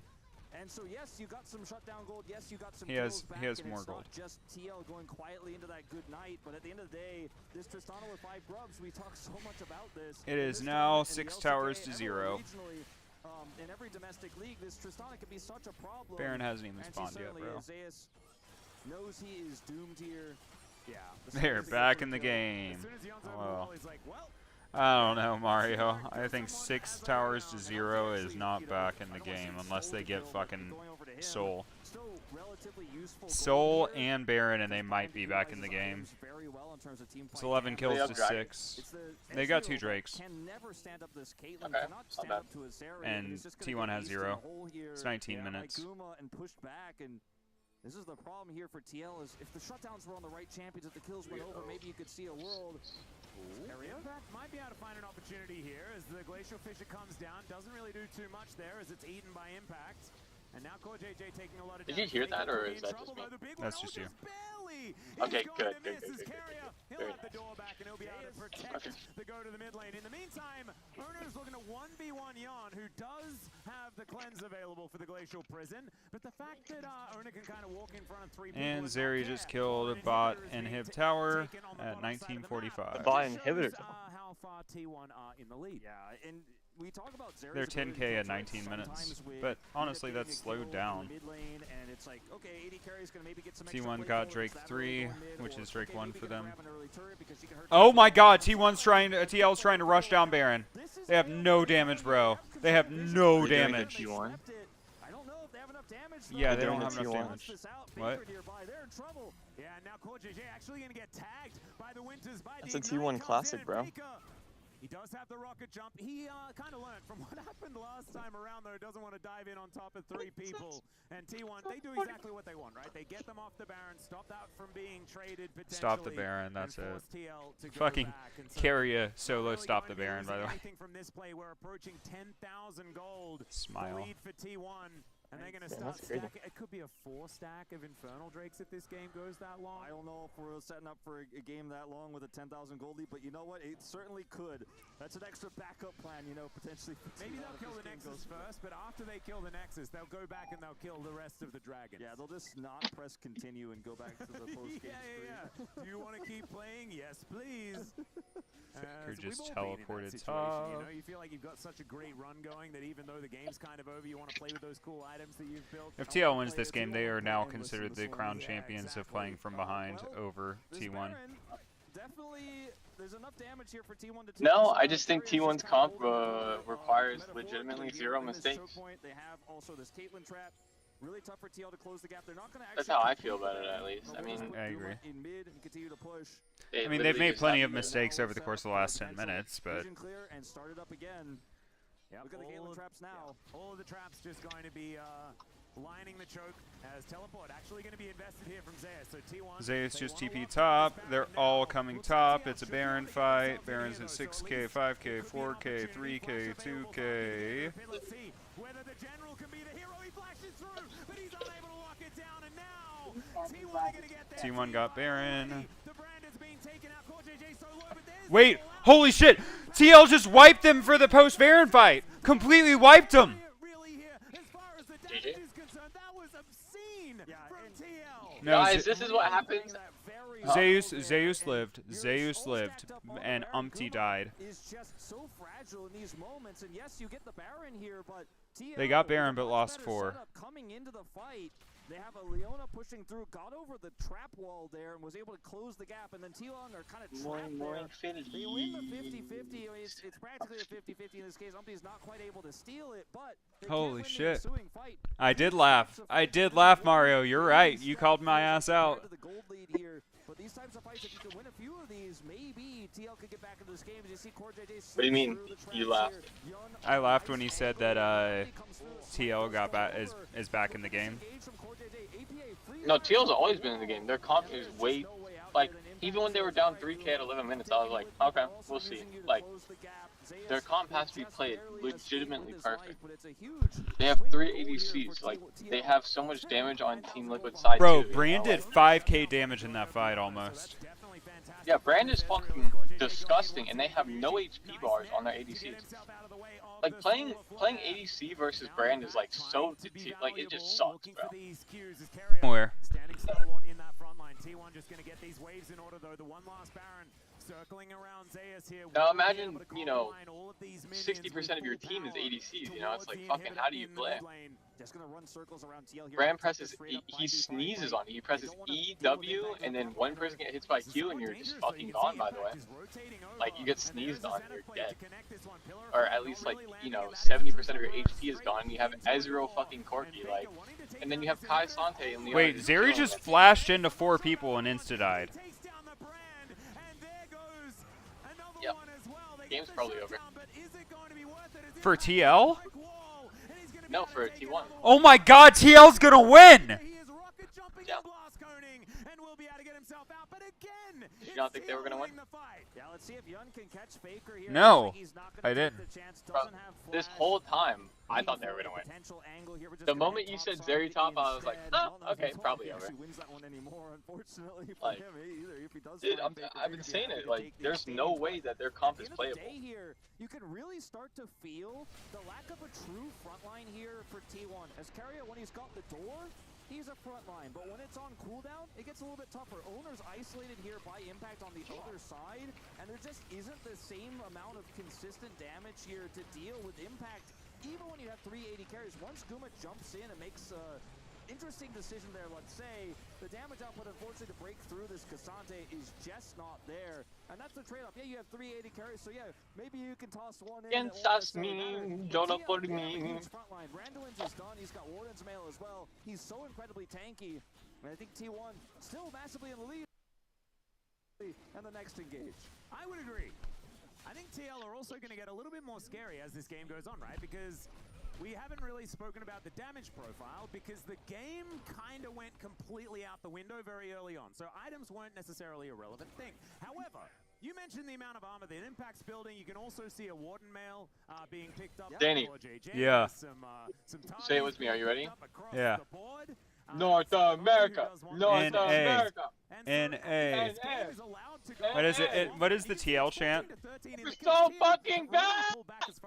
Let's go! Internationally competitive? Who right here, bro? What's up with it? What's up with it? Oh, that's the Liquid chant. Let's go Liquid! Let's go Liquid! Oh, Yeon just got picked. Oh, Impact just got picked.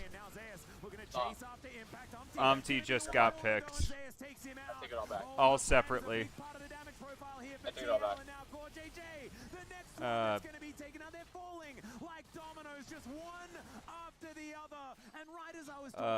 Windows back in. Here TL. T1 are going to kind of slam the door shut on their fingers as this inhibitor turret is going to fall down the second inhibitor. They just lost double inhib, triple inhib.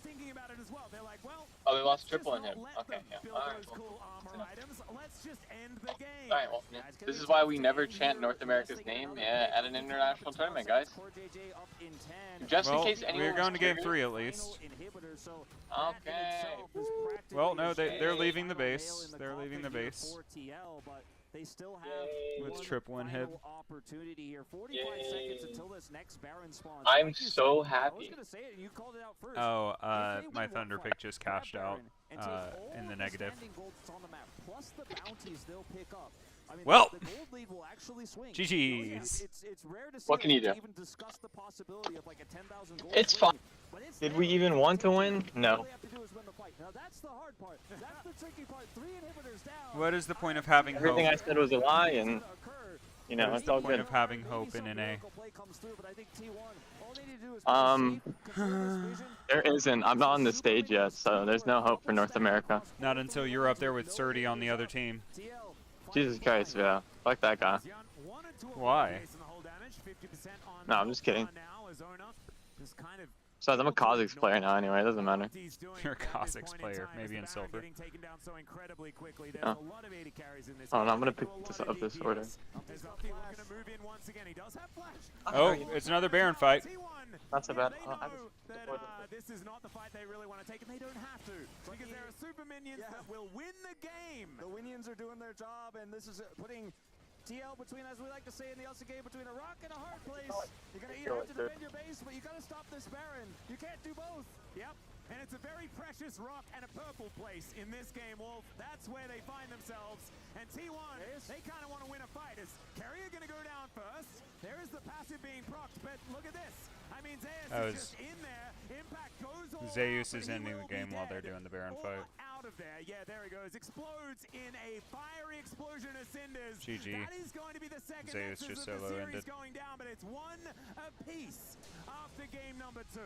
And you know what? We got to see TL play their game in game 1. The Ziggs, absolute control with the lane swaps. T1 plays their Zeus is so mad right now. Holy shit. Back-to-back stomps between LCK's representative, the final one, and NA's. Oh, brutal. I can't wait to see what game 3 has in store for us. I can't wait either. I think a little bit more one-sided here in game number 2, but game 3, it'll be a side selection switch over. We're going to go to a short break. When we get back, the studio are going to break it down.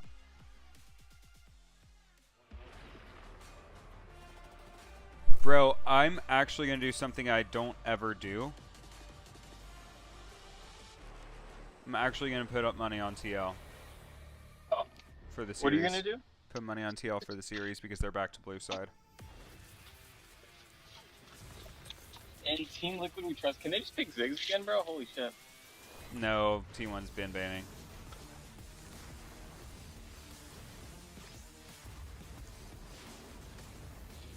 Guys, can we pick Aurelion Soul or something, please?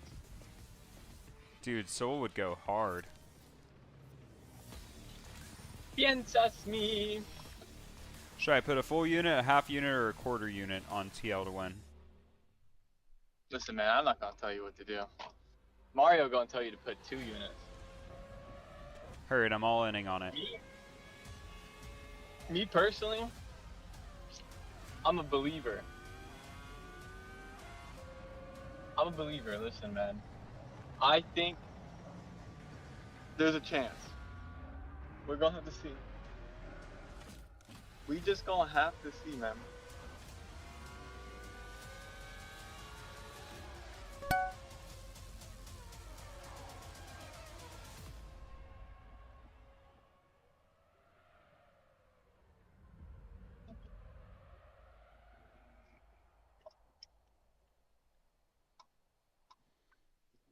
Honor 200 series, the best portrait Bro. AI empowered, studio level AI portrait. Can NA But I will say this makes me very, very excited to see NA in the future because they actually looked good against G2 and they're looking overall okay against Korea right now. Didn't G2 beat FlyQuest? They did, but it was actually all 3 games were close. Like none of them were stomps. Great, so we get to have another tournament where no North American talent gets to the semifinals. Fuck this.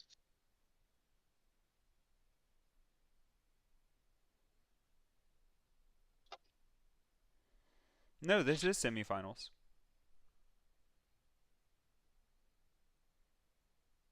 Who did Team Liquid beat the first time? For quarters? So there was a short group stage. I don't know who they beat, but they beat them. Who did Team Liquid beat for quarterfinals though? Oh, TL beat Fnatic. Man. T1 we actually did. T1 beat BLG. Yeah, just go next. T1 beat BLG, TL beat Fnatic, G2 beat FlyQuest, and Top Esports beat Genji. Yeah. Guys, listen.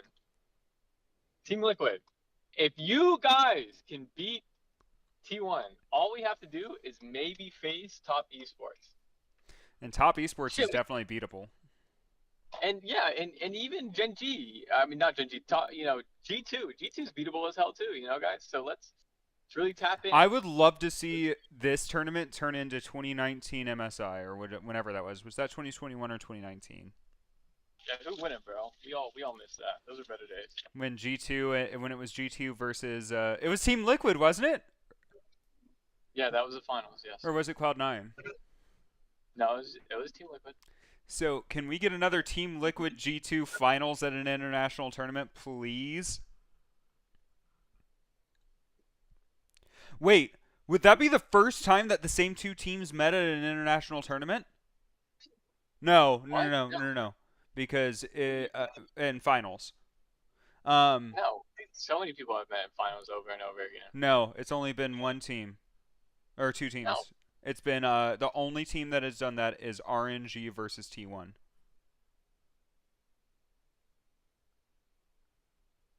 But this also isn't like an actual like international tournament. Yeah, it is.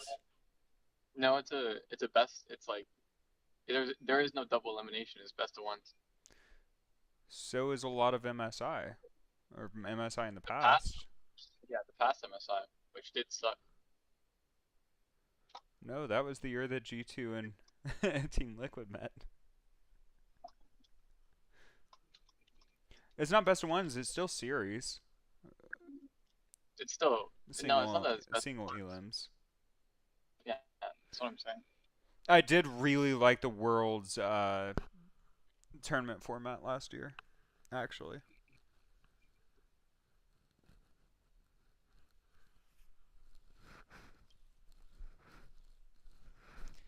That was a really fun tournament format. I hope they stick to it. Yeah, me too. Oh my god, Faker just did his fucking silence gesture. They didn't have a lot of engage, so I guess they got the job done eventually anyway. Let's take a look at the draft here as Faker is cold as fuck, bro. Team Liquid's going home, guys. He did the silence thing. They GG. had a lot of pressure getting put onto Umti's camping pole right off Dude, the bat. Faker's not gonna do that unless he knows they're gonna win the next game. I mean, he did that versus Deft when he lost in the finals. The Cassante up in the top side. It puts a lot of pressure on Impact. We don't talk about that. He did that versus Dom Juan. When he's just going to get outstacked. We do not talk about that. There's definitely an angle for We an gotta. R5, kind of pick that we don't see very often, like a Rammus or something like that in the jungle, and just build up a ton of armor because 380 carries and Sejuani's. So, but the game just didn't ever look like it was in a place where that ever mattered. Obviously, it could have. TL could have gone for that pick, and maybe this game would have looked a little bit differently. But yeah, eventually the early game was just so one-sided to the side of T1 that I don't think it mattered what champions were on the Rift; they were going to win the game. Yeah, again, clinical and exactly what we expected from the world champs. Let's take a look at some of the highlights here. here from game number 2. And we start with Impact now on the receiving end of what happened to Zeus in game number 1. Yeah, we also got to see this was kind of T1 coming back and rectifying their mistakes from the first time. I tried to dive Impact the first game. It didn't go so well, and this time I was a little worried that Lucky was going to get something back at a kill, but turns out you can just kill him. You can just kill him. Double kill for them, for the Zeri, and, you know, we stamped that official Zeri moment very early on in the game, and, you know, that's only one of the 3 AD carries that they had. The rest of the lane... Oh, after watching the weaker LCK and LPL teams, I do actually think NA and EU can take games off the better teams. As Kiyo just jumping onto Yon and just not a lot of things. And LCK and LPL. It's League of Legends, bro. Anyone can take a game off anyone. Like, that's just how it works, unfortunately. Real attempt to come back into the game. Yeah, a game, but I actually think that some of these lower regions could take a series off some of the better regions. Like who? Like name me one. That you think could do that? Turkey. For sure, bro. For sure. Alright, tell me more about how Broken Blade isn't one of the best top laners in the world now. Yeah, and after these Turkey is the I could 1v5 Turkey myself. I could do it myself, bro. Okay, here is my bet then. I will save up cash once I start making money again, and I will send you to Turkey for 6 months, and you have to hit Challenger. Dude, what? Are you? I'll do it in fucking 1 month, bro. Okay. Just so you know, Eastern Europe is quite literally the largest league in the world. It's larger than China. Yep, I did. Let me tell you something, bro. If I don't hit Challenger, I'll pay for my housing and everything myself. Yeah, I would think that that's viable if you could. T1 was still able to take the mid lane turret and the mid lane inhibitor off of that. No. You send me over there. You put me up in a little gaming place for like a little 1-bedroom, like literally just no kitchen, no nothing. Let me chill for like a week. And yeah, and then I can go back. Fuck this, bro. Again, the goal difference was just so large that it didn't quite matter. As we do take a look at the end of the game as well, eventually T1 decide, okay, let's group up as 5 and not send our Zeri in to try to 1v5. We could probably just end the game. Yeah, turns out Zeri just needs to go in for the teleport at the end of the game in order to get a couple of Nexus turrets and also push Impact out of the game entirely. I cannot believe they allowed a triple ADC comp to win. I still have a little bit of copium left to huff your Degon because the next I game, can't. I'm Team Liquid's shocked. going to be back on the blue side, and that means we have way more opportunities to pick the Ziggs again. That's right. Ziggs going to be helpful here. 60 seconds before we toss to the break and get into the action here, Valdez. So what do you see that was successfully over Team 1 in terms of preparation that will carry over here in game number 3? I mean, I like to see that even with kind of a wonky draft and some interesting picks, they were still able to dominate very heavily in that early game. Bro, Owner and Zeus look pissed. All over the map, and they were able to do that. So after that win, they look so mad. Say, you know, Team Liquid did play excellently, and T1 were very caught off guard. But I was happy to see that T1 actually just kind of gathered themselves and had a great game number 2. All right, Joshi, I'm going to put you on the spot here. Mid lane matchups, we've seen a lot of Trist, a lot of Corki. We know that Ziggs is the prior there for TL. What does the GOAT pull out on the opposite side here? I definitely think we're going to be looking at another Tristana game, most likely from Faker. You cannot afford to be playing the Azir. You don't really want to be giving over the Corki either, and it really puts a very limited number of champions that Faker really wants to play. All right, again, a matchup that we've seen 3 times so far this split. Team Liquid versus Team Liquid versus brutal, man. Team Liquid versus T1. Again, this one for the marbles. Who will be moving on to the finals of EWC? We'll find out together after this break.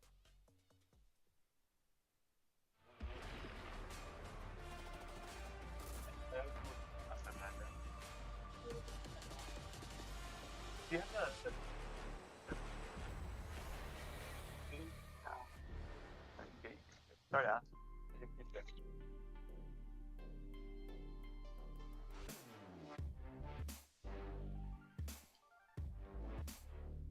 It's so hot, man. I don't want to. Dude, fucking Miami in August sounds so excruciating. Luckily, it's also hurricane season, so it should rain a lot, which is really nice. Okay.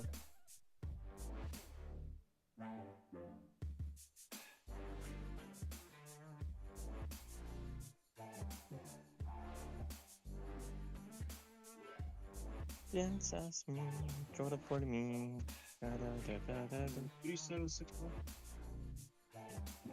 Have a good one, dude. Yeah, enjoy. Be safe.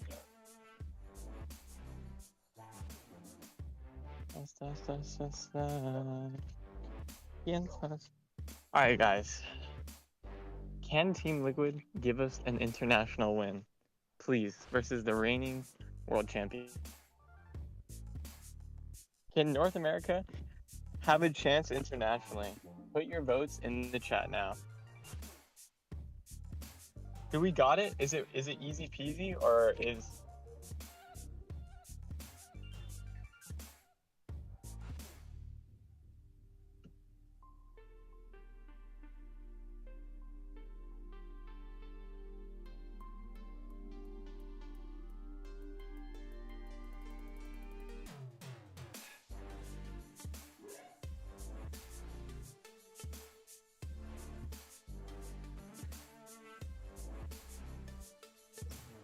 Hello? Yo, what's up? I just didn't hear you when I was talking. So. Oh, sorry. No, you're good, you're good. What'd you say? Sorry, I missed it. All I was saying was, can Team Liquid take a win over the current world champions so that we may... I mean, they can. As a North American, no, for the series, you know? So that we can, as North America, have an international success. No, I don't think so. Dude, don't say that, bro. We're winning this. No, I don't think so. Are we in champs like or something, bro? Why are you being so pessimistic? Can we? Could we? Absolutely we could. NA could win this tournament. Is it gonna happen? Dude, Nah. We're gonna win. We're gonna win this series, and then we're gonna go on, and we're gonna go win the finals. Against It's our G2. time. It's our time, bro. And North America is going to bring home even more money to our over. If that's the case, you need to go home and start hitting your solo queue count, so you're high elo when we do win, so that you're one of the first ones picked whenever people are trying to recruit everywhere in the world. Let's go, NA talent, baby.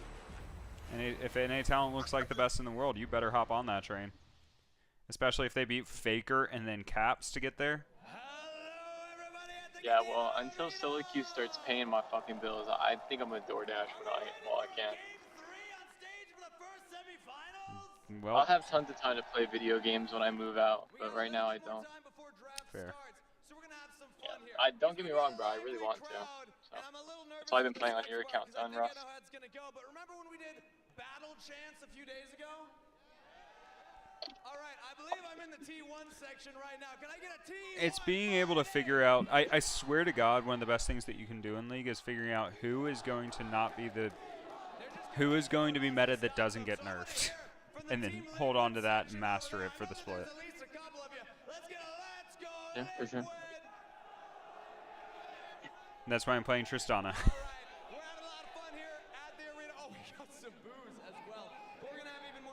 Together, because we're all here as fans of League of Legends. So we're going to get the wave going that way, and we're going to get it back. And by the time it gets back to here, we're going to throw it over the casters. Are we ready? Yeah! All right, everybody around me. You ready? Over here?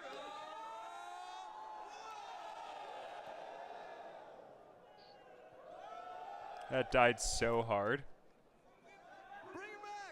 Thank you so much, Kangas. You guys look like you're having a whole lot of fun out there, and it is time to witness some more people having a whole lot of fun on Summoner's Rift. They just tried to do the wave around the arena, and like the first quarter did it, and then nobody else did it. T1 and TL, both of these teams, one last chance to stay in the tournament. One last chance, one final game. TL having side selection. They came in as the higher seed from the LCS. So as a result, in this third game, they'll have the opportunity to pick blue side, as was alluded to by Joshi earlier. Now, Corky gone, LeBlanc gone, Santa gone. One of my claims to fame is I did start a wave in like the Brave Stadium one time. A question You know, I didn't think I'd be asking today, but after game 1, certainly something to consider. Rumble already taken away, and they will. All right, so Senna, LeBlanc, Corky, Ziggs, Sejuani, Rumble bans. Did Faker pick LeBlanc? Faker has not picked. Those Who were all has LeBlanc bans. then? Those were all bans. Oh, those are all. Senna, LeBlanc, Thank Corky, God. Ziggs, Sejuani, Rumble. First pick for TL, they are blue side, is Tristana. Something like a Who picked Tristana? here might just APA. be the way Faker goes. You know, these That's are good. the That's two one of his better main champions. AD mids that we have. The Corki, the Tristana, no longer available. We see I'm okay with that.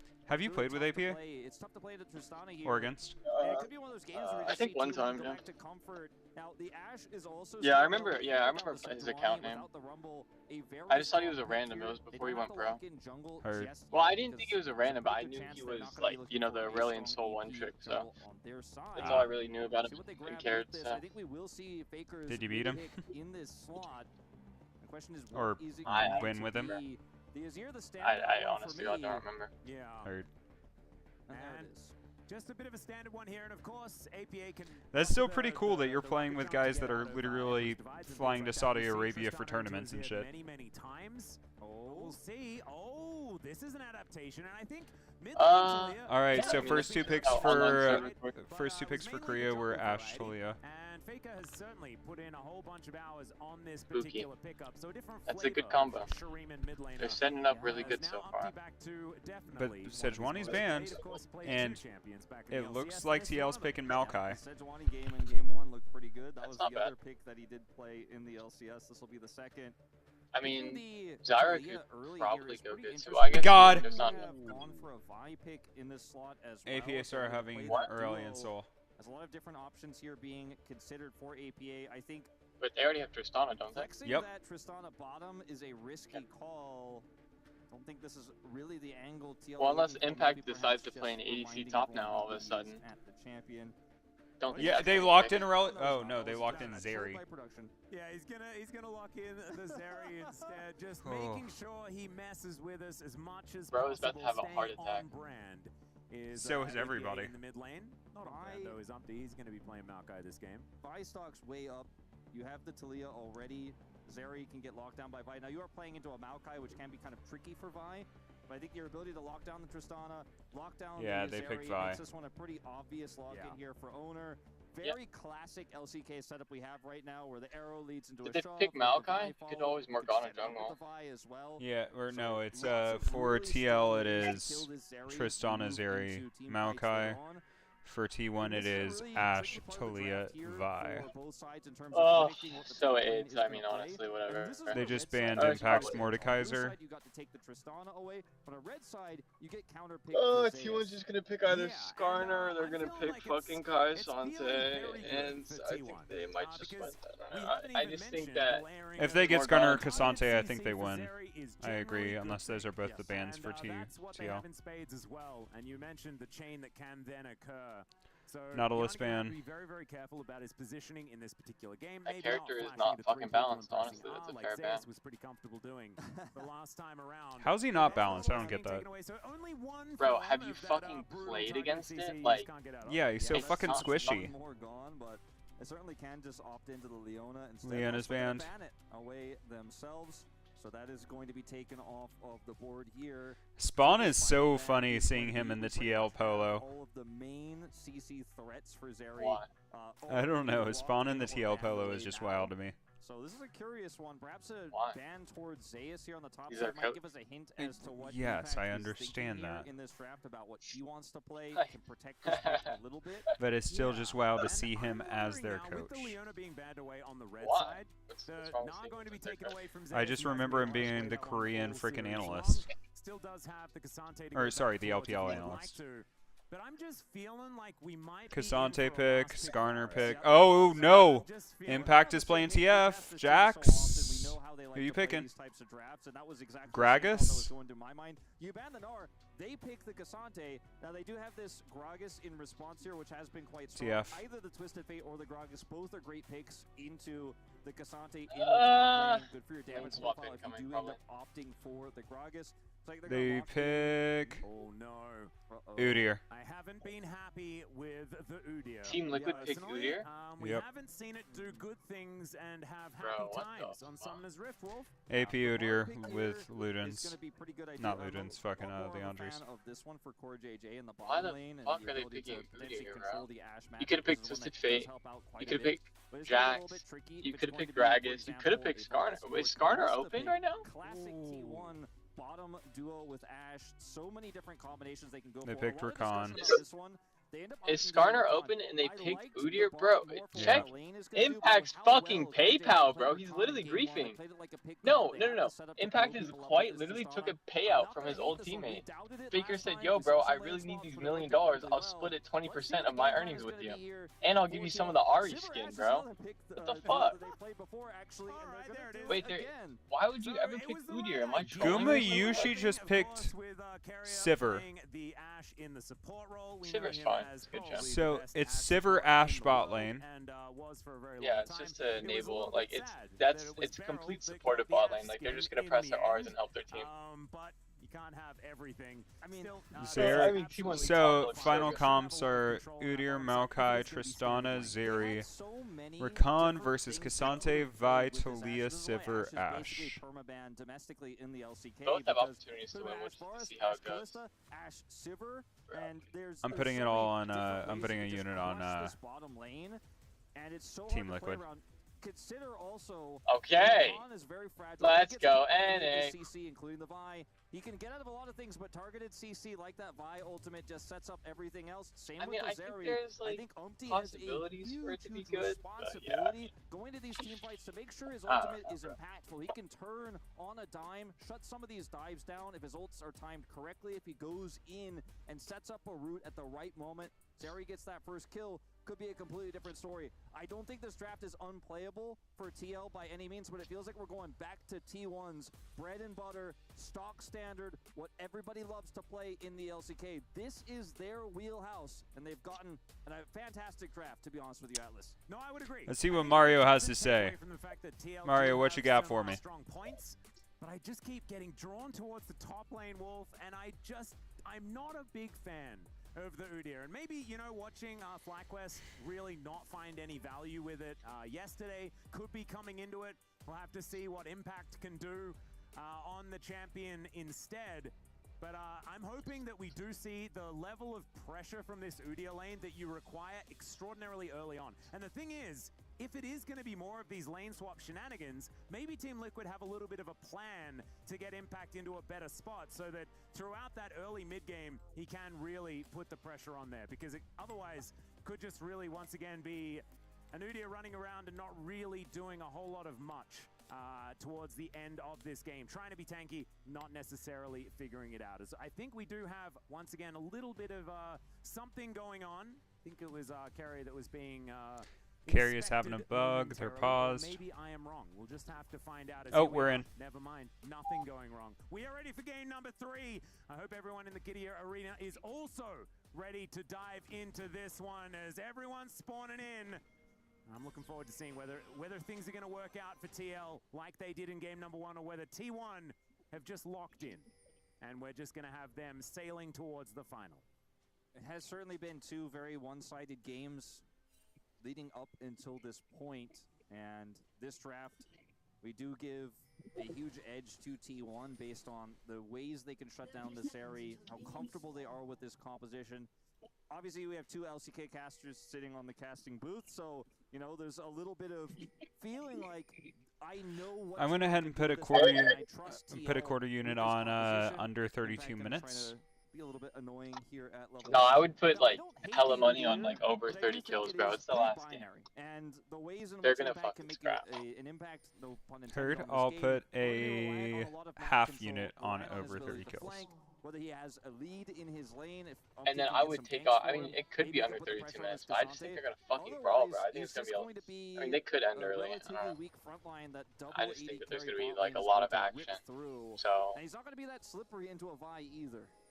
Oh, got a bit of a late invade here for T1. I think Delayed understanding invade that for there was T1. a very high likelihood that once again Team Liquid are going to go for a bit of a lane swap. That has indeed occurred. And as we can see, Zeus is still waiting towards the top side with a bit of an idea of what's They're happening. they're splitting the map, top and bottom. Carry is mid lane.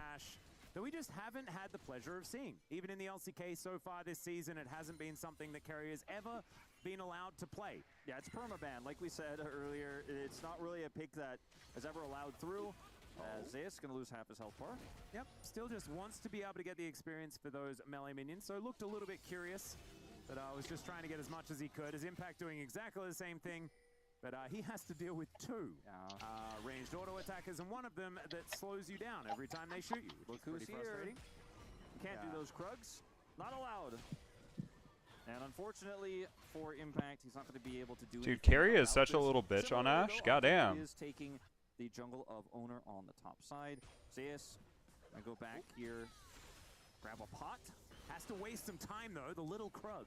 Chasing Impact down there and just chilling with him underneath the turret means that it's going to take a while for Owner to actually finish off the camp. So he does so in the end, standing on a ward. And Impact, Impact just did something really smart. He pulled the Krug all the way under tower, one of the mini Krug, so it took Vi forever to take it. Is very good at wave clear. That's one of the good reasons to pick a deer in this So little things like that, man. They're they're diving Zeus. Zeus died to core JJ.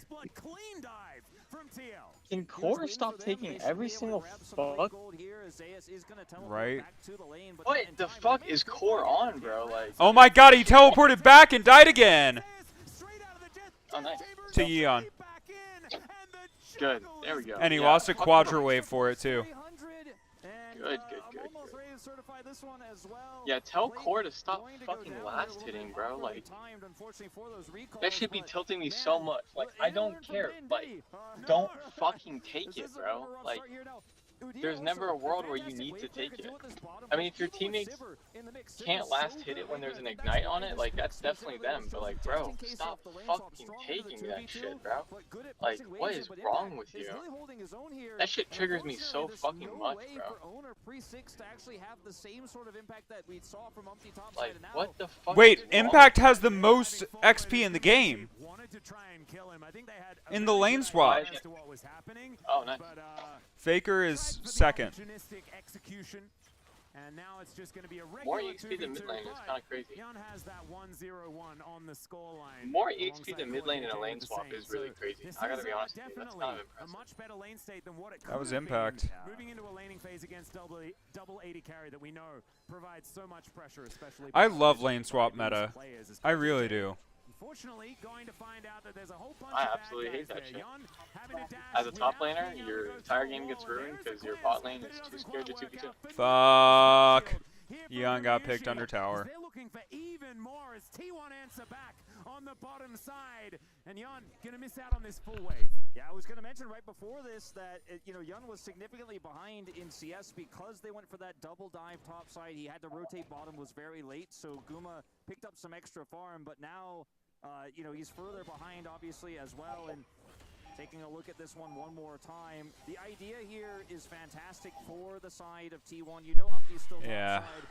Yeon kind of. Flashes, but Owner can follow flash for that extra damage. Guma, to be fair, Carrier, Owner, and Guma flashed. Able to walk away scot-free. Carrier commits the heal just in case, and it's just enough to get him away. So a kill going over to Guma, still furthering that CS lead. This is pretty doomed for Zeus, though, as we can see. Impact was holding on to that freeze for quite some time. You can see 10 CS. And Impact is keeping him on a complete and total fucking freeze. Farm during that because he wasn't involved in the play. He was pretty significantly behind, but actually is now caught up. These lanes a lot matters. You always have to kind of take stake of each and every lane. Like every action has an equal and opposite reaction elsewhere. But the big win, like you said, is Impact being 2 levels up on Zeus at the moment. You can see his XP bar to the top right of your screen next to his level 4. He is far from it. Gonna be secured by Impact. I'm excited for the G2 top game too, though. Honestly, the G2 top series might be a lot of fun. Zeus is sitting at like 1/3. Is that today or? Yeah, that's right after this series. Is really far behind, and this Udyr. Oh wow. We talked about how it can from behind really have a lot of problems, but with this lane swap and the wave clear and how well he dealt with Guma's push bottom side, now the advantages he's picked up because he's been able to get so much farm. TL got grubs unanswered. He certainly is, and we haven't even looked at the mid lane whatsoever. So this Vi Talia, that we've seen have so much power, It's not even relevant yet. As the grubs go down, that is going to be Umpty securing all 3 of them as APA dives in on top of Faker. Seismic shove going to remove him, but still trade is going to be okay for the Tristana. But with that big rock landing, never mind. It's actually just colossally not great. Still, Owner going to be able to secure the first dragon of the game. That's going to go over to T1. And TL still retaining a slight advantage as far All right, as T1 is got concerned. Drake I think they're gonna finally. be pretty happy with how this one's going. Impact behind turrets, and this is the kind of Udyr. Oh my God, Impact is fucking. He's proxying. Once Umpty hits level 6, you won't be necessarily safe. As you can see, Impact is just happy to even tank this turret here and try to play some games with Zeus. Come over here now with some grubs. Impact is level 7 to Zeus is level 5, bro. In terms of this extra plate. Now, bottom side, though, could be in shambles here a little bit. Owner, experience lead here, has level 6. I do not think this is a fight TL should take over Red. Should be willing to concede this one. Yeah, Core JJ can at least figure things out with the Gleaming Quill. An opportunistic little chance there with the Extendo Beam, but not able to actually grab the Bramble back. And so that's going to be another Oof, steal Maokai's coming on rushing Still, TL have full vision of the Warmogs. top side of the map of T1, and so it I could don't just love be a that because he counter doesn't red, exactly have a taken shit by ton of Umpty, but he's disengage sort outside of his nowhere near Q. right now, and it looks like Owner is just beelining right towards that buff as Carrier taking a bit of damage. Yun and Core JJ, I think, realizing that in a straight up 2v2, I'd prefer if he just got very some difficult to stand armor or MR. toe-to-toe with this Sivir Ash lane. So when I look at this game state here, I give a pretty big, especially after this, I give a pretty big edge to T1 because, yes, the Cassante is massively far behind, 20 CS behind at the moment, lost some plates. Udyr is almost 800 gold ahead. Mario, how's it going? They still have a lot of proactive plays they can make. A Cassante from behind could still catch up later and become tanky and still be relevant. And Udyr with a massive advantage may be useful now, but if you can't utilize that prio, if you can't put any pressure on, you can't set up any dives onto Zeus or take the whole turret, Zeus will eventually just say, well, I don't really care. It's really bad now, but it's going to be okay later on. It's not a massive advantage I'm giving to T1 here, but I do think, considering the damage done, still feels like a pretty good scenario for them. We're going to have to wait and see, though, how these first few fights break out, because that's when you're going to see the Vi, Talia, synergy. That's where you have to look for those picks. If they mess it up, Yun gets some gold, catches up. He's only 300 gold behind right now. TL could definitely swing things back. But a good start for them with how this Udyr is working out. Let's see how they use it. Yeah, it's going to have to be used effectively, and I'm really glad that you bring that up because I think Zeus, his buttons will do things that are good, kind of regardless of the amount of gold he has, but that's a good. Oh my God, APA just buffered Faker's W. I didn't know that was possible. Here is Impact. He's going to spend most of his time, I think, behind the enemy turret. Carrier walks over a control ward and doesn't actually see it here. His Impact already on the run. And yeah, he should be all right. Volley going to come on through, still able to eat the ward, and wants to kind of run after Carrier here at the same time. He doesn't have Merc Treads, so Tenacity is at a bit of a premium, but he'll be all right. Yeah, and Zeus can just teleport to bottom lane here, start to put the pressure back on that lane, see what he wants to do. Could just walk it out, but is going to commit the TP as shown here in picture-in-picture. Man, this is a really awkward moment for TL because you know Zeus can't show up to the fight. Impact has teleport. So I have a question for you, Kiyo. To this objective, So, but at the same time, So in Wave, how often are you, if you're playing Udyr, how often are you supposed to double proc your abilities? trying to set up a fight here on the top side of the map. And just backing how away. often am I supposed to double proc my abilities? Yeah, like how often are you supposed to do the double W or the double Q or the double E versus just use single use? I like this Tri-Brush ward that T1 does. Kind of like they can pick up there as Umpty sees that ward going all over. up to Be able to get it down there is okay. There's a grand whatever you need. Like, okay. Owner's dead. They got it. Yeon got Owner. Hell yeah, let's fucking go, bro. Let's go, Team Liquid. Oh my God! And they got Guma. Yeon got another kill. Alright, man. Listen, now we just gotta hope Yeon takes it home, bro. JJ forces the flash out of Carrier, and T1 are not first on the play. I think this looks very different if they're diving on this area, if they're the ones starting it off. They know Impact had the ability to just join with the TP. That's always a scary thought. But as you see the setup here, Owner wants to go into Young. Look at his spacing. So well played. Core JJ sets up the charm. Carrier has to flash. And look at this ult from Umpty. That was so pretty. Dude, that was so well played by literally everybody on TL. Like, literally everybody played it well. Huge win on the fight. I doubted it because they had the setup. APA just all chatted Faker. But they just did not expect Core JJ's engage, and TL looked Talking so shit. ready to take every step of that fight, start to I finish. fucking love that though. 1,500 gold ahead. And I think also they would have taken into account that How else are you supposed to be a representative of NA if you're not shit talking the best players in the world? Beautifully here by TL.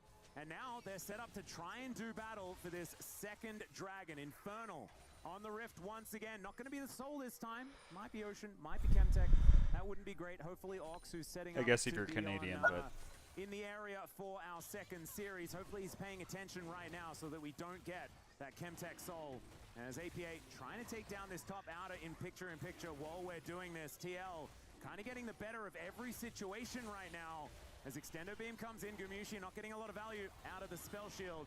And Core JJ lying in wait. T1 just got to give this up. Yeah, they have to. Not in a position to Weaver's Wall in and cut this team in half. Holy shit. This is a Zeus at level 9. TL has better odds than T1 for the first time all series to win the series. This turret, Zeus going to eat a bunch of damage. We'll try to clear the wave. This turret is gone. That's yeah. insane. He's just going to be able to get a few more autos into it. A little maybe not out. And it's just, he's going to require one more wave.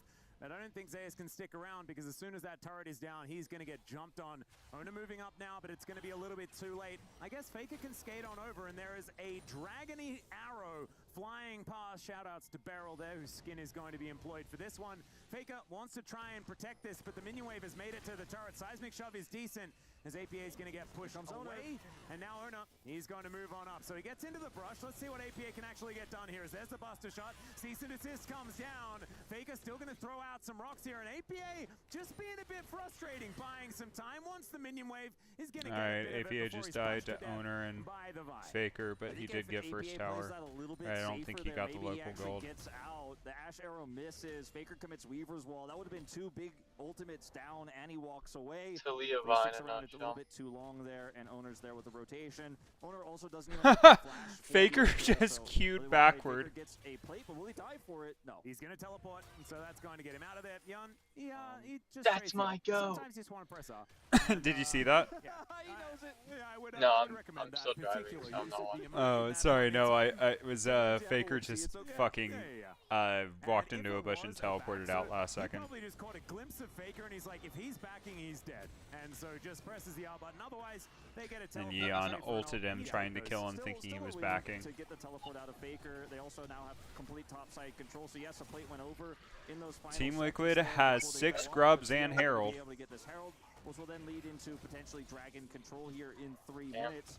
And 1 Drake, and 2K up, and first tower. To me, given all the grubs they've stacked up, how great she's going to be in It's possible. how well APA has been playing this tournament. As Impact's got a lot of wave clear here, there's a lot of T1 members on this bottom side, but he should be fine. Let's see what they can get done cross map here as Yun is also Should trying I to push bet on this G2 to side. win their series? Faker is, yeah, it's a bit of Dude, a if Team Liquid wins this series, I mean, I feel like it'd be so cool. It would be so sick.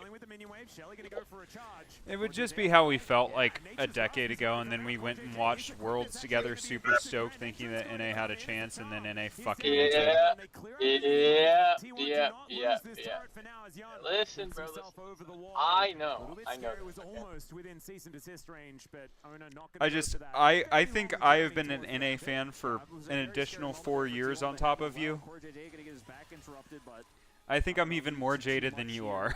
As it looked really good for TL when you consider the Maokai ults coming through. Oh, bro. Set up there for Core JJ, but ultimately that turret still being very healthy and not enough damage actually to follow up on anything. So a lot of tools used here for TL. Had they gotten the turret, you'd feel really good about what they're. Oh my God, he didn't go Leandri's. Udyr just went straight Frozen Gauntlet. Force something with it on Dragon either. So yeah, they can do that too. Win, but a significant win for T1 at the same time. That's fine. Yeah, and it works good. The gold, looking at there to the left, Yun and Iceborne APA Gauntlet, are whatever it's still called. sitting very much at the top of the table when it comes to that. So in a straight up 5v5, these 80 carries feeling pretty happy. Like, that's good. You can do that too. Doesn't really This turret, maybe not long for the world as APA. He's just going to teleport in to try and help take down Zeus. He was tanking up the turret. Zeus is dead. God, it's so cathartic as somebody that's rooting for TL to watch Zeus get shit on after last game. map prior to a dragon. It's just I know, so right? surgical, the macro from TL. They find a weak point, they abuse it. Everybody dodged carry ult. Faker's trying to pick Impact. Oh my god, Impact just dies? Okay, but APA got APA got owner for it. It's a 1-for-1 in the end. The inner turret was under fire, and look at that, it's almost dead. I mean, they were there for like a couple of minutes, a couple of seconds. That's Tristana, baby. That's APA pushing it through, and T1. Guma's wave clear is still not that great yet. I mean, he's got Shiv, but he's just not like killing it as quickly as you would want for your ADC that is literally just a fucking wave clearing bot. Moving around the map, seeing, okay, we tried to push the Herald mid, get a pick. Doesn't work. We're going bottom lane, we're getting a pick, we're getting a turret. Oh, you guys are a little bit late on the defense. We're going to get 3/4 of this turret, and they'll even take a 1-for-1 trade there in the end. Now, Dragons should be going to T1. They're actually going to reset as well. Not going to actually go to start that one up. They don't feel like they have the damage, so maybe I'm going to eat my words on that one, as TL actually coming over here faster, so they get most of the turret, trade 1-for-1, get Zeus, get a bottom outer, and now they're going to get the second dragon of the game. And TL's about to get another Drake, but Impact's about to get dove by Talia Vi. It's not going to be the Leandri's build, as the arrow Oh, and Ashult. With the turret to fend off at the same time, even though that stun from the arrow lasted about 400 years. Holy shit, Talia fucking Vi is so disgustingly annoying. Yep. Oh my god, they actually just ran him down for like 30 seconds straight and killed him.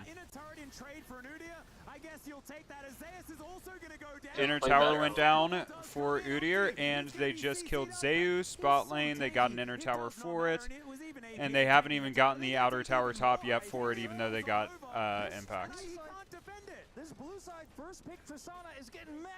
And they just got inhib tower, TL did, and they just got mid inner outer tower. They lose outer tower top, but that's it. Now Faker will be able to at least get the majority of this turret. Daddy likey. On the recall, will pick up the gold here in the end. Daddy likey. Daddy likes this. Daddy likes this a lot. Every time you open up an inhibitor, that Tristana is always going to be a threat. That one goes down. That unlocks potential Baron takes for TL because it's on the opposite side of the map. That bottom Wait, Dylan.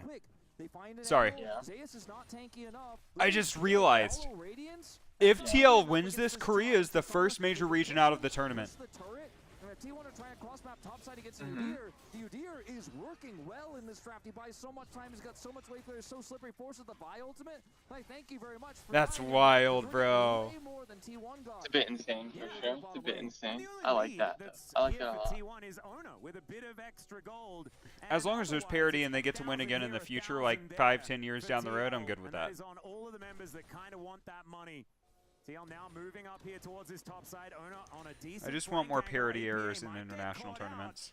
Let's see. Oh, actually, it's our time, bud. It's Umpty that's gonna go. I'm gonna load up solo queue right fucking now, bro. Let's go! He's flashing. If TL, if NA wins this tournament, yes. Uh-oh. And now the teleports in from Zeus. They still have to win this game. Uh-oh. Yeah, they lost the game. Still, APA does massive amounts of damage. Yeah, they just lost the game. And the ulti's there from Yon as well. Let's see whether they can actually answer as the extender beam splits up the fight. They just get Baron or something, or what? They could pick 2 and are pressuring Baron and chasing down the last 3. Completely, and APA he'd have to invest the rocket jump if he wants to get on over. Both of the tanky members. No, they don't get Baron. Everybody's walking away with low health, except for Umpty and Impact. You can take Umpty out of Pro, but you can't take the Pro out of Umpty. Let's go, bro. T1 fans are calling him a Giga Chad for that one because that was a bit of an overextension, a lack of vision there. Umpty's just fucking inted. Onto Faker and Owner, thinking perhaps Kuma and Kiyo were far enough away, but unfortunately Cortej's yeah, Umpty literally just inted it. Miscommunication here on the side of TL. He inted it and sprinted it. And Impact tried to teleport to follow up on it, and that just ended up being an int too. But they almost killed Zeus. They pulled every single sum from TL except APA's teleport. Owner still has Flash, Guma still has both sums, Faker still has Dolly. Able to do a whole lot, and APA still requiring our respect in this game. As you saw, it was almost the entirety of Zeus' health bar just eaten by this Tristana, who does have those 2 items now completed, one of them being an Infinity Edge. That's a pretty cool one. And so now TL moving towards this Baron pit once again, and I think that we shouldn't be fooled. They are still very, very strong in this game, and they are starting off this Baron. He could just lock them out with his ultimate as well. They don't have a lot of vision, though. Faker's going to TP in. Faker's teleporting. TL started Baron. TL started Baron. Owner's in the pit with them. Owner got the Baron, and he flashed out. Thanks for the leash. Yeah, this was a really rough call here for TL with no real vision Owner control. just stole Baron and got out. Away with it. Against T1, you usually don't. Really great in and out play from Owner. Dude, Tyler 1's reaction to that was so fucking funny, bro. What was his reaction? He was pissed. He was wearing a T1 jersey and everything. Like a Team Liquid, I mean. What did he say? Now he just screamed, kind of. In a position to actually lock them down and secure this would have felt a lot better about the take because they had positional advantage but not a lot of information about T1 coming through. So a call where I think TL really seeing the blood in the water going, if we get this, we get so much more map control. We have the Tristana, but maybe backing away there, actually securing vision might have been the better play as T1 are happy with their decision. That's so brutal, man. And now we've got 14 seconds on this I want so badly for Team Liquid to win. So badly. To try and get that extra control, and we know Gumayushi able to eat up these minion waves. Zeus gonna deal with the wave on the top side as grand exit here for Core JJ, wanting to battle dance over to Yon, and he is gonna be able to get there.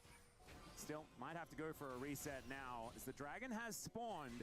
No one really paying it too much mind right here, and Impact just needs to deal with this minion wave that's about to kill the outer turret on bottom side. T1 to win. Hey, Faker, I mean, death cap as Team well. Liquid. He's about Sorry, to be huge I meant Team in this Liquid. game, damage-wise. Has otherwise Team been Liquid pretty wins? quiet this game, has made some We all plays want it. making We the all team want it. fights, but hasn't actually been able to do well too much. Might make a play now. Impact almost able to get to the other side of the wall. And Let's then go, guys! That there are a whole lot of bad guys moving down towards the bottom lane. But top side, yeah, it is going to be an inner turret in trade, and I don't think APA is going to waste very much time taking this one down. Zeus also maybe caught out of position, but no.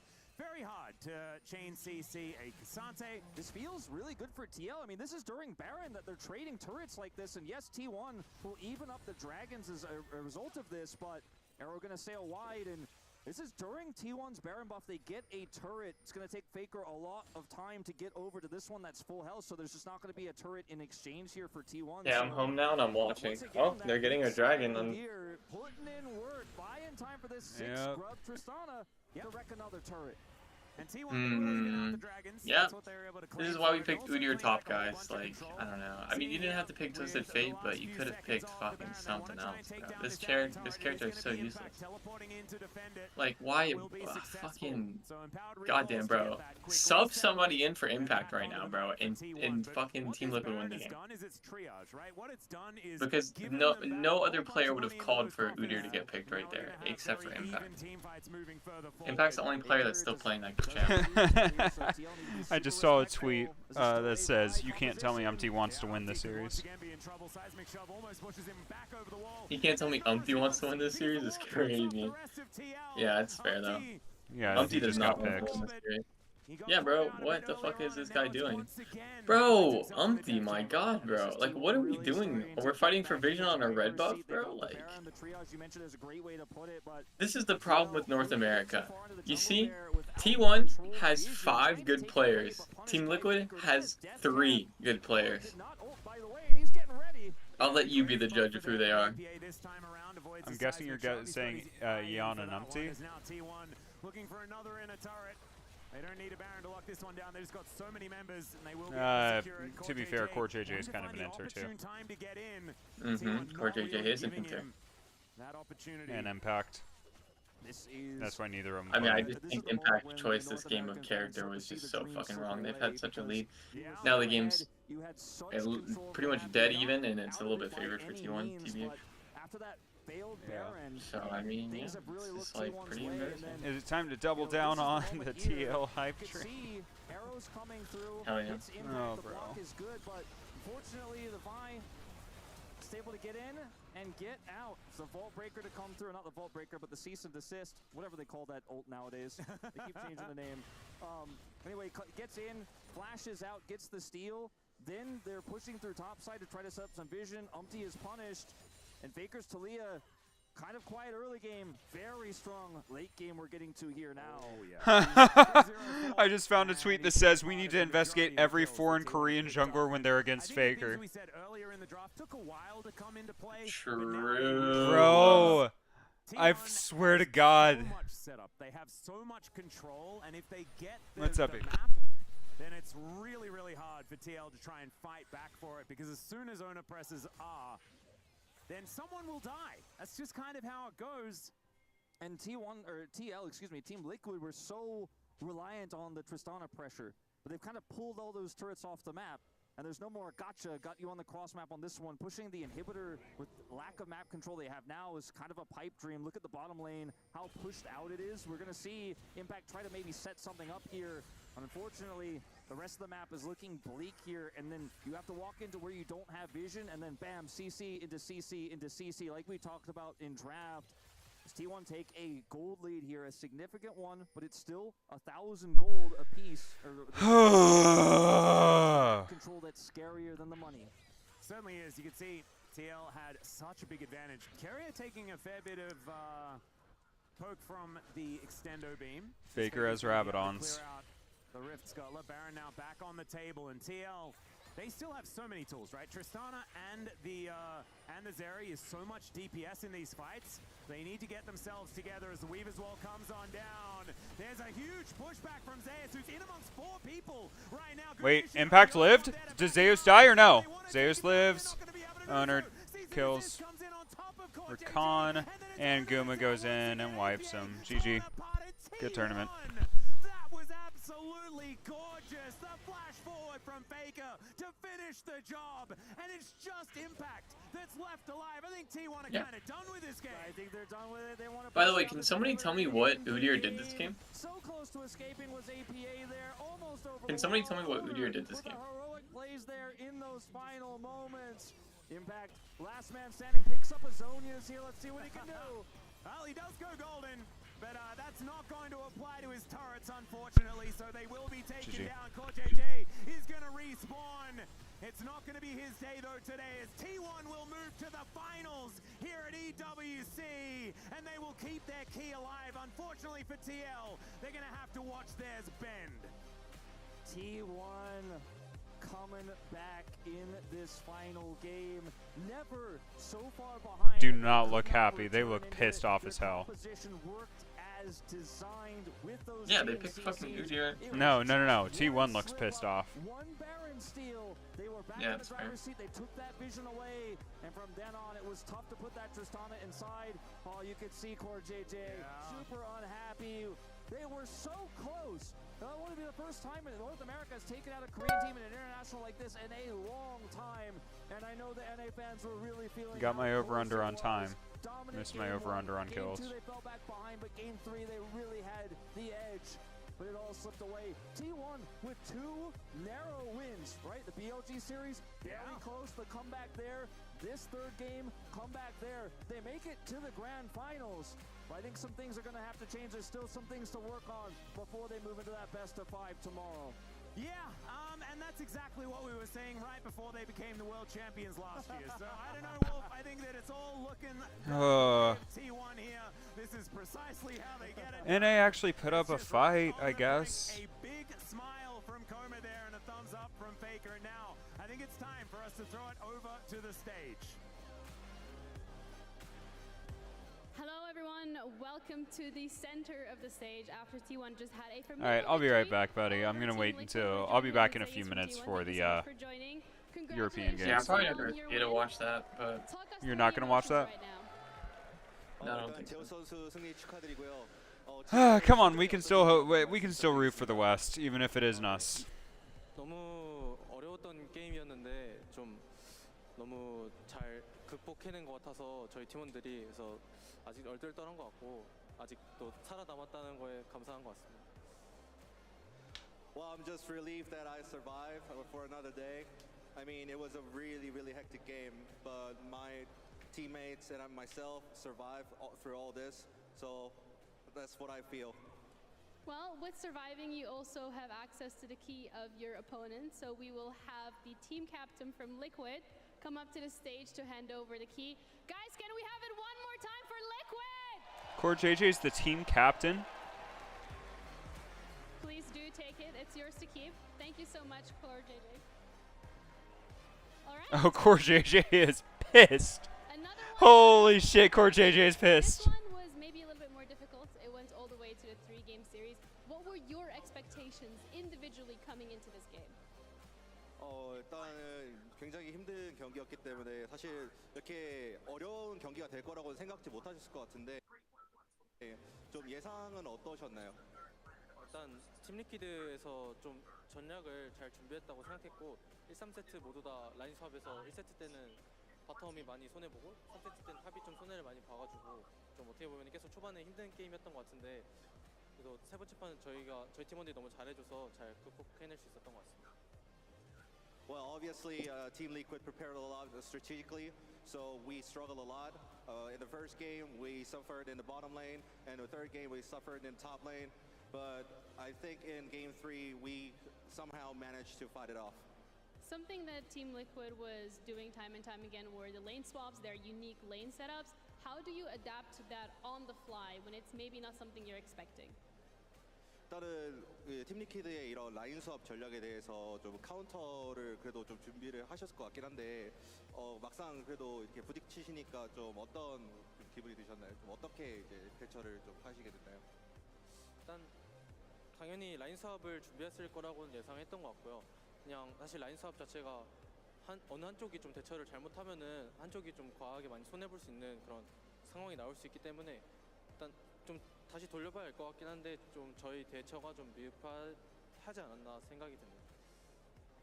Well, obviously, I expected the lane swaps from Team Liquid, but the lane swap itself is kind of a neck and neck situation. All right, I'll be back in a minute. So if one party does not play well, then the balance shifts dramatically. So I think we need to revise our games and see what went wrong. All right, we have one more game coming up today, and that is going to be G2 going up against Top Esports. Do you have a favorite to have a rematch with in the finals? 이제 결승에서 이제 G2 아니면은 TES를 상대하시게 될 텐데 그 둘 중에서 상대하고 싶으신 팀이 있을까요? 사실 경기한 대회나 이제 스크림에서 해봤을 때 G2도 너무 잘하는 팀이라고 느꼈고 또 그리고 TS도 대회에서 너무 좋은 모습을 보여줬기 때문에 정말 누가 올라와도 좀 힘든 상대가 될 거라고 예상할 것 같고 그래도 오늘처럼 좀 끝까지 포기하지 않고 계속 시도하다 보면은 좋은 기회가 있을 거라고 생각해서 열심히 해야 될 것 같습니다. Well, I mean, the scrims G2 were very powerful, and of course TS showed a really great potential as well. So we'll see. They're both great teams, but we will prepare for anything, and we'll try on all the odds. We'll try against all odds here. So we'll prepare as well a lot. All right, looking forward to it. Once again, congratulations on making the finals. Thank you so much, Zeus, for joining me. Thank you, Maddox, for the translation. Digon, we're going to be heading over back to you.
rises, dandruff and grease won't stand a chance. With new Clear Men, powered by triple formula technology. To eliminate dandruff, itch and grease. Gives you 8 hours of freshness and 100% dandruff-free hair. New Clear Men, 0% dandruff, 100% confidence.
And with this final team fight here in the mid lane, T1 battle back. It took everything that they could, a barren steal to boot, but they get it done against Team Liquid, who put their best shot forward, but it was not enough yet again. T1 moving on to the finals of the inaugural Esports World Cup presenting League of Legends, and TL's dreams will get crushed along with their key and frame here in the semis. Welcome back to the area. Degon alongside Joshi and Valdez to break down this huge win for T1.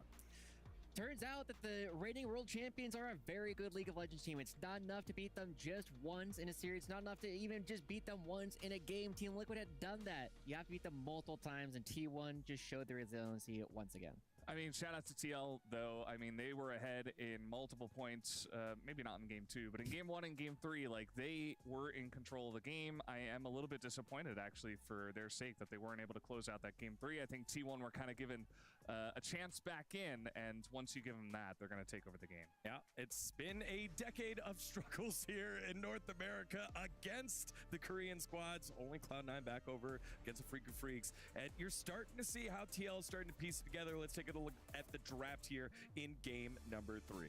I actually like most of the Team Liquid draft, to be honest. I think there was a little bit of contention about how strong the Udyr was in this, but this was one of the best Udyrs we've seen so far this tournament. However, it wasn't really able to create enough pressure that we know the Impact has had so much of in previous splits. Yeah, absolutely. I think it was very much a pick for that lane swap. We saw the power that it did have. And, you know, I wasn't a huge fan of the Sivir. I think that, you know, some of the other picks they could have looked at, like the Varus and stuff with the Ashe. Like, you would try to go back to that double AD carry. Bot lane, the Sivir, you know, it does have power very late in the game. Kind of took them a while to get there. Once it was online, but almost came back to bite them there. Yeah, well, they did have the level advantage lead hitting level 6 compared to TL's level 5. Made it very difficult for the bot lane to get unlocked early on. But this definitely happened early on. Level 1, Zeus getting dove top, and then TPs and dies again here, Joshi. Honestly, you gotta ask what's going on in this one, because Zeus dying the first time, sure, that happens, but this is the kind of play that you know has happened so many times to so many different levels of player that teleport back was the real mistake. Yeah, I don't really know what's going through his mind, to be honest. I think maybe a little bit of frustration, thinking, okay, they're probably going to back off. I should be able to survive the second time. But as we were watching this, and we're like, why are you TPing back in? You're just going to die again. And, well, he did. No excuses on that one. I don't know. Yeah, and you could hear in the post-game interview, Zeus was definitely being hard on himself, sure. Saying we need a review. The lane swaps depends on how everyone plays it. He knows that he can do a little bit better.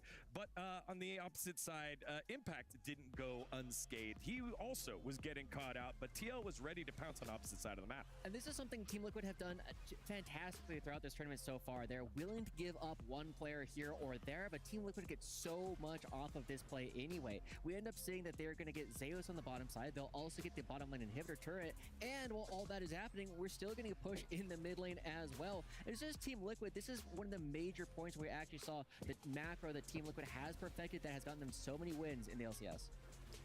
Yeah, absolutely. It was, this was the moment we were like, hey, TL, they're winning this mid game. They're doing so well in the macro game. Like, all of the angles that they have, like the Udyr's working, they're getting huge value. They're getting their marksman very far ahead.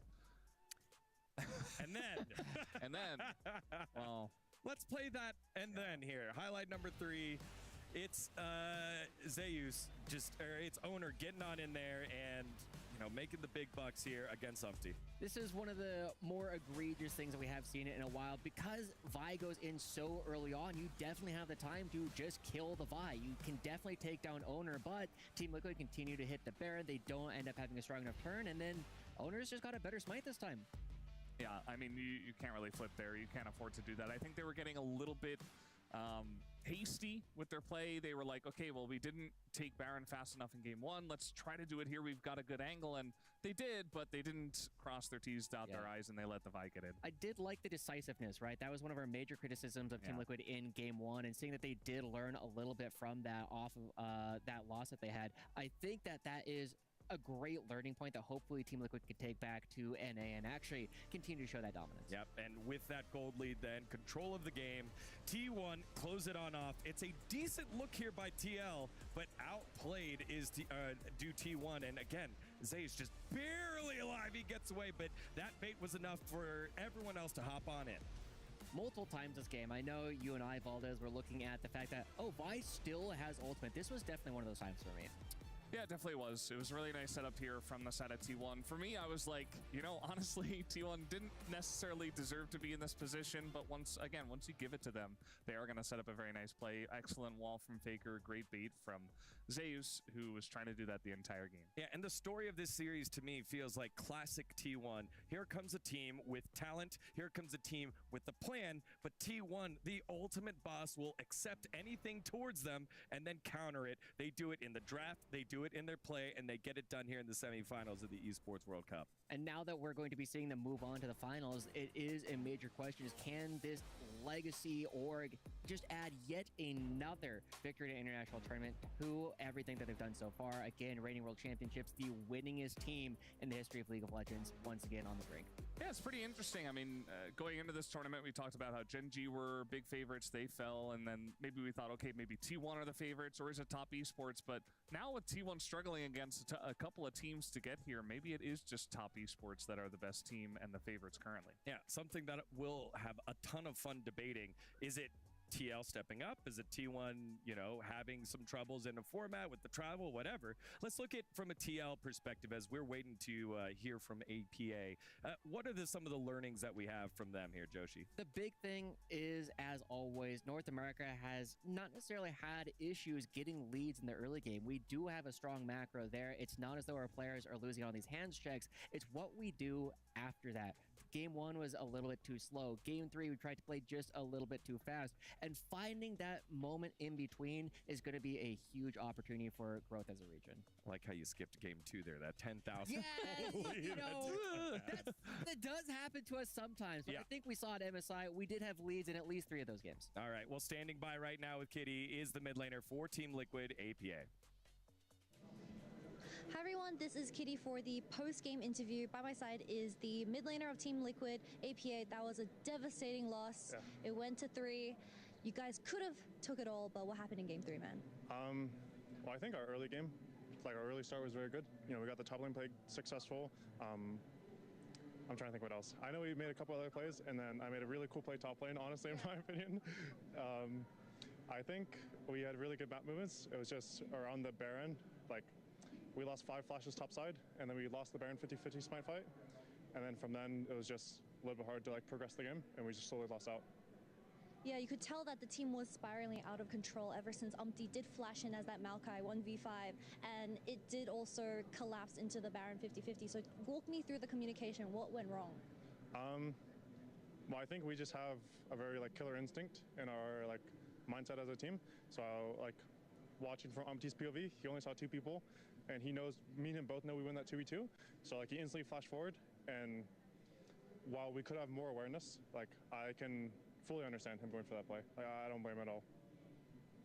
Most definitely, and of course, with T1 advancing into the finals, and on the other side of the bracket, it's going to be G2 and Top Esports. Who do you think is going to take that one and end up in the finals? I'm honestly a big fan of G2. I think they can be, like, to be honest, they can win this whole tournament. So I hope G2 wins. And you guys put up a fight up against T1. So for the fans watching at home and in the audience, what do you have to say to them? This is my 3rd time losing to T1 in a year. Hopefully, if we end up meeting T1 at Worlds, 4th time's the charm. There you have it. 4th time is a charm. Thank you so much for the interview. I really appreciate it, and we'll see you around the Rift. I love that saying. 4th time's a charm. APA, everyone, the mid laner for Team Liquid. The growth that they've shown has been great, but not enough to topple the Titans that are T1. As we take a look at our bracket, let's update it and put it in pen. The team to the finals, it's T1 as they get it done here against the top squad from the LCS. I think this is going to be a really big win for Team Liquid anyway, right? Even though they're not going to be the ones advancing, we have to remember it's not just about this tournament by itself. We also have the club championships going on, and getting to the semifinals gets them a lot of extra points.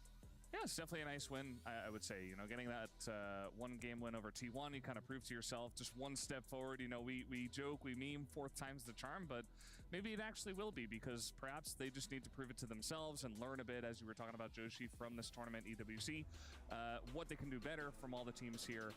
And, well, this is never going to be easy, regardless. Yeah, Joshi, take that one in.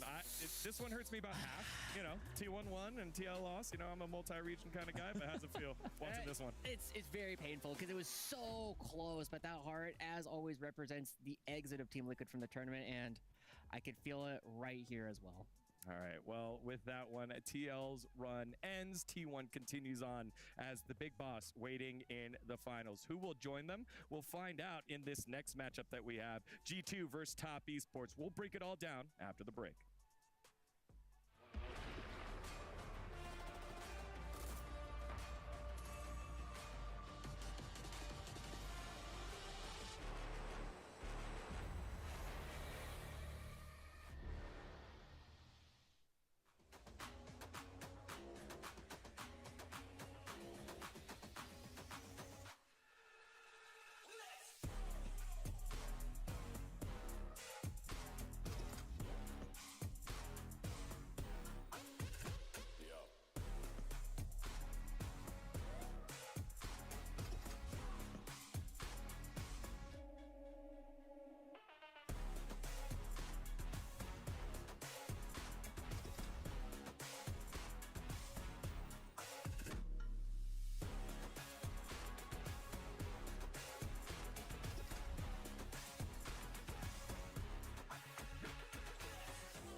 T1 fighting Enzo.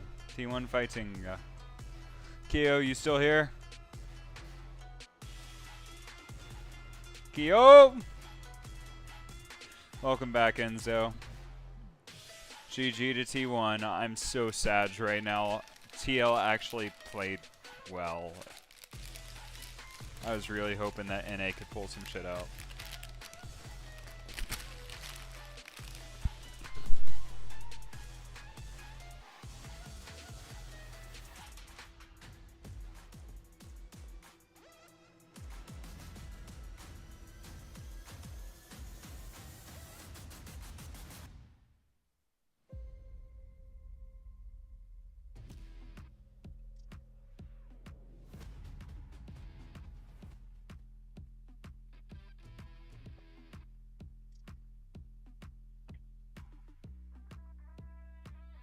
Welcome back to the Esports World Cup presenting League of Legends as we see the ALJ walk-on-ins here as we have both squads, Top Esports and G2, doing battle for the final spot in the first ever finals of EWC League of Legends up against T1. Top Esports have already toppled one team from the LCK. They'll be looking to make it back-to-back 2-4-2, but standing in their way, the kings of Europe. My man's is wearing a skirt on G2. G2 took Hell yeah. down FlyQuest in their first matchup after taking a loss, but they gathered themselves and found the form that they need to become winners of the tournament. Welcome back.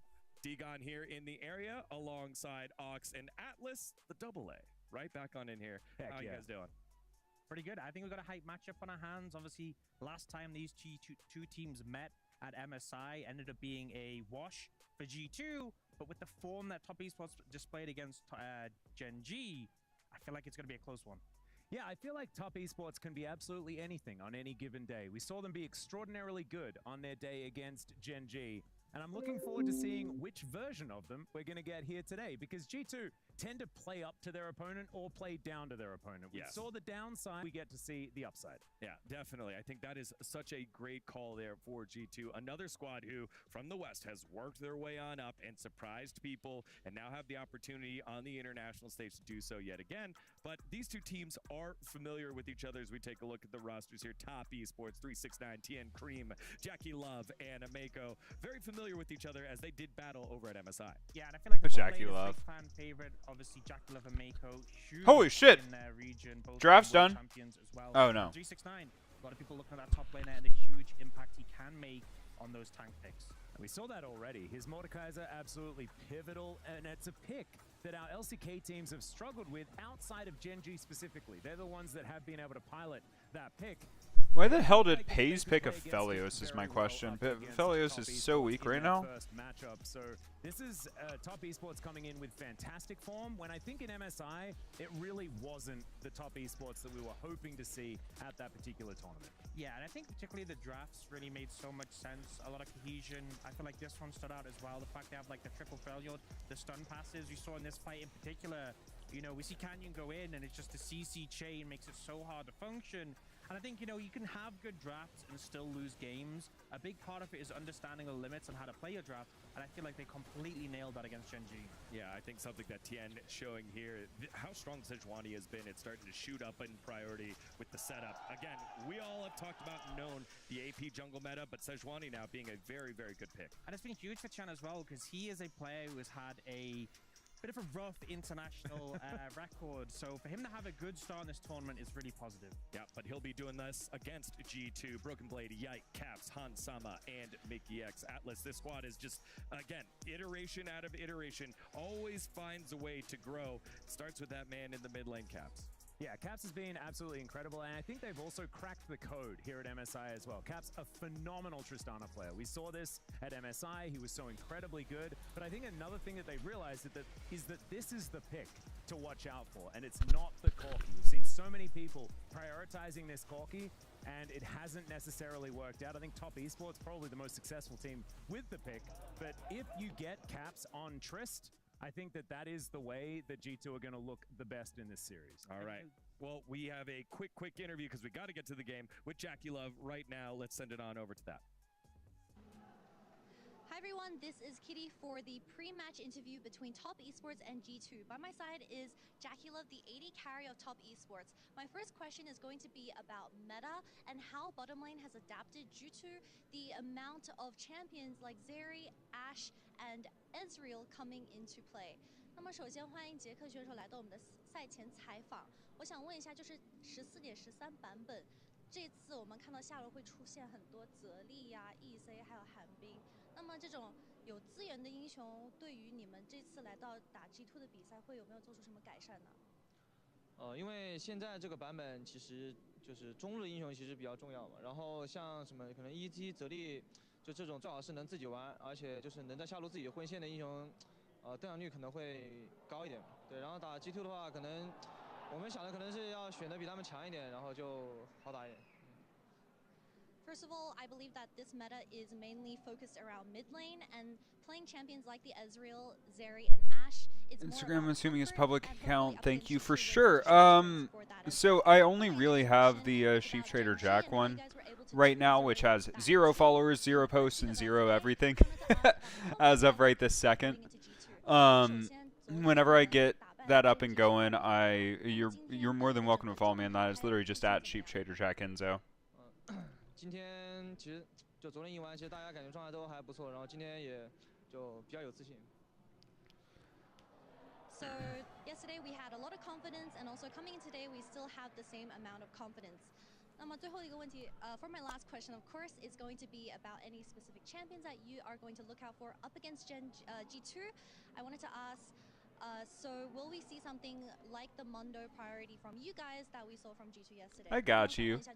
Appreciate you. 打 G2 的这个 BO3，因为我们昨天有看到 G2 选出蒙多这个英雄，那么对你们来说会把这个英雄会ban掉，或者会注意这个点呢？蒙多这个英雄的话，我觉得就是可能，怎么说呢？就是主要是看阵容吧。如果我们选的一个，如果觉得伤害 到后面不是很高的话，有可能处理，但是如果够的话也不处理，这就看等等怎么选。So I think Mundo is going to be a champion that we will pay attention to. However, it is going to be dependent on the situation, and we'll see from there. 那么谢谢杰克来到我们的赛后采访。Thank you so much for joining the interview. I really appreciate it. Me too. Let's talk about yesterday. Let's start there. Let's talk about the game against FlyQuest because we've seen you guys perform against them at MSI. Were you expecting it to be such a close series? Jesus. Actually, no. I think we have been coming here and scrimming some of these Eastern teams, and we've been playing very well. And we expected actually to win quite convincingly yesterday. Unfortunately, it wasn't our finest gameplay. I think game 1 in particular, we were in a winning position, and then we're just playing very careless. So I really hope we can clean it up and tighten up our gameplay today. You have a pretty important match coming up as well against Top Esports, a team that you've already knocked into out of that lower bracket actually at MSI. So a little bit of revenge for them on the side there too. They knocked out Gen G yesterday. Are you worried? I think historically we've done very good against Top. I think it's a good matchup for us. But when playing these top Eastern teams, I think there's always that skill check that you need to pass. So we need to be very sharp. We need to not get outplayed in the small moments, and then I think we'll win. So it sounds like having the small details under lock and key. How do you do that between yesterday to today? Because it's such a short turnaround. Yeah, we don't have much time. Mostly, we're just talking about our draft, what strategical direction we want to go for the series. They showed. Oh Lord, I'm just so sad right now that TL lost, man. So sad. We have to adapt. Me too. Come up with a new man, I was. Dude, I was rooting for them too, bro. They were doing good. They were going crazy, bro. They were actually playing like they had a chance. Yeah. I think they were. The jungle diversity is really. By the way, I found your frozen Reese's in the freezer. Very interesting.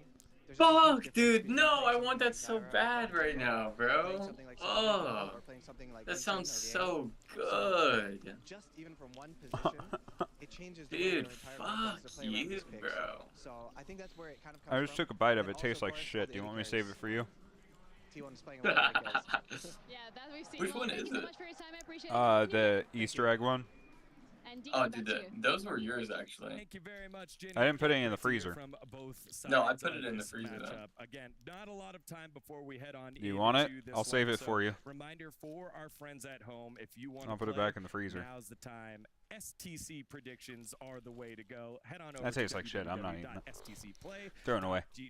and make your Preds known. Time for our Preds here. Where are you going with this one? I probably need to go to. You know, the heart says top esports, and the brain also says top esports. All right, 12, All right, 11, yeah, 10, I'm thinking the other 9, direction. My heart 8, says 7, G2, but my brain 6, also says top 5, esports. All right, 4, semifinals number 3, 2 starts right 2, now. Let's head on over 1. to the arena. Enzo says hello to Kiyo, to you, my cousin. Sup, sup, sup, sup. Sup, sup, sup, sup, sup. No, absolutely not. You're more than welcome to come spam my chat, man. I just, if I ever do happen to get lucky enough to get a little bit more popular, I might not be able to respond to everything that you say. But while it's slower, heck yeah, please come in and talk to me the entire time. Guys, I fucking hope to God G2 loses, dude. I cannot live in a world where G2 it goes to finals. What I'm watching? I'm watching the NA cast for the EWC League of Legends tournament. Oh shit, it's Melted Cheese. I Melted Cheeser. What's up, Melted Cheeser? Yeah, no, this is the EWC is the Esports World Cup held in Saudi Arabia. It is top esports going in versus y'all both have the yellow names. That's what threw me off. But we're watching the League of Legends Esports World Cup, which is basically a brand new international tournament that they're hosting out in Saudi Arabia. So it's top esports versus G2. We just watched Team Liquid versus Team T1, SK Telecom T1. And TL actually took him to 3 games. TL actually made it a good series. However, yeah. We got an Ohioan and a Filipino in the chat, and a Romanian if he's still here. He's been hopping in and out a good bit. So a good little mix. Oh, you're from Miami? I didn't know you were from Miami. I thought you said you were from the Philippines. Enzo? And in the ADC role, Han Sama. And right by his side, Kiyo had to dip for a minute. the most crowned team in the West, looking to spread their wings and soar through a familiar opponent in this best of 3. Bah, bah, bah. Oh, you're from Miami, but you just happen to be Filipino. Heard. Fair enough. I live in Miami, so hell yeah. Living that good old-fashioned Miami life. Only 2 more keys to be crossed at the Esports World Cup before history is made. So let the League of Legends games begin.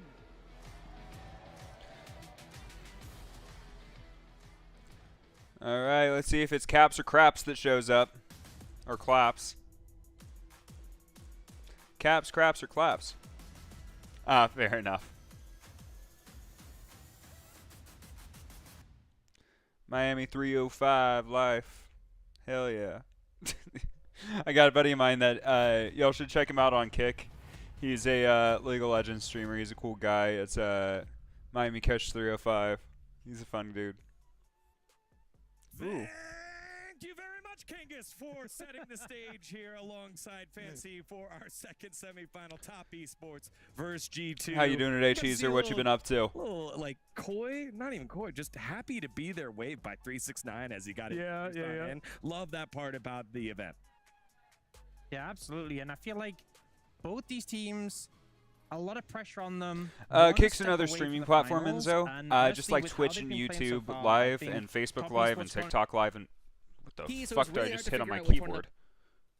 First game's gonna be a really big one. But yeah, both teams have been shown to be a bit creative in those drafts. getting Oh that yeah, first advantage that's could fun. really, if you're leaving home for a and while, also that can be being, very the team fun, of side depending on if it's selection as well. First vacation seed, or work of course, or in what you're G2 doing. up But against second seed in hell TES. yeah! And so that does mean that G2 might have that little bit of an extra edge to try and get a leg I got a up in buddy the of mine series. that I don't necessarily feel like it is is in the going to Navy, work and fully in their favor, but hopefully he they just can got utilize back first pick, from what looks like as his well last as possible. deployment. All right, So well, we very can exciting. find out right now. Oh, as hell we yeah. send it over to our casters for the It's always good action, going to see family. Valdez and Joshi.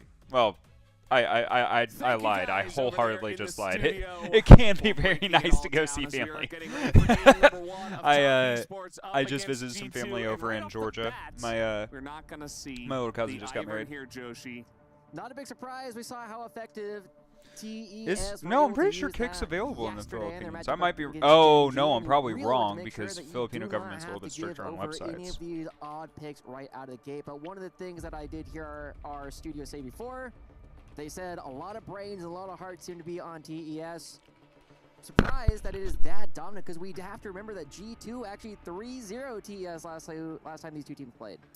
That did happen, and you know, coming into a best of 3, I think it always makes it more volatile, and you know, we could easily see G2 pick up the win here tonight. I think it is going to be a very even matchup. I do agree with you, Joshi, and I think we're going to learn a lot from this first draft. I think the draft has been, as always, It doesn't say it's unavailable. here in this tournament, EWC. And let's see what this first pick will be. It looks like the Tristana is open. I don't see so any that will be the information on choice. it. Makes a lot of sense. Wait, it's just K-I-C-K. It's brand new. It's like the last couple years. It was made to be like a big alternative to Twitch for slightly less okay content, a little like more nudities allowed, more gambling, stuff like that. Previous ones, simply because we've been seeing so many cool counter picks. With getting that one game, oftentimes in a best of 3, you can completely turn things on its head. And I'm expecting this first half of the draft to be relatively normal. What we got? We things got like the Leona, the Nala still coming out here. Potentially even a jungler as well to make sure that G2 has a solid core to start with. Well, we're going to see Anivia and Nunu, so trying to bring the Frost in, and it will be Sejuani for the third hover and pick for their side. I don't know if it's full nudity, but I mean, I'm not sure. I don't. To be fair, I haven't looked into that feature or use for Kick. Because that's not really what I'm using it for, but like if your stream happens to do like, if you've ever played Baldur's Gate or heard of Baldur's Gate, there's nudity in that. Like if a game shows nudity, they're not as strict on it. They're not going to just instant ban you for shit like Twitch would. Champion. We have seen it be used in the AD carry all the time, but it is going to be a Leona as well.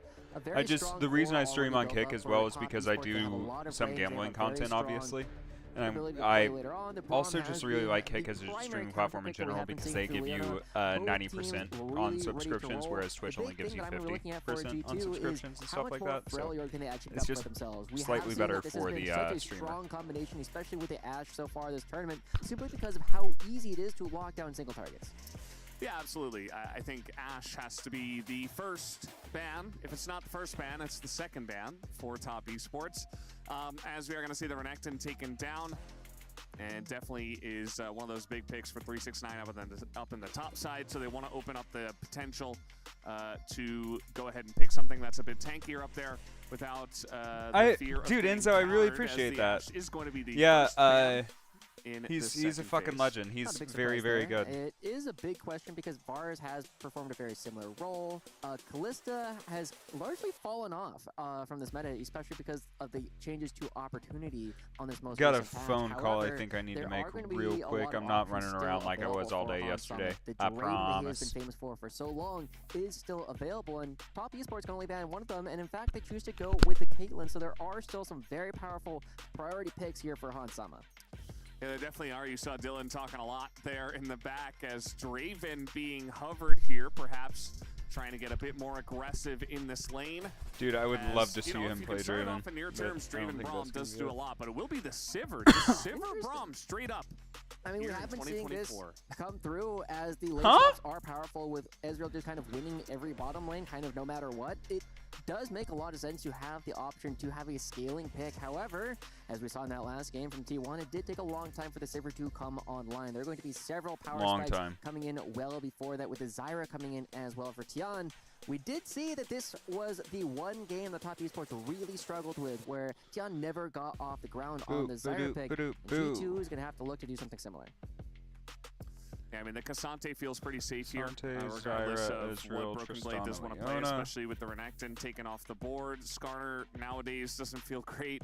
Never really did into the Cassante, so let's see what we are going to see. All right, so what is in the BB top playing? For Broken Blade, it's not going to be. It's gonna be TF. Well, it's just going to be Shinjao or the Sejuani. They've got a choice here.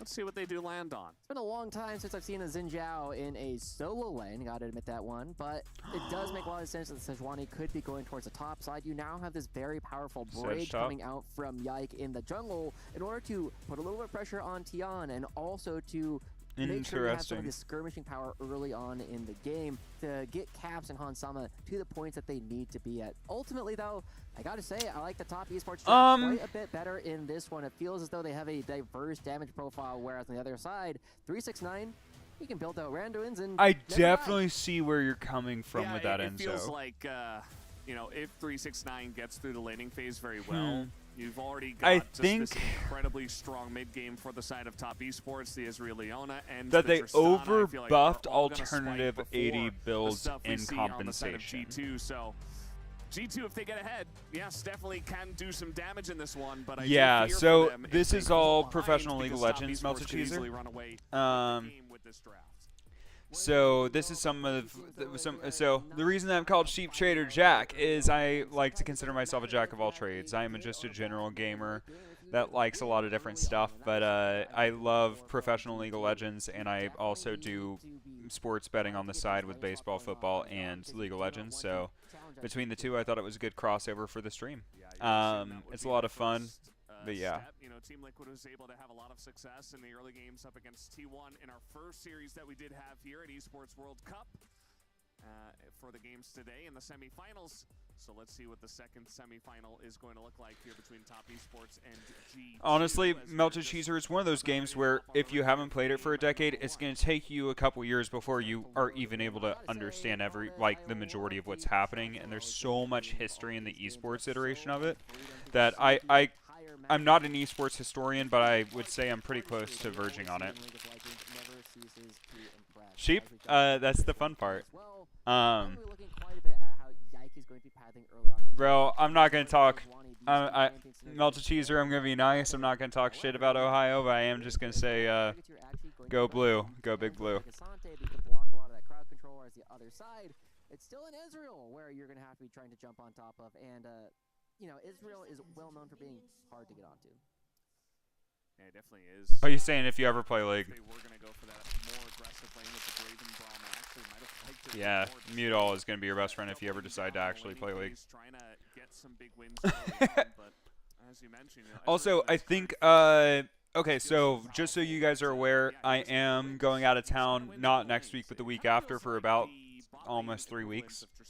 When I get back, though, I'm going to be running I'm going to have, like, all my stuff and my emotes and, like, everything done. I've got an artist that's working on it. He said that he'll have it done by the end of next month, or end of the month, so I'm excited to have all the art done for the stream and everything. But the reason I'm called Sheep Trader Jack is, first of all, Trader Jack, jack of all trades.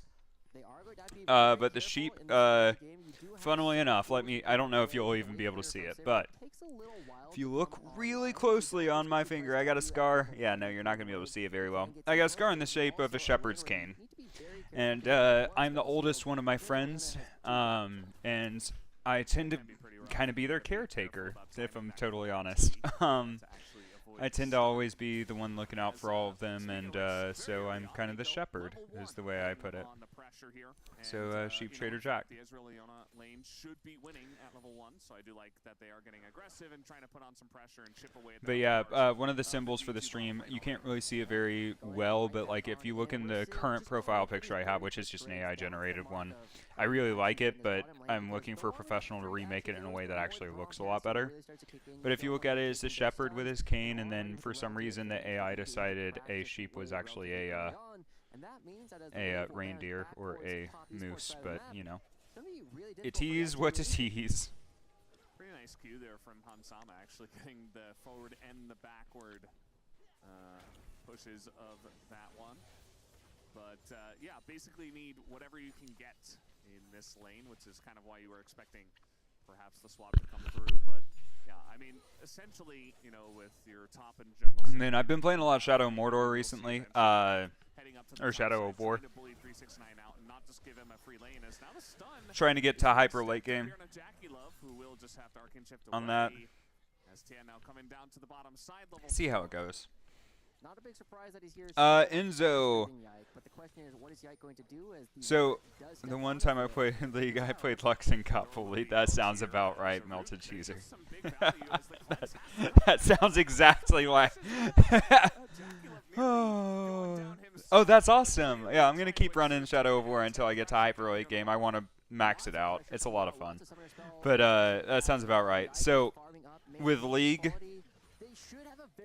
build yourself a little community with it. Hell, while if I'm lucky to blow up as a streamer, I'm not always going to be able to do this, but as you guys are the OGs, if you guys want to, I'm more than happy to play League of Legends with anybody that wants to, especially on NA server.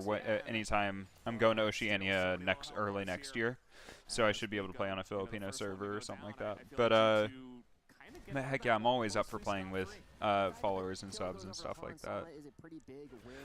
But in answer to you, Enzo, I don't want to dive too much into it. I don't want my faith or my politics. Just like with politics, I don't want to dive too far into it.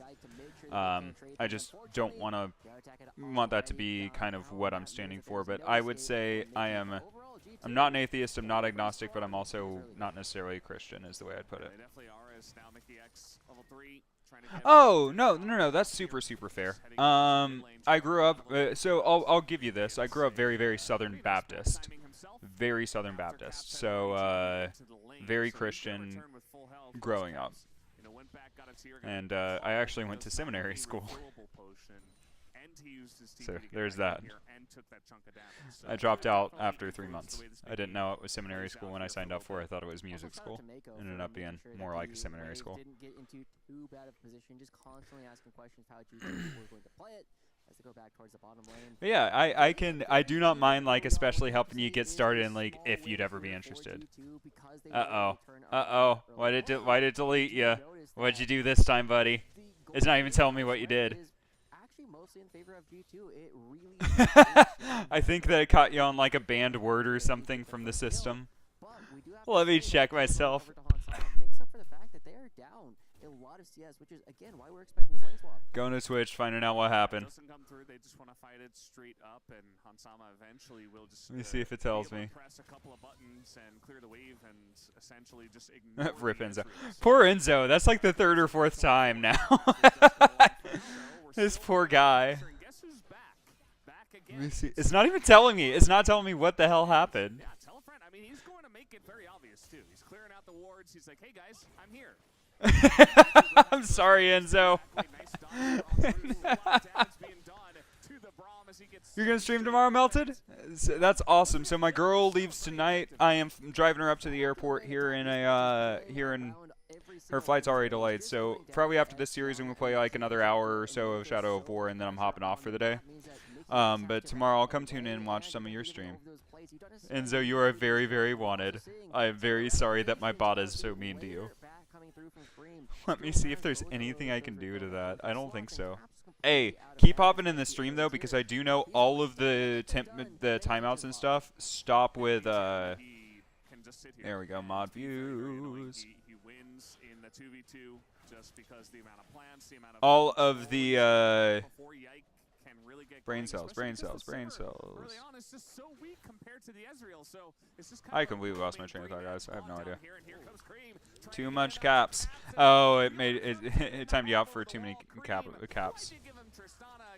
I have no idea. It's so clean, ultimately. Top Esports, with all the pressure going down towards the bottom side, they know exactly where Yike is, and Cream is free to go for that play. The early back really making a difference. I'm sorry, Enzo. But yeah, that's what I was saying. If you, as long as you're a regular for a bit, if you do decide to keep tuning in, I do know it completely allows any of the regulars to break the rules, basically, except for, like certain words. Like I don't want to hear. I definitely don't want to hear anything discriminatory. I don't think anybody does. But on top of that, I'm. Fuck me. Heard Craps is here. Yeah, no, I've got the Stream Elements bot live. I've got Stream Labs live instead of Nightbot. And I've got it pretty. I've got it slightly strict right now because very early on, my very first couple of days, I did have a couple of people saying some things that I thought was inappropriate, such as a word in Scotland that means cigarettes that is not a very nice word anywhere else in the world. Shit, China's just gonna fucking roll 'em. Such as a word for cigarette in Scotland that is not a very nice word for anybody who happens to be on the LGBTQ spectrum anywhere else. Or there were several things that were said, just to say the least, that were very inappropriate, that I decided very quickly to set up my bots to be a little bit stricter, especially with all caps. Getting a lot of bots with all caps or super long messages, which I think those are those two are the ones that have caught you, Enzo. Which is just the all caps or the long messages. But those really help filter out the bots in particular. The bots are fucking disgusting. Like, I'm not kidding when I say I think I've gotten over 30 messages in the past. I've been streaming, what, now for 3 weeks? In the past 3 weeks, I think I've gotten over 30 or 40 messages that are telling me to go join their Discord and pay for them to teach me how to get followers.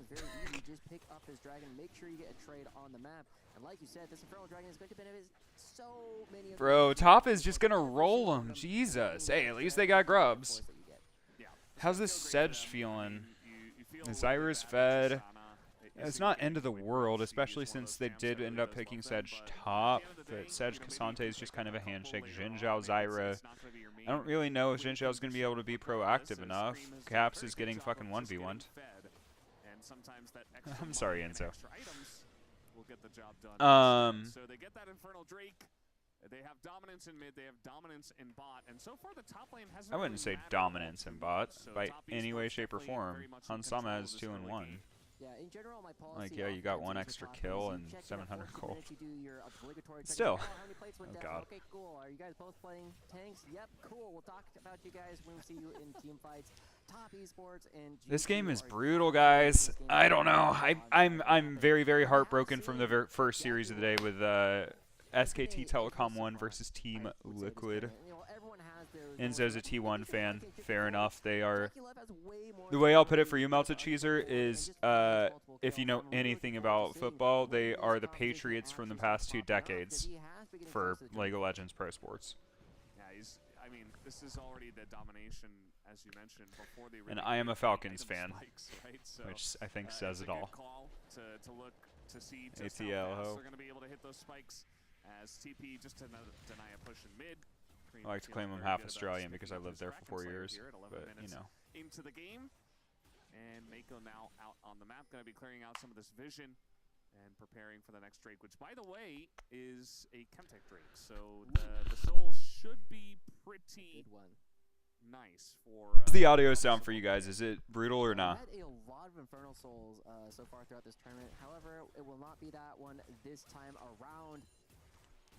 I'm really curious to see how Top Esports are going to be playing around the upcoming grubs, because in 2 minutes we are going to be getting another spawn of those, and there's a lot of pressure that you can't put on the map. Like you said, Cream would have loved to have that, but ultimately, like you said, it's not the win condition in this game. This game is so much more about just getting the gold into the right targets. And yeah, they're right. I want to go back to a discussion that we were having yesterday when Top Esports did take down Gen G. Are Top Esports the favorite in this tournament from this position? Is it T1? Is it Top Esports? And I feel as though seeing how powerful... Oh, yeah. I try to keep the casters talking fairly quiet because I'm not trying to... I like for people to hear it if they want, but I'm not trying to, like, throw everything at them. Yeah, I mean, I would not be surprised if they do eventually take down T1, but they got to get through G2 first. And so far it is looking pretty strong in this first game as Cream Okay, I'll turn the in-game audio up for you guys. From now, we saw him try to flash away Right, from yeah, the no, take your time. Tristana in the last I trade underneath highly his own disagree with turret, just a bit Enzo's desperate, you know, not gonna help him out too much. He does analogy. have his flash back at least, and he has been able to stabilize the mid lane. How about that? Is that a good Not middle? falling too far behind in CS, but still going to be kicking himself for that early. But I disagree with the analogy. T1 is not the guy who made them all. They are the best team in League of Legends history for sure. Stagnated from here, you know. The Drake did go the way. But it's not like they are we saw the the Grubs level go of over to dominance G2. that Wayne Gretzky was on waiting for hockey. the next I'm piece sorry, of I'm using North action American as references. going to spot Mickey But it's not what Brazil was to Oh, football. no. What was that? The blast cone gonna send him in the air. He is Braum, so he can jump over the pit, but They aren't the All Blacks of. I have to say, that might be the one interaction in League of Legends that I just cannot stand is the time where you rugby. just like go straight up and down with the blast cone. But either way, top esports are still creating pressure across. Now, the Faker map, Faker is and Thanos. with the Faker is Pulse God. in a couple seconds But and the Dragon spawning in he's about a also minute, getting top to be esports an older once god again trying to nowadays. reprise their role in the bottom lane with all three members, including the jungle, going down towards the bottom side. He's And getting because to Tiana be is so strong at very, this very point, sad to he can say. just do so much chip damage. He's and getting to be Hanzo has Odin. to be so careful, even just staying around these walls, because you never know when a seed and a plant is going to grow out of the garden. yeah, and you see Vanessa spell shield, just the arcane shift damage. Just to try to That's why I survive, said just to try Brazil to of stay as football. healthy as possible, as now When you Yike say is going to football, make it's his rugby. presence No. felt, When I but say football, it's for the mid lane, Caps yet to back. I lived He in does Australia. have Come on now. I TV. know what the The All mid lane turret is just Blacks are. naturally The going Kiwis. down in a Rugby. 1v1. I've been to rugby games. I've Scream been to has cricket really- games. Again, I I've said been to it football during the games, and play-by-play, I've been but to why'd you American give this guy football games. Tristana? He just beat I call G2 American And football now he is American just football. doing an insane amount of damage in mid. It is so crazy seeing what Cream can actually Or just do the with his NFL. Caps. You know, not a slouch on this Corki whatsoever, but the 1v1 solo kill going to go to Cream. And really I'm changed excited. the This dynamic year, of the World Cup's quite coming a to bit with the NA, Dragon which spawning is in going to be a lot of 15 fun. seconds. Top esports pushing out this mid lane, taking control, can even do a chunk of damage to the turret if they want. They're actually Instead, coming to my they're going hometown, to too. Be okay. All right, trying to go in on Tien here. He's going to drop down the ultimate. That as was the some, Tien, once it does get on top of you, you do see the power that it has, so that's going to force Tien to back away. And actually takes a ton of damage. Meanwhile, on synergy. the top lane, we haven't seen much of this, but in the 1v1, 369 looking for it as he does go on stop. He got close. As the Glacial Prison does come out, but not able to get the kill. The Blade does have TP, I'm so just it shouldn't Danny. be too Or big I'm of a deal just, up there. yeah, you know. I'm just, Quite done with the action as I'm just Trader Jack, however you want to call it. I'm a very big fan of, I'm just myself. Cream as maybe a little bit overconfident in that trade. We saw Not earlier good, that I'm not both bad, Tiana I'm and not Cream used their ultimates at the same time to try and get guys out of the metrosexual fight, or and whatever they losing used the to call Buster me. shot I'm there just ends Danny. up really biting Cream. The flash has to be expended, and now G2, despite the fact that the bottom side of the map has been going so rough, are actually going to be building up even more of these neutral objectives. They got 3 of the grubs, the other 3 never got picked up, and that means that this Rift Herald going over to G2 as well will allow them to recover some of the gold that they have been missing so far in this game, and getting that kill onto Cream Here you really go. changes some of the dynamics that you tend to see, because now with no flash, you can't be quite as aggressive in the mid lane. Yeah, absolutely. Let me see if you can see it. I can't tell from that angle. Here One on second. this Chemtech Drake, we see that Yike is in the top jungle, so there should be a couple There you of go. Drakes already going the way of top esports. Not a big surprise with the way that the early game has gone, as it will be. No, I actually do not, a Enzo. Hextech soul. I do not want to have And kids. if you give that to an Ezreal alone, but also a Tristana, even the Zyra loves this, so definitely going to be a big soul to contend for both of these teams. Yeah. There's also my favorite part of the game where, you know, Mom decides where the Tristana goes. Like, you know, that top lane turret is still alive. Mom says it's my turn to go towards the top lane. Oh no! Enzo! Foul language, what did you say? I need to get rid of the foul language one. I don't care if people fucking cuss. What did you say? Why? Why? Why? Ready for cop messages? What does that mean? Get rid of that. What is it? And Cream on this Tristana, even with no Void Grubs, will get so much in the mid lane as well. No not going to filter, be no finding any filter. actual fighting there, but they are going to be getting multiple structures, and even if you get this one, it's not going on to the same kind of valuable person that Okay, Primus. so Absolutely. it's not I on mean, we Twitch saw something side, like so this let me happen go back actually in the over TL2 to game Streamlabs. number 3, I believe, where Teal are able to get a very nice macro lead here in the mid game with a very similar play. Like what we saw at top. So like, what did you say? Can you give me like a general idea of what you said so I can figure out what's going on? More off of this as he just tries to crescent guard his way out of this one, but Yike will be taken down. He That's fair. Comes up as well as the Rift I mean, I can't say shit. I've got no filter. I can't stop myself from cussing. And they're also in a perfect position on the map. Oh, heard. Fair enough. Yeah, no, let me find out what's going on. Get off my screen. I'm not looking for you. I'm looking for you. There we go. Not talking to anybody in chat, obviously. I'm talking to... Where's my Cloudbot, or whatever it's called? Bro, back to dashboard. Cloudbot, there we go. Yeah, 369 in a lot of trouble here as once again he's getting very over-aggressive. He's going to pull the Braum over, though, and maybe he gets out from here. The flash as well, as Mickey X does not want to allow this one. And, yeah, I think 369 will eventually go down, right? Casante is crazy sometimes, but it does take 4 members to eventually get the kill. So, trades back for teleports. What is going on? On both sides, and yes, 369 will go down, but it's still a almost 4,000 gold lead here for Top Esports, who are very much in control of the map at the moment. And it's also important to remember that we got to see how long it took them to take down 369. Yeah, I've got it on minimum protection. It shouldn't be too annoying on stuff. Caps protection, symbol protection, link protection for sure, word protection. I need it because of just by the nature of his champion in this draft, obvious shit. Get at least a 6 Paragraph, emotes. Yeah. I mean, eventually he will just stand there and he's like rolling 6s. Excessive amounts of emotes. I'll go like, production. Yeah, I don't want to mess with it too much. I kind of like where it's at overall. I would be okay with them saying shit like "fuck them kids," but like it has to be meme. I get it. Yeah, just put the star in it if you do that. Glacial set really coming out big for a little while as it takes him forever to move.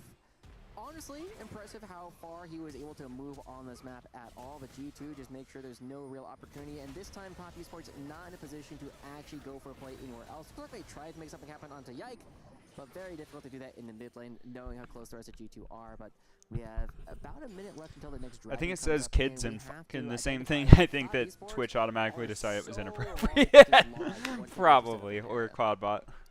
Yeah, it is kind of insane what you can get going with just Zyra, but also you've got this really thick I can see your front line chats. with the Leona and the Casante that's really difficult to break through, and they can maneuver themselves very well. They can, you know, push onto you very easily as Cream. We talked about this. Yep, He doesn't need void grubs, just hit the turret.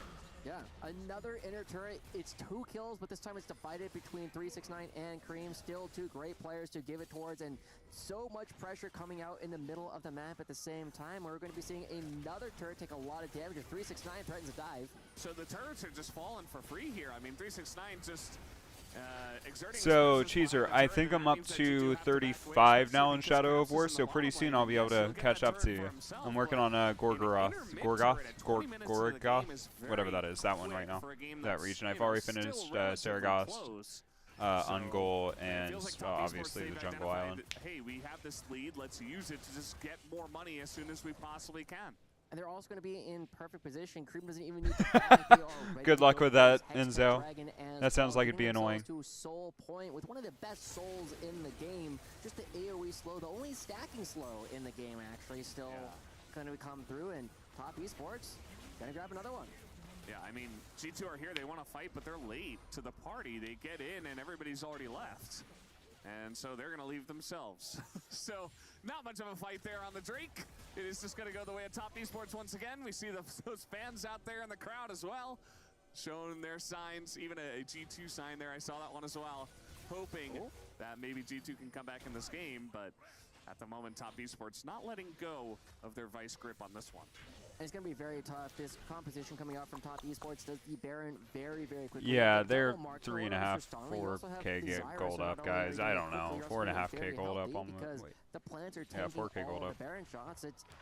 very difficult for G2 to try and find anything. We were looking at a composition that had a decent amount of crowd control, and it still does. But Caps looks like he are thinks the not game's pretty really well getting over. any entrances back into the game, and now Tian getting ready to start Bloodthirster, it up. Tries to Kraken. check things out. The wind becomes Doesn't lightning, have but IE. G2 are completely blind as to if they're actually hitting. Yeah. I remember we were watching TL versus T1. We were begging Team Liquid to start the Baron. Top Esports are like, yeah, we'll start it here at 22 minutes if we have to. They're not actually going to, but they are setting up just the immense vision control you were mentioning, Joshi, on this objective. And as it starts, Oh you know, my G2 god. try to get vision themselves, and that leads to Mickey X taking a big chunk of damage and some extra priority going over the way of Top Esports. Mickey X gonna hop Heck forward yeah. as the wall goes up. Run it, my guy, and then But yeah, maybe we it's can just so start low finding at each the other's same forts time and that shit. Top Esports still liking their position. Yeah, Yike taking I think I figured out like my all the strategy, objectives that so Top I'd love to Esports see needs if to my actually go strategy for for my this forts Baron. would even Yike slightly walking work back away, and versus even you. with the Hextech portals, look at how quickly this goes down. G2 walking directly into the trap, and they don't have another option.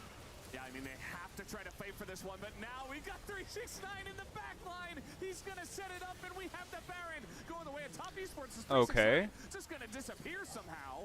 Didn't see how that damage went into him. He was just way too deep. As now Top Esports, they want to get this objective and back away. 10 also going to flash out of this one, and it gets a bit messy. Ike's looking for a bit more.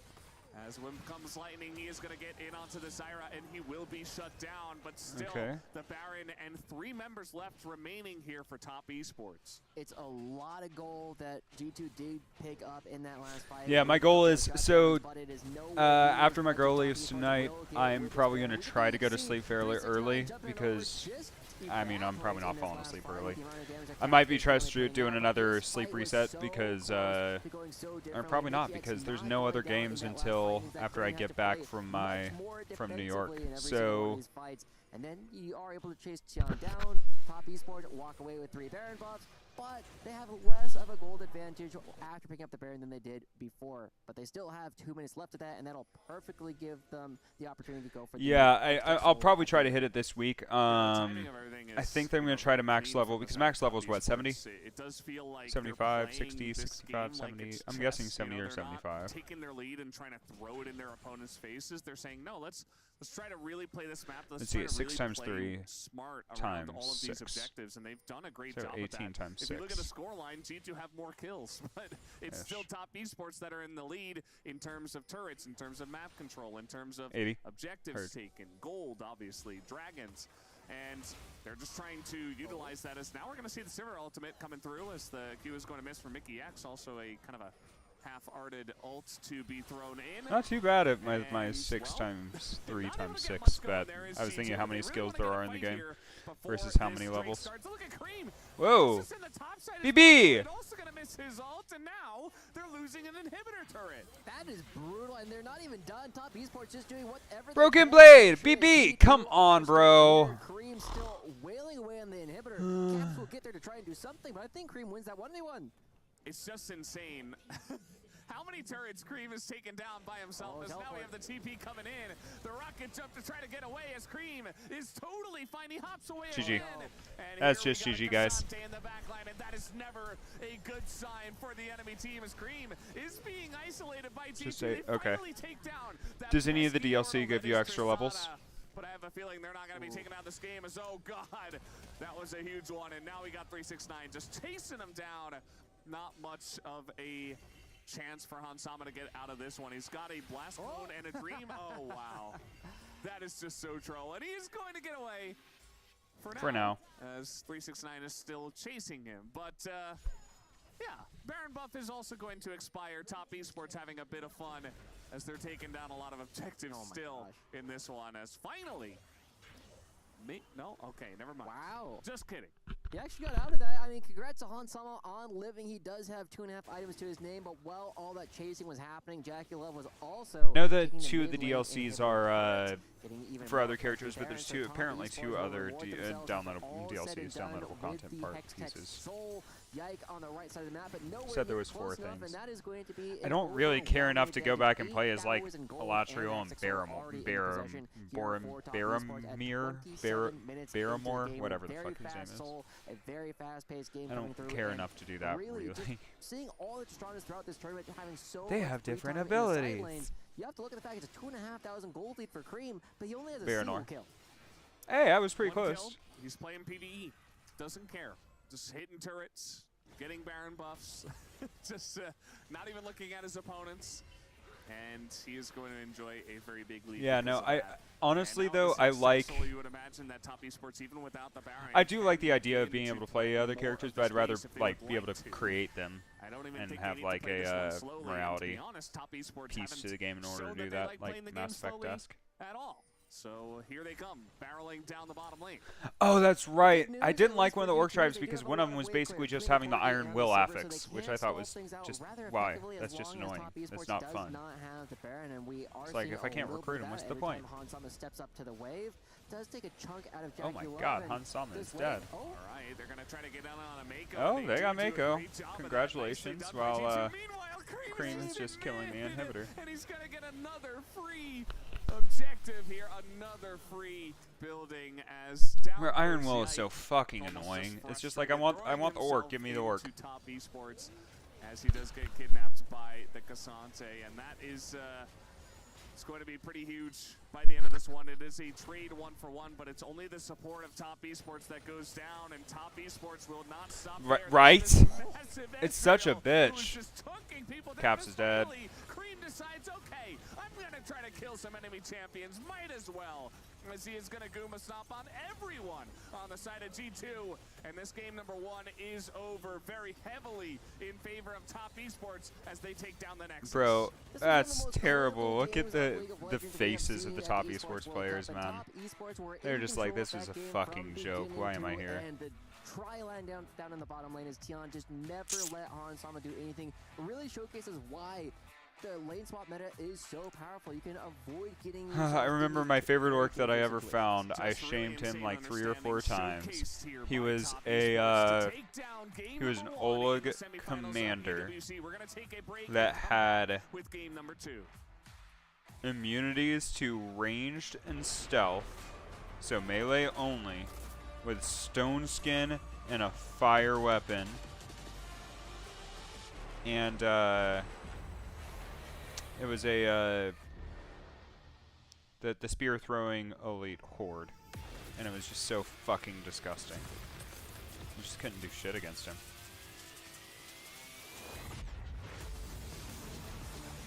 Kind pro players, but garbage region. I can agree with that. Alright, I'm not gonna lie to you, Enzo. I don't even want to watch this series after that game. I really don't.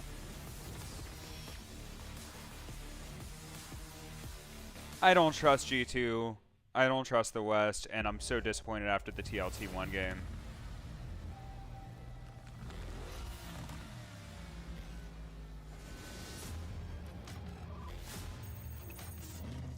Oh, that's so fucking fun, Melted Cheeser.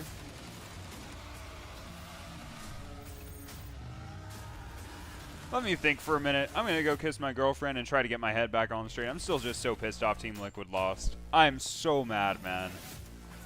They had such a good chance. They finally were doing something.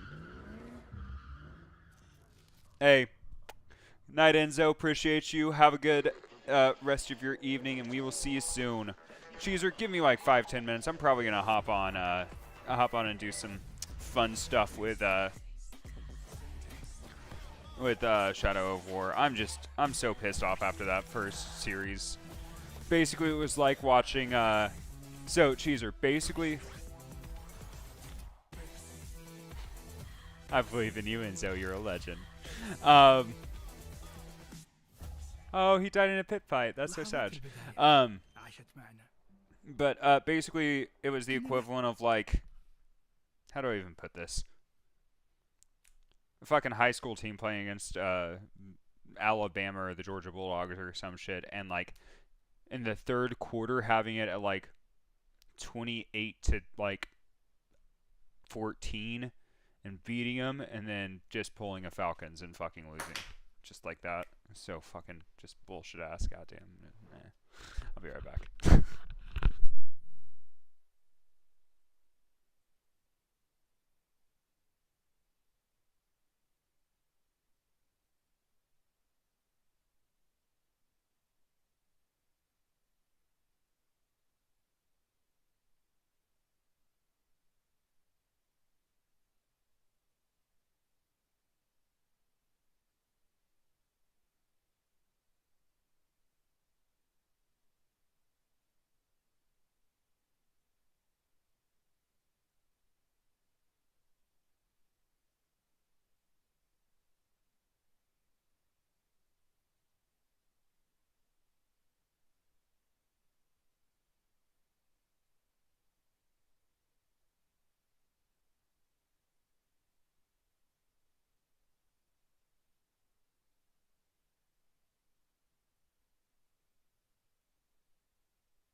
Sorry about that. I went and annoyed my girlfriend and took her phone and ran around the house with it.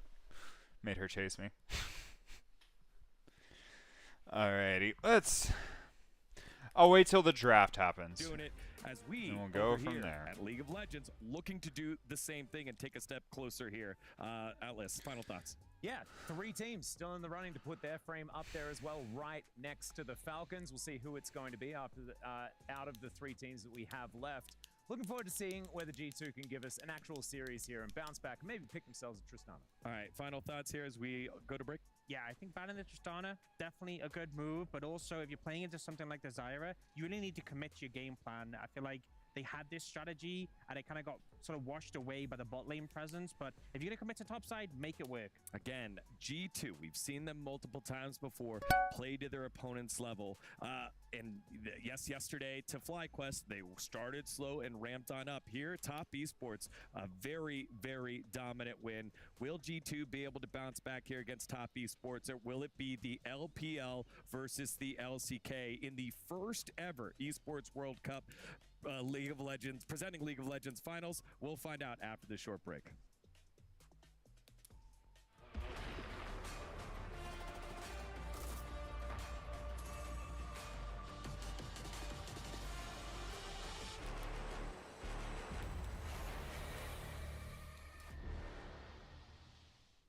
Hello everybody, Key and Ginny here. We're checking in from the SEC Battle Royale Arena here at the Esports World Cup, where Falcons have just claimed the first victory of the entire tournament.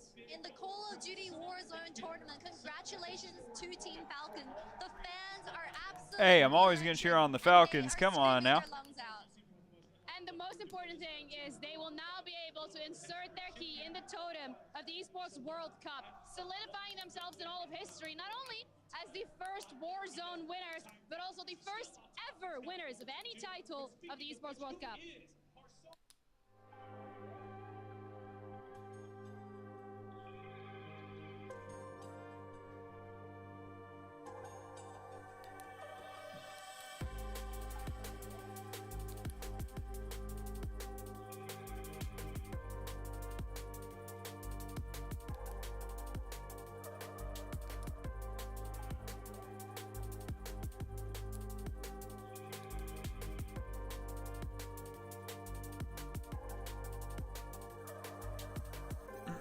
Mario, how you feeling, buddy?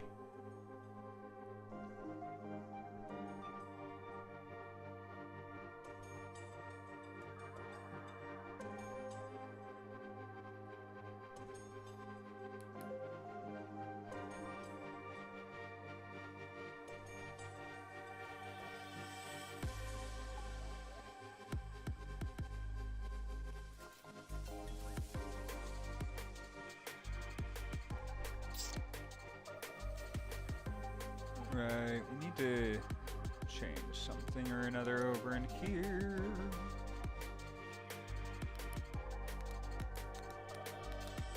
Alright, I'm gonna go to the restroom, and then I do believe it is time to play some Shadow of War once this draft hits.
watching at home and at the Gadia Arena.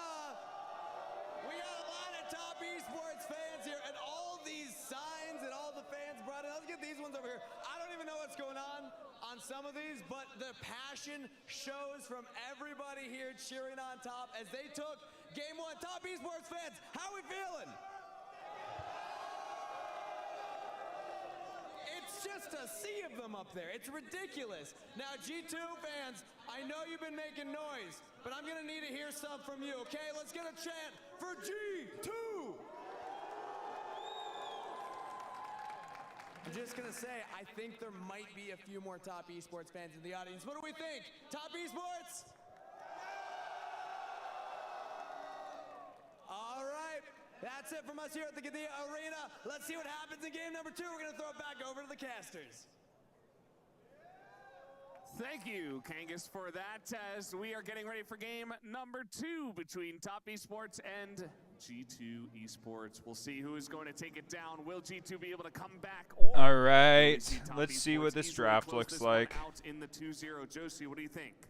Honestly, with how dominant that win looked from Top Esports, I'm going to have to say Top Esports, the heart and the brains that we were hearing about from the studio are really starting to shine through at this point. However, we also saw Team Liquid have a very dominant win over T1 in their first game of the series. And now, this is G2. They are going to have their first game on the blue side in this series. And we'll have to see what the adaptations are. It is so important how they choose to play around the Tristana. You know, I think the best way to play around it is to just ban it away, or you got to first pick it here on the side of G2. And we'll see if Top Esports gives credit to that and bans it away themselves. It is going to be the Lucian first ban from them. See the Zyra first ban, as they said, well, that's just too fast at clearing the jungle, and we could not keep up with it. That's not the type of game that we want to play, say G2. And we'll see if... you know, they'll have a nice strategy coming into the second game after what was a very dominant first game from Top.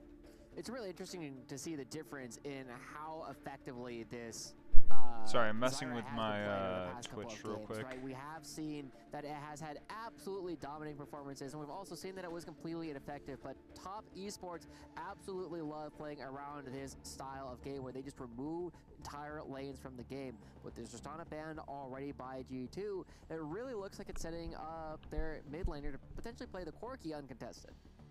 Yeah, seems like Top Esports are going to say that, or see that rather, and say, no, we are not going to allow you to play the Corki. So no Tristana, no Corki, but this does leave Rumble available. And to be honest, Rumble, I feel like, is number 1 on the chopping block when it does come down to picks in this meta, right? And generally it does get banned away pretty early on the red side, but they're just going to give it over to the side of G2, and G2 will not escape that opportunity to take it, and they will immediately first pick it.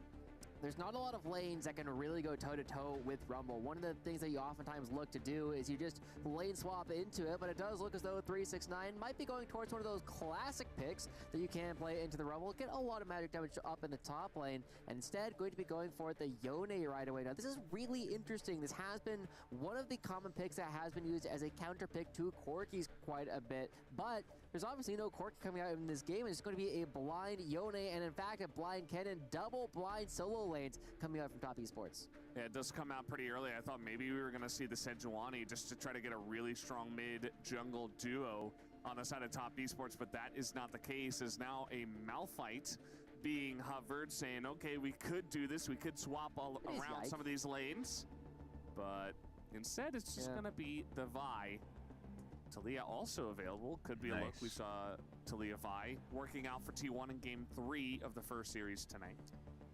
It is worth noting that Yike does hover all kinds of crazy things. As soon as I saw the Malphite, I was like, oh, that's not Anivia, though. So we got to see where he goes from that. But with this Vi already picked up, you have a very potent combo with what we've already seen. And, oh, we are going to be getting a LeBlanc coming through from Caps. We have seen a couple of bans towards this champion so far in the tournament, but no actual picks for it during the Esports World Cup. It's going to be Caps looking for an opportunity to shut down Cream on the Yone, but this is a very volatile mid lane. Even if LeBlanc does have a bit of an advantage in the laning phase, if anything goes wrong at all, the Yone can absolutely dominate the rest of the game.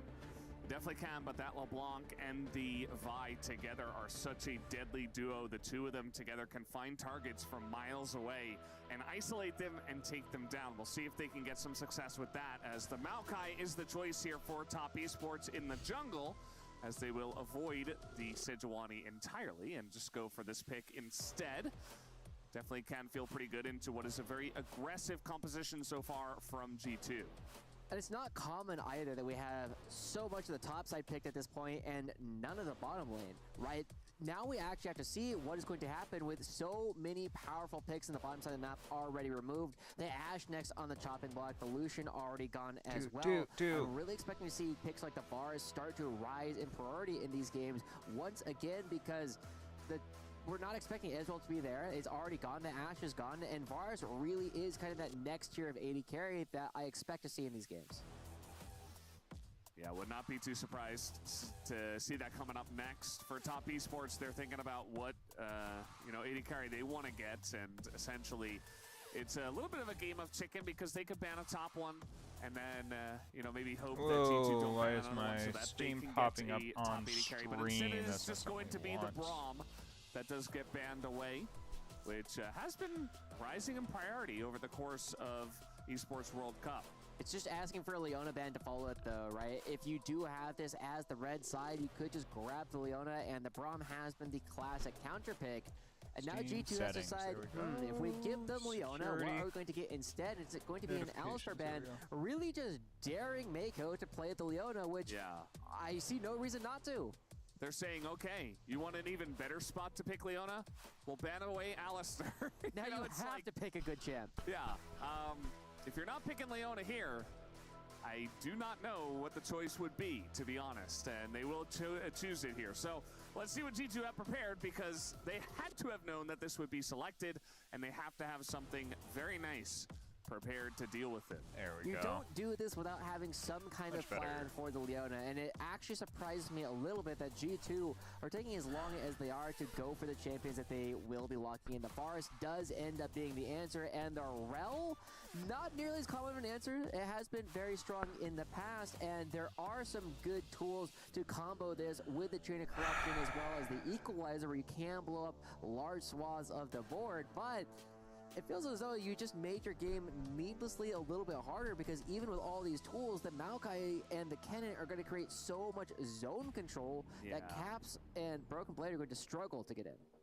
That's really the biggest issue, I think, for G2 is those two champs you mentioned. The Kennen disengage ult, fantastic. The Nature's Grasp, fantastic as well. And it can really break up your ability to find targets and actually get engages going in a 5v5 team fight. Yes, they still have great pick potential on the top side of the map to G2, but especially if they lose map control and you're dealing with having to engage into both of those champs, you're not going to have a good time. It's just not going to happen. And you see the reason for the Alistar ban, the Rel coming out. That is one of the biggest counters to Rel, the Alistar, but you did also give this free Leona over.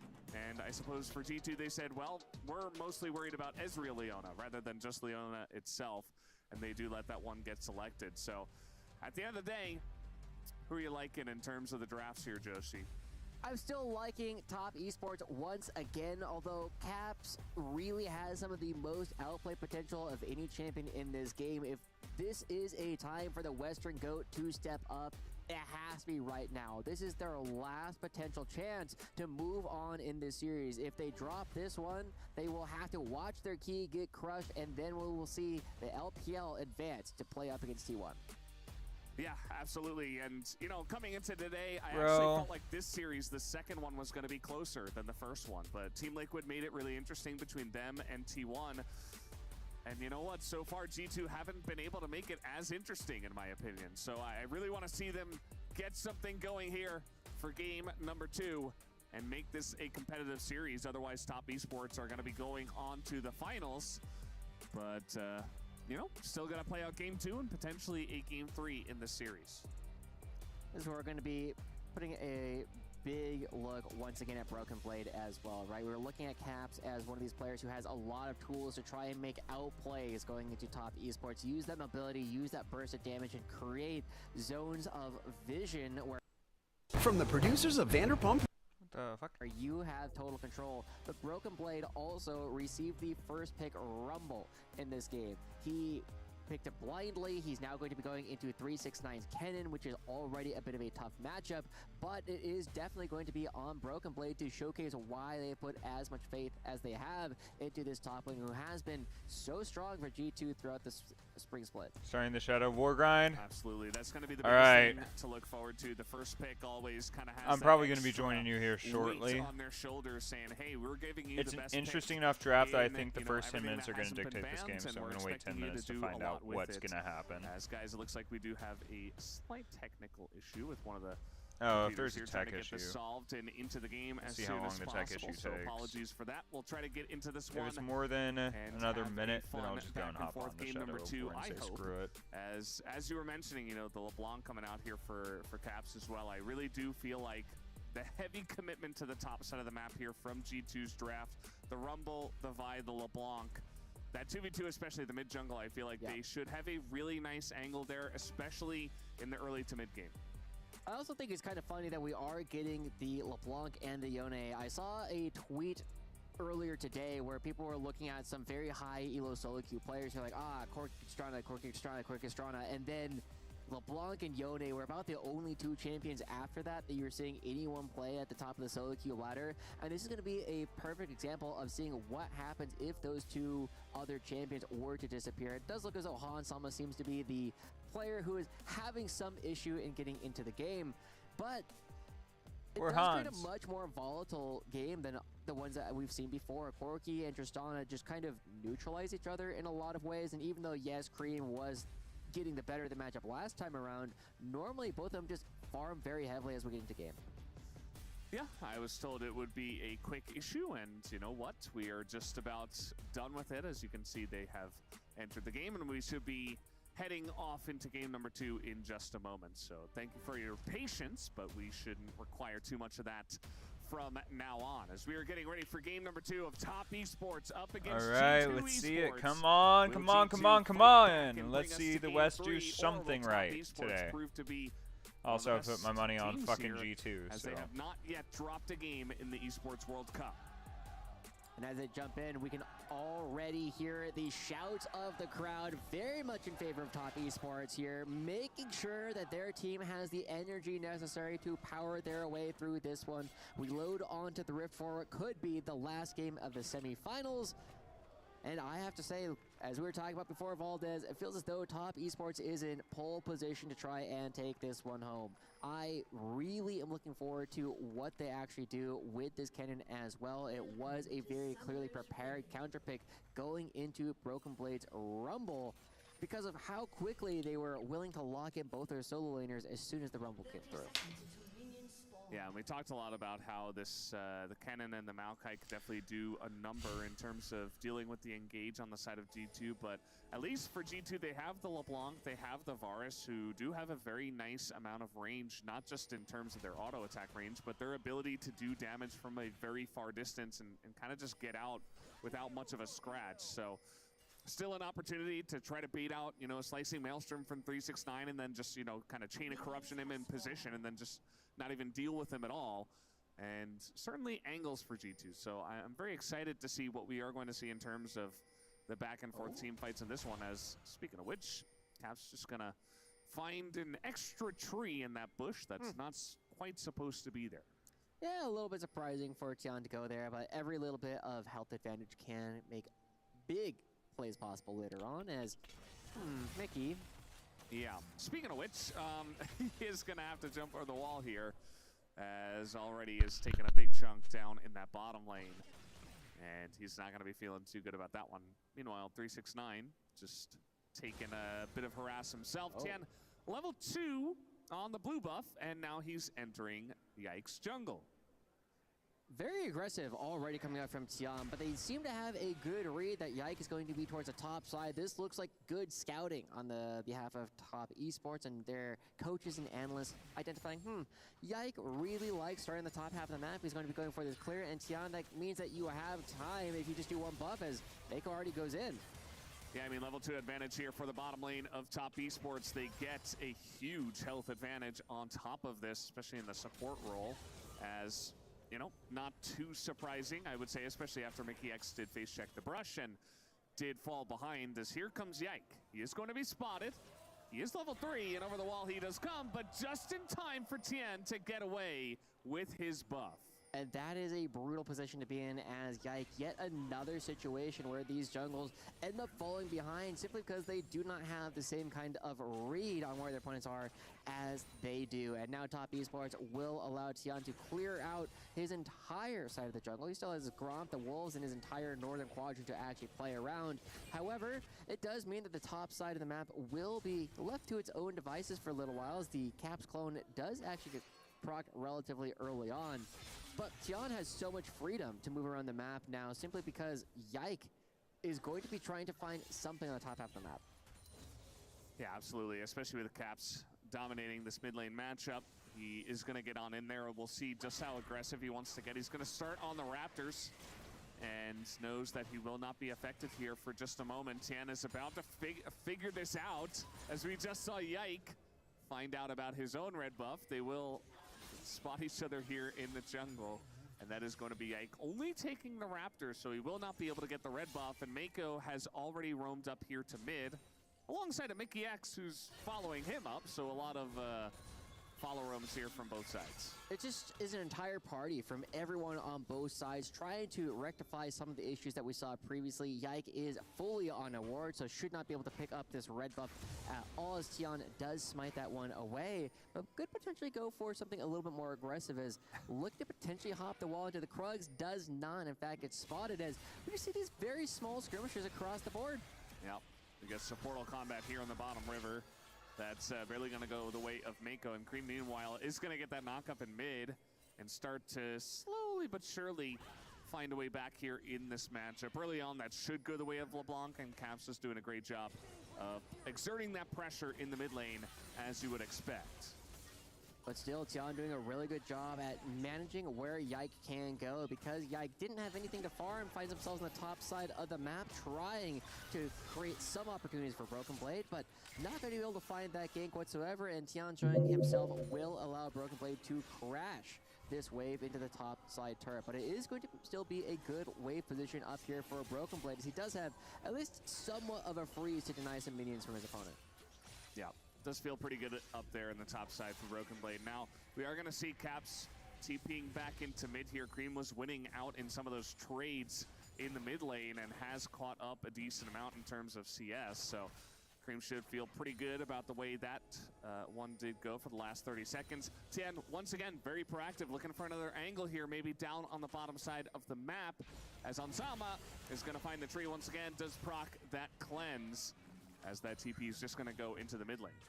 A really good cleanse coming out from Hansama, very timely. Does mean that nothing further comes of that, but Tien is going to be a little bit ahead. One of the downsides of actually going for this early on invade is that none of your camps are cycled, as Cream going aggressive and Tien is around.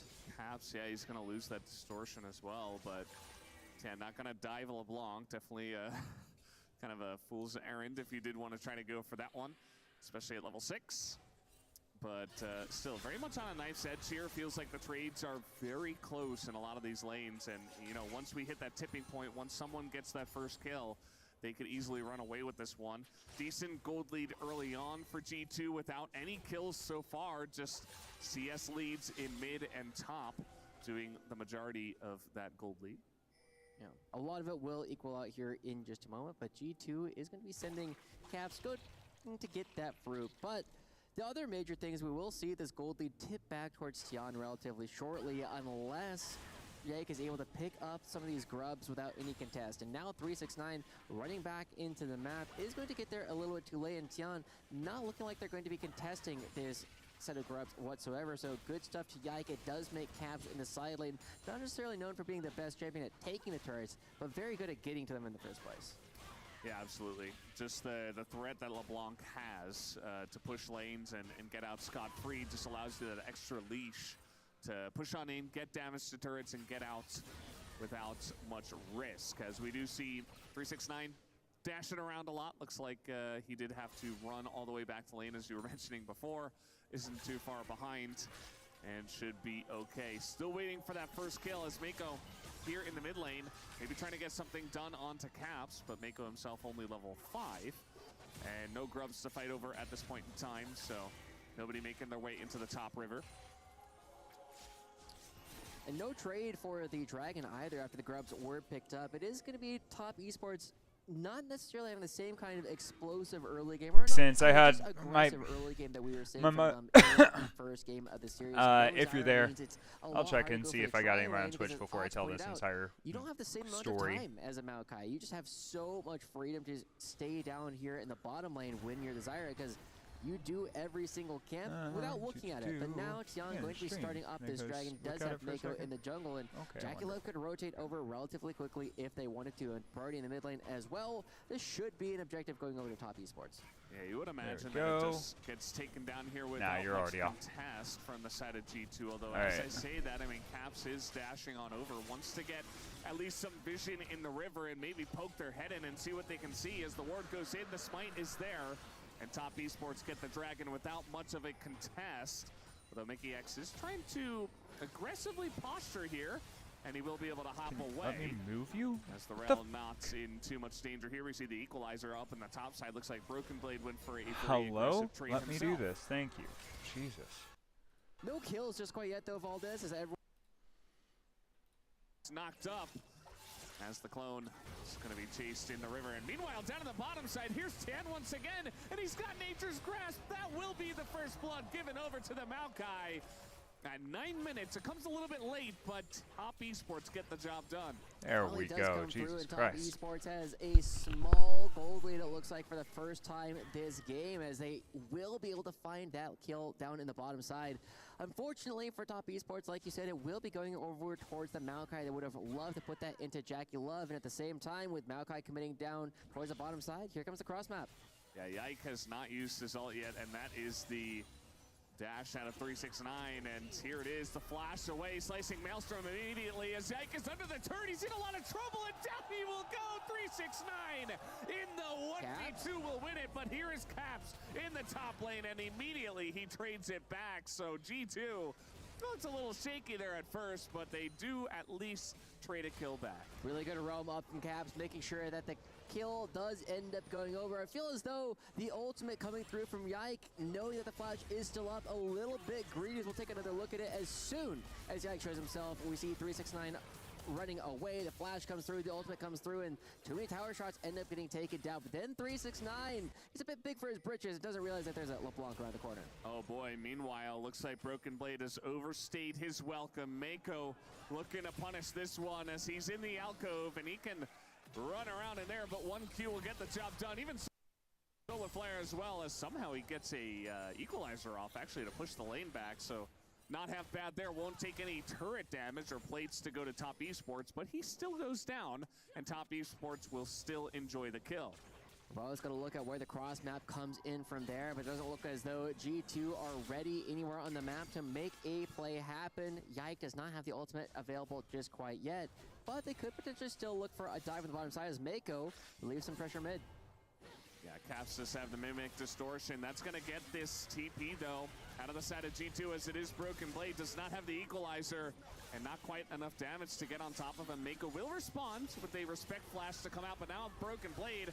Awkward spot, but here comes Darrell. The engage on a 2. The Magnet Storm is huge, as everybody on the side of G2 is here, and they do collapse and get 2 kills in the mid lane. A great counter again coming through from G2 to find multiple kills, gives them over right here to Broken Blade. A much needed money going over towards the top laner at the same time, and both AD carries just wailing away on the side lane turrets as we get another teleport to come through, as so much pressure being relieved across the board, but G2 finally pulling ahead in this game with a couple of kills going their way. Absolutely. I mean, some free time with the turret on bot. Jackie Love has some free time himself, as Caps, he's been such a huge menace. It feels like he's pulling a lot of attention towards him, but he's LeBlanc. He's totally fine. He has not died at all, as he will just distort away from the enemy team, as it does look like Hansama should be able to get the first turret blood, even against the 2 members of Top Esports. We'll see what this race looks like, but looking good for Hansama right now. Sama is able to just step so far forward here because they have enough vision control on the bottom side of the map, and 369 has no idea where so many of the members of G2 are that he has no opportunity to even try to contest the bottom lane structure. So it will be the first break going over to G2, but it's very quickly matched, but still a little bit of extra goal as Tiana has to run. Yeah, he has to get away from this one as a Q could come down from Mickey X, and Tien just has to go back in. He knows he's going down here without much recourse, although here comes Cream. He's going to line up two, and now the re-engage from the side of Top Esports. A lot of low health bars, but they can't quite get a kill. Finally, Jackie Love will get one, but he has to flash away. Mickey X, the second to eventually fall as they're diving Jackie Love in the top lane, and they will take him down. But Cream is such a huge menace on this Yone. And that is going to be the route here. Unbound Soul comes in, and Broken Blade will give the double kill over to Cream, Top Esports' mid laner.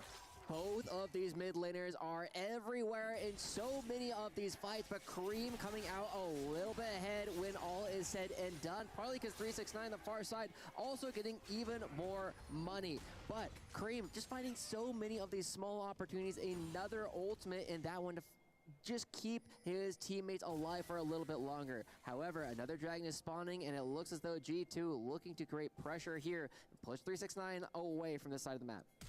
Hansama's just on a ward. He has no idea as he's getting flashed on by a Maokai, but it might actually bite them back as no, Hansama will be stunned down, and Tien is totally fine as in goes Jackie Love, and he will be gifted a double kill himself. So Top Esports, a couple of huge plays, and they should be able to get this Infernal Drake as well. And it has to be a tragedy here for all the G2 fans, all the LEC, the European fans trying to find some opportunity to turn things back on Top Esports. It's been back and forth so far, but these last couple of plays just going in favor of Top Esports really creates a big question for the rest of the game, because Top Esports, it feels as though their composition is a little bit easier to play in some ways. You have the Kennen, you have the Yone, who can both create a lot of pressure in the side lanes, and they don't ever have to get battle to G2, and they can just fight him anyway. Caps just isolated, has nowhere to go. He's going to be taken down, and the two carries right now are Cream and Jackie Love, and the two of them come together to just absolutely assassinate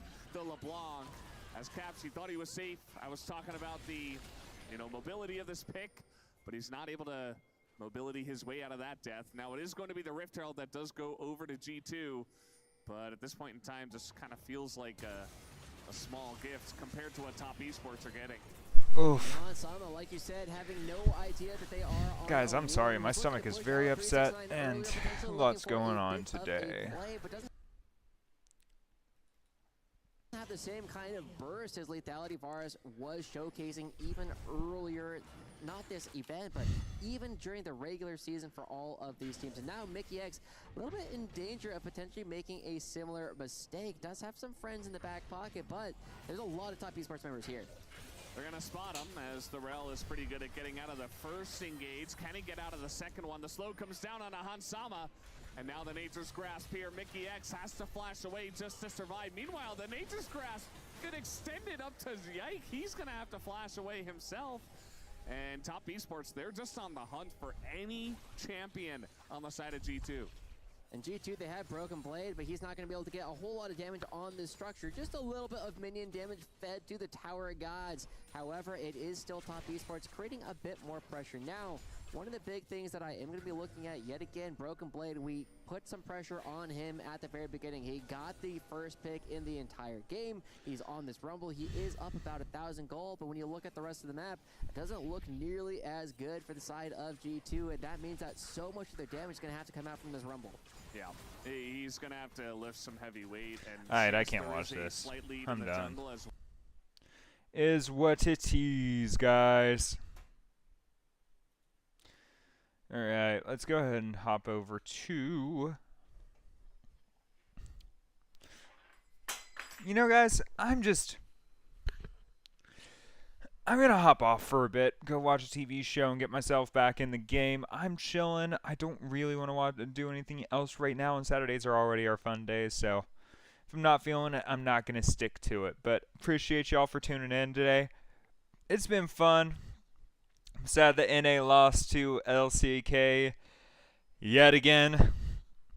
And it is what it is. But thanks for tuning in, guys. I'm going to hop off, go hang out with my girlfriend for our last day together for the next week. So appreciate y'all. See y'all later.